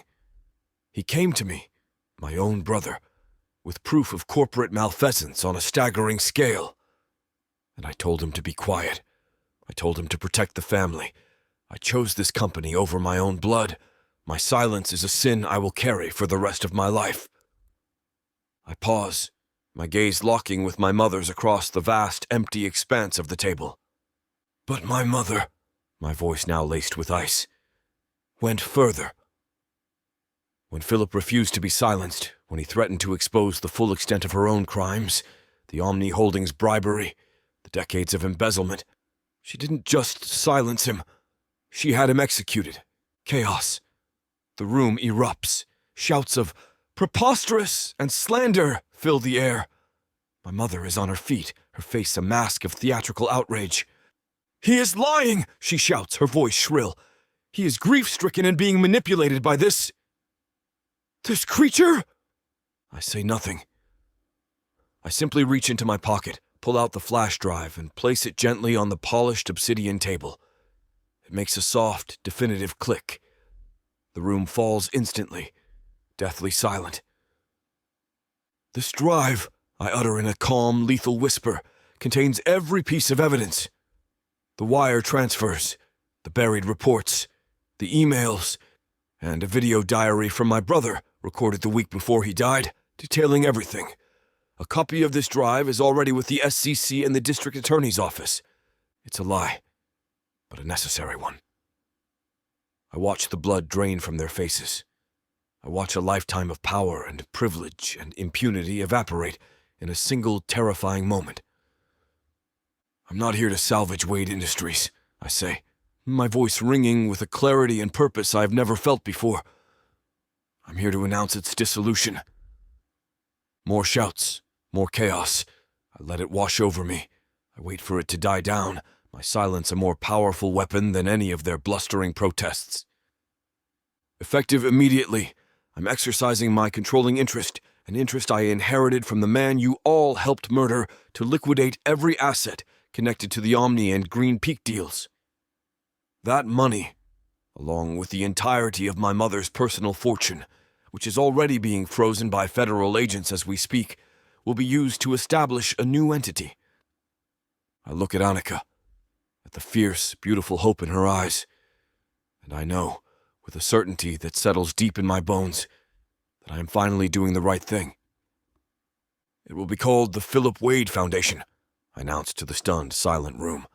"A multi-billion-dollar charitable trust dedicated to environmental justice and corporate accountability. We're going to find every family my father and my mother screwed over, and we're going to make them whole. We're going to tear down this corrupt, blood-soaked legacy, and we're going to build an honest one in its place. My brother's true legacy. The room is a powder keg of disbelief and fury. Charles Albright is sputtering, his face a dangerous shade of purple. My mother has collapsed back into her chair, her face a ruin. She has lost. She has lost everything.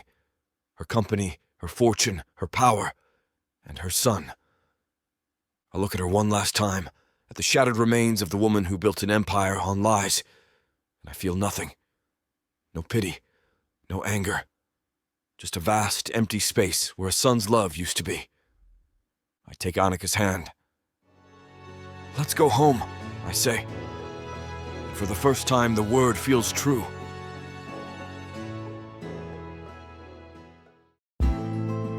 You ever think about that one person? Yeah, that one. The one that got away. Or maybe the one who never really left your heart. They broke it once, but what if they're the only one who can fix it? Who, baby? Now we're talking second chances. 8 full-length audiobooks, dozens of hours of longing, regret, and the kind of love that refuses to stay buried. And because healing your heart shouldn't break the bank, you get all of this for 70% off. Use the YouTube exclusive code VIXA40 and get an additional 40% off. The Second Chance Romance Audiobook Bundle. It's not too late. Vixa Vaughn Romance. Chapter 28. Annika. The silence in the car on the way back to the mansion is a living thing. It's not the awkward, charged silence of the morning after, or the heavy, oppressive silence of my first few weeks here. This is something else entirely. It's the quiet of a world remade, the calm that follows a tectonic shift. Derek's hand is holding mine, his thumb stroking a slow, steady rhythm over my knuckles. He hasn't let go since we walked out of that boardroom and into the blinding flash of cameras that had already gathered, a flock of vultures sensing a corporate death. He'd guided me through them, a solid, immovable wall of purpose, his body shielding mine. Now he just drives, his eyes on the road, his profile carved from stone. The man who walked into that room is not the same one sitting beside me. The weight he carried, the guilt, the resentment, the burden of a lifetime of complicity, is gone. In its place is a terrifying, beautiful clarity. When we arrive at the house, it feels different. The stone facade no longer looks like a fortress. It's just a house. A big, empty, sad house. The ghosts are still here, but their power is gone. What happens now? I ask, my voice a whisper in the quiet of the grand foyer. He turns to me, his blue eyes searching mine. Now we live. It's the simplest, most complicated answer he could have given. The news is on in the sunroom, the volume low. It's the only story in the world. Financial news channels are in a state of near apoplexy. Wade Industries, a titan of American industry for over a century, has been voluntarily dissolved by its acting CEO, Derek Wade. We watch it for a while, standing side by side. On the screen, they show a picture of Derek, stern and unyielding, followed by a grainy, unflattering photo of me, likely stolen from my gallery's website. Then, a picture of Susan.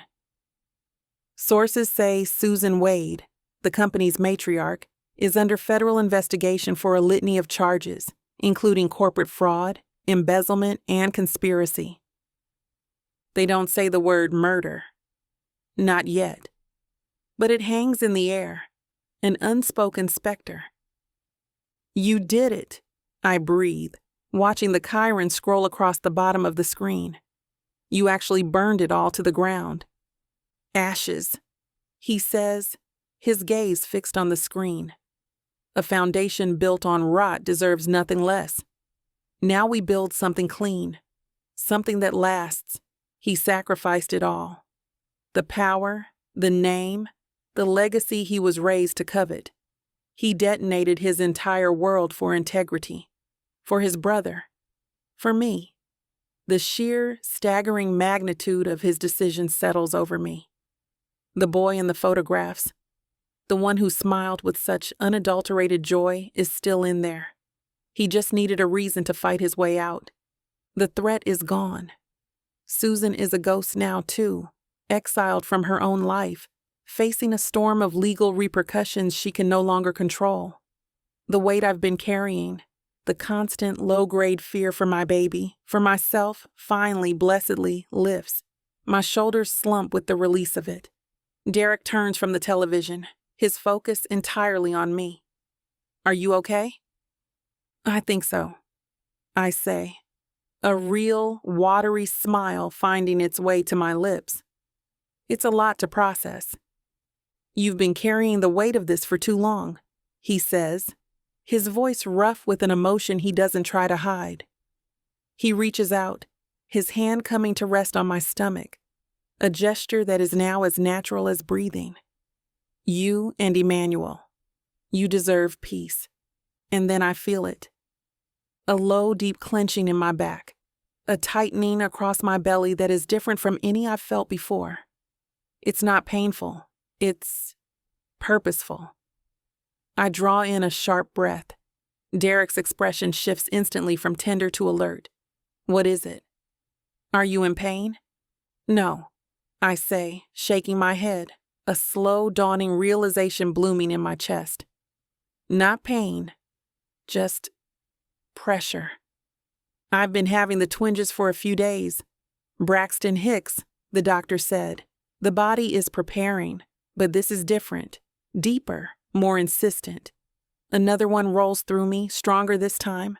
I press my hand over his, my eyes wide as I meet his gaze. I start, a disbelieving laugh bubbling up in my throat. I think my body just realized it was safe to let go. His eyes widen, the brilliant blue darkening with a new, sudden intensity. He understands. He doesn't panic. He doesn't shout for Mrs. Gable or run for the car. The architect, the man who lives for plans and schematics, becomes a beacon of pure, unwavering calm. Okay, he says, a low, steady rumble that soothes the frantic fluttering in my chest. Okay. We have a plan. The bag is in your room. It's not packed, I confess, another contraction making me press into his hand. I was going to do it this afternoon. Then we'll pack it now, he says, already guiding me toward the staircase. Tell me what you need. The next hour is a strange, surreal, and impossibly intimate dance, between waves of contractions, which are coming faster now, more intense. I direct him. The little white onesies in the top drawer of the dresser, I say, breathing through a particularly strong wave. Got them. The toiletries bag from the bathroom. The big one. Right here. He moves with a quiet, efficient grace, his focus absolute. He is my anchor, my partner. We are a team. And in the middle of the beautiful, organized chaos, I am overcome with a wave of love for this man so powerful, it brings tears to my eyes. This man who tore down an empire and is now carefully folding a newborn's blanket into a hospital bag. When the contractions are 5 minutes apart, strong enough that I have to stop and breathe through them, he zips the bag and turns to me. The setting sun is streaming through the nursery window, bathing him in a soft golden light. He walks over to me, his eyes full of a love and awe and raw devotion that I now know is real, a love that has been earned in the heart of the fire. He takes my hand, his grip warm and steady. Ready? He asks. I nod, a tear I didn't know I was holding back tracing a path down my cheek. Ready. He lifts my hand to his lips, pressing a soft, reverent kiss to my knuckles. His gaze is the most profound vow I have ever received. Let's go meet our baby, he says. Chapter 29. Derek. The hospital is a world of controlled chaos, of beeping machines and the quiet, squeaking protest of rubber-soled shoes on linoleum. Every sterile, antiseptic breath I take is a sharp contrast to the storm raging inside me. For a man who builds skyscrapers designed to withstand 100-year storms, I have never felt so fundamentally unmoored. The laws of physics, of logic, of cause and effect do not apply here. This is Annika's world now, a place of primal, terrifying, beautiful creation, and I'm just a visitor. Her hand is a vice around mine, her knuckles white. With every contraction, her grip tightens, and I anchor myself to her, pouring every ounce of my strength into that single point of contact. "You're doing perfectly," I murmur, wiping a damp curl from her forehead. "Just breathe with me. In for 4, out for 4. "Don't you dare talk to me about breathing," she pants, her eyes squeezed shut. "You're not the one trying to push a human being out of your body." "Fair point," I concede, my attempt at a smile feeling weak. "Then what do you need? Tell me what to do." "Just don't let go," she rumbled, a raw, pleading whisper between the waves of pain. "Never, I promise," the word a vow torn from the very center of my soul. The hours blur. I am a machine programmed for her. I fetch ice chips. I hold the small plastic cup to her lips. I field questions from nurses with a sharp, clipped efficiency that belies the terror clawing at my throat. I am her advocate, her anchor, her shield, and with every passing moment, with every guttural groan of pain she lets out, a piece of the old me, the cold, detached architect, is stripped away, burned to ash in the crucible of her strength. "I can't do this," she sobs, as a particularly brutal contraction racks her body. "Derek, I can't!" I move, leaning over the bed, my forehead pressing against hers. I look directly into her wild, pain-filled eyes. "Yes, you can," I say, a low, fierce command. "You are the strongest person I've ever known. You walked into a lion's den and made it your own. You can do this. Look at me, Annika. We are doing this." She focuses on me, her breathing ragged, her body trembling. And then the storm passes and she collapses back against the pillows, exhausted. "I hate you right now," she whispers, her eyes fluttering shut. "I know," I say, a real, genuine smile finally breaking through. "I love you too." The words are out before I can stop them, before I can analyze them or question their structural integrity. They just are. A fact as solid and real as the foundation of any building I have ever designed. Her eyes open, wide and dark and shimmering with unshed tears. She doesn't have the strength to reply, but I see the answer there. I see it all. And then the final phase begins. The nurses swarm. The doctor's voice becomes sharp, focused. And Annika, she transforms. The fear and exhaustion are replaced by a primal, focused power. She's a force of nature, a goddess of creation, and I can only watch in absolute, reverent awe. Then a cry. A thin, reedy, furious little wail that cuts through the clinical sounds of the room and rearranges the atoms of my universe.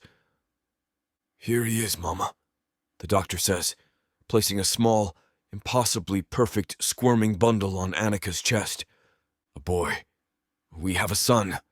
Annika is sobbing, her tears of pain replaced by tears of pure, unadulterated joy. She looks at me, her face glowing, transfigured. "Derek," she breathes. A nurse gently takes the baby. "Let's get him cleaned up for Dad." I am frozen, my feet rooted to the floor. Dad. The word is foreign, terrifying, magnificent. The nurse is in front of me, holding out the tightly swaddled bundle. My arms feel like lead. "Go on," Annika whispers, her voice thick with love. I reach out and take him. He is impossibly light, impossibly small. He has a shock of dark, curly hair, and when his little, scrunched-up eyes open, they are a deep, familiar, heartbreaking blue. My brother's eyes. "Hey there," I whisper, my voice a wreck.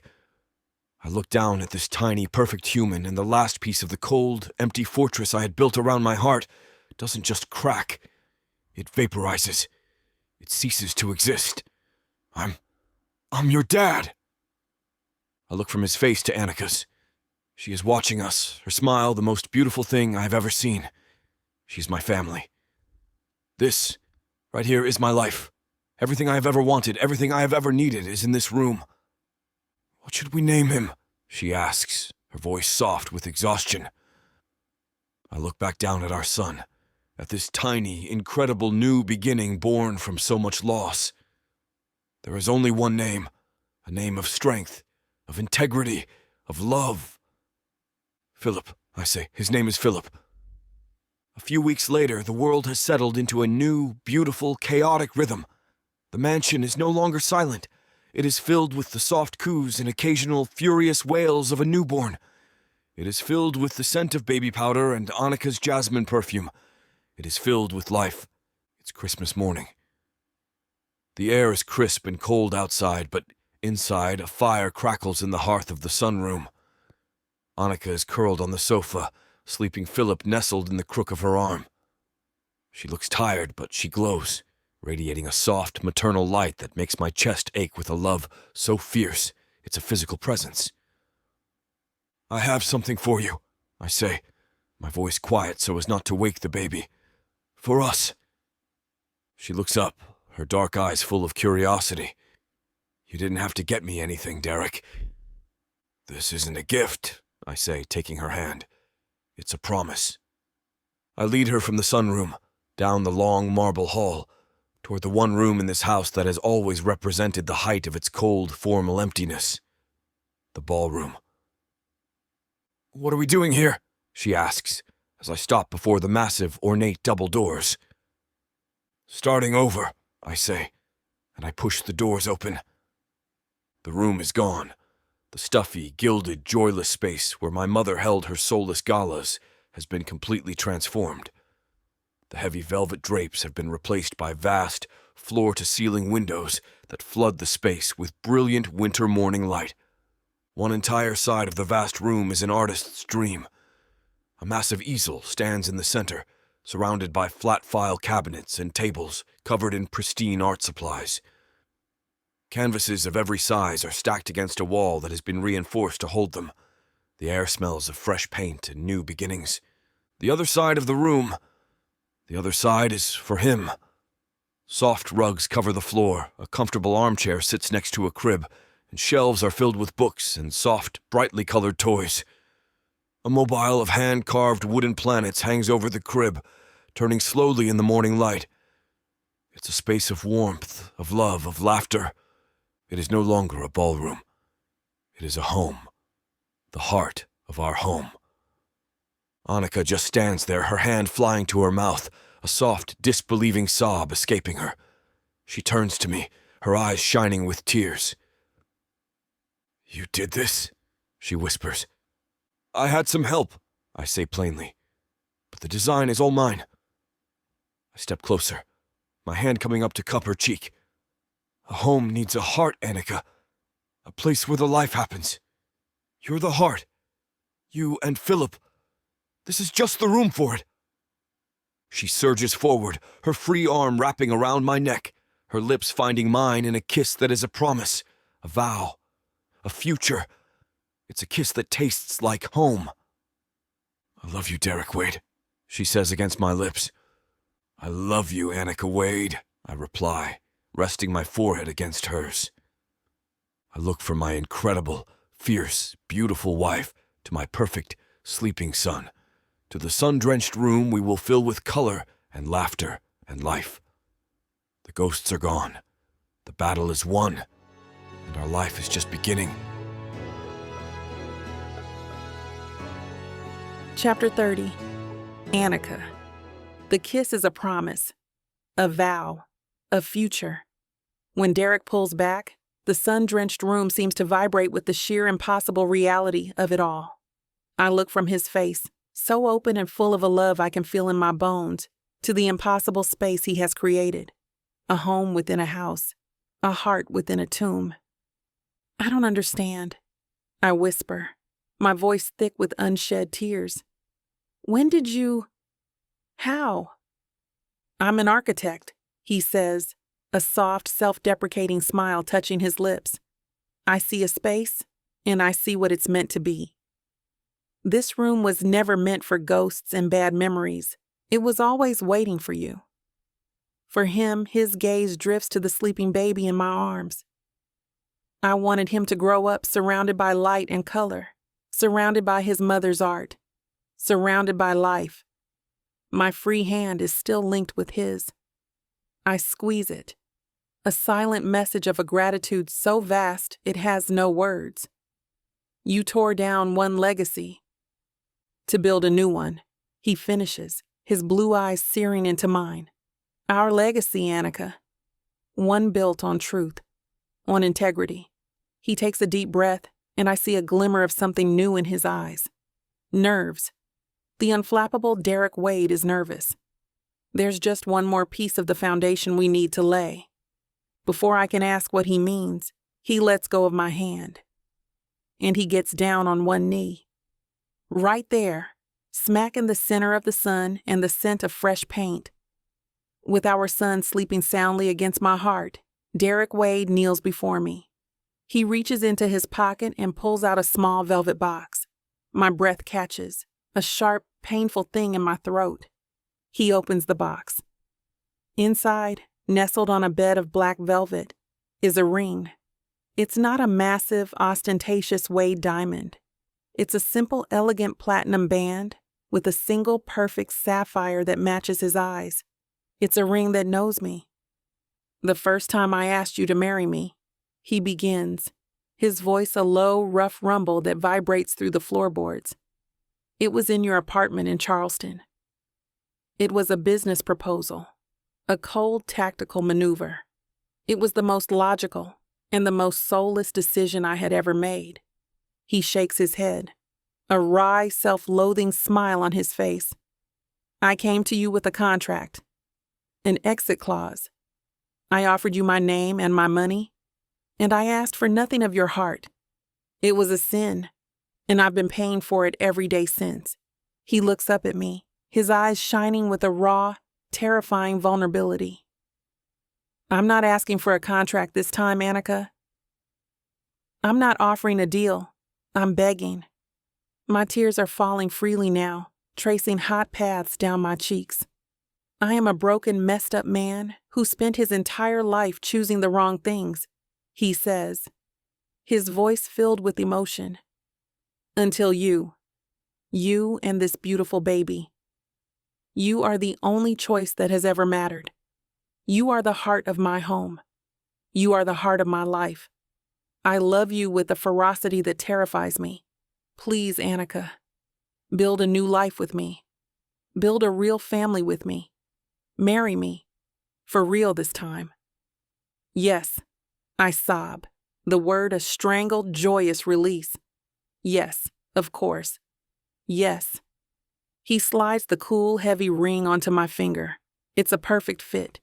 He stands, his hands coming to cup my face, and he kisses me, a deep, reverent kiss that tastes of salt and sunlight and forever.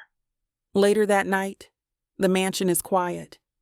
The twinkling Christmas lights from the great pine on the lawn cast a soft, magical glow into our bedroom.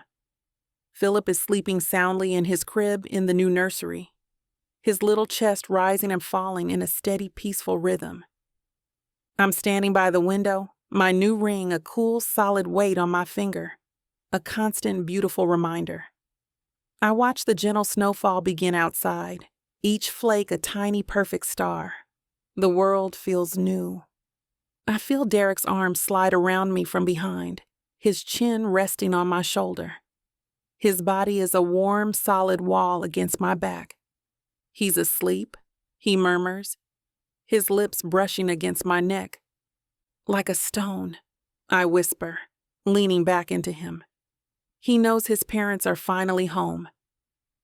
You are the most incredible thing that has ever happened to me, Annika Wade, he says, in a low, sinful growl in my ear. He turns me in his arms, his eyes dark with a desire so potent it makes my knees weak. And tonight, I'm going to ruin you. A wicked shiver dances down my spine. Is that a promise? I ask, my voice a breathless invitation. It's a vow, he says, and his mouth comes down on mine. The kiss is a slow, delicious burn that ignites every nerve ending. It's a celebration, a joyful, deliberate exploration of a love that is finally, blessedly, free. He lifts me into his arms, and I wrap my legs around his waist as he carries me to the bed. He lays me down on the sheets, his gaze a physical touch that has my skin tingling. I hate to burst your bubble when things are just getting started, but this platform won't allow us to air the steamy content coming up in this chapter. If you want us to keep bringing you free audiobooks, we have to abide by their rules. Luckily for you, the unabridged version of every Vic Savon audiobook is available at VicSavonRomance.com. And with promo code VIXA40, you can get 40% off any digital product.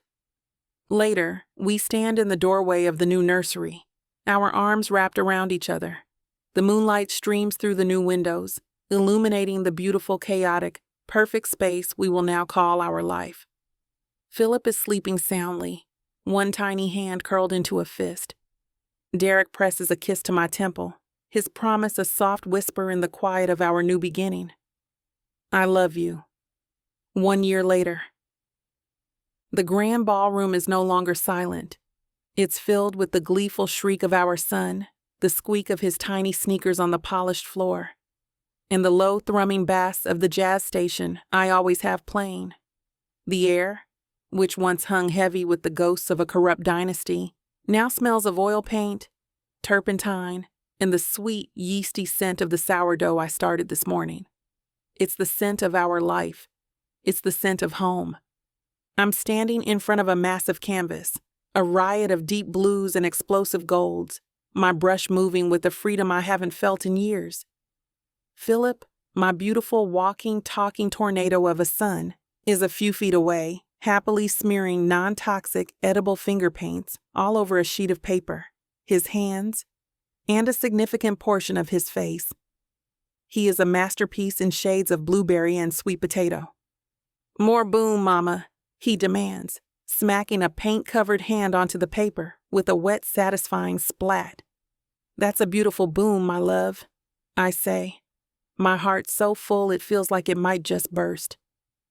I look around the room Derek built for us. My studio is a chaotic, paint-splattered haven on one side. The other is a warm, loving nursery and play area, filled with soft rugs, wooden toys, and a tiny, perfectly rendered architectural model of a castle Derek designed for him. It is a space of perfect, beautiful contradiction, just like us. The heavy doors swing open, and Derek walks in. He's not the man in the severe $1,000 suit who first walked into my Charleston apartment. This man's tie is loosened. The top button of his crisp white shirt is undone, and his sleeves are rolled up to his elbows. There are faint shadows of exhaustion under his eyes. The good kind, the kind that comes from work that matters. But his smile when he sees us could power the entire city. There's my family, he says, a warm rumble that settles deep in my bones. Dada, Philip shrieks, and toddles toward him on unsteady legs, his arms outstretched, leaving a faint trail of purple evidence on the floor. Derek doesn't hesitate. He scoops our son into his arms, not even flinching as Philip plants a sticky paint-covered kiss on his cheek. He holds him close, burying his face in Philip's soft curls. Hey, buddy. Were you helping Mama make a mess?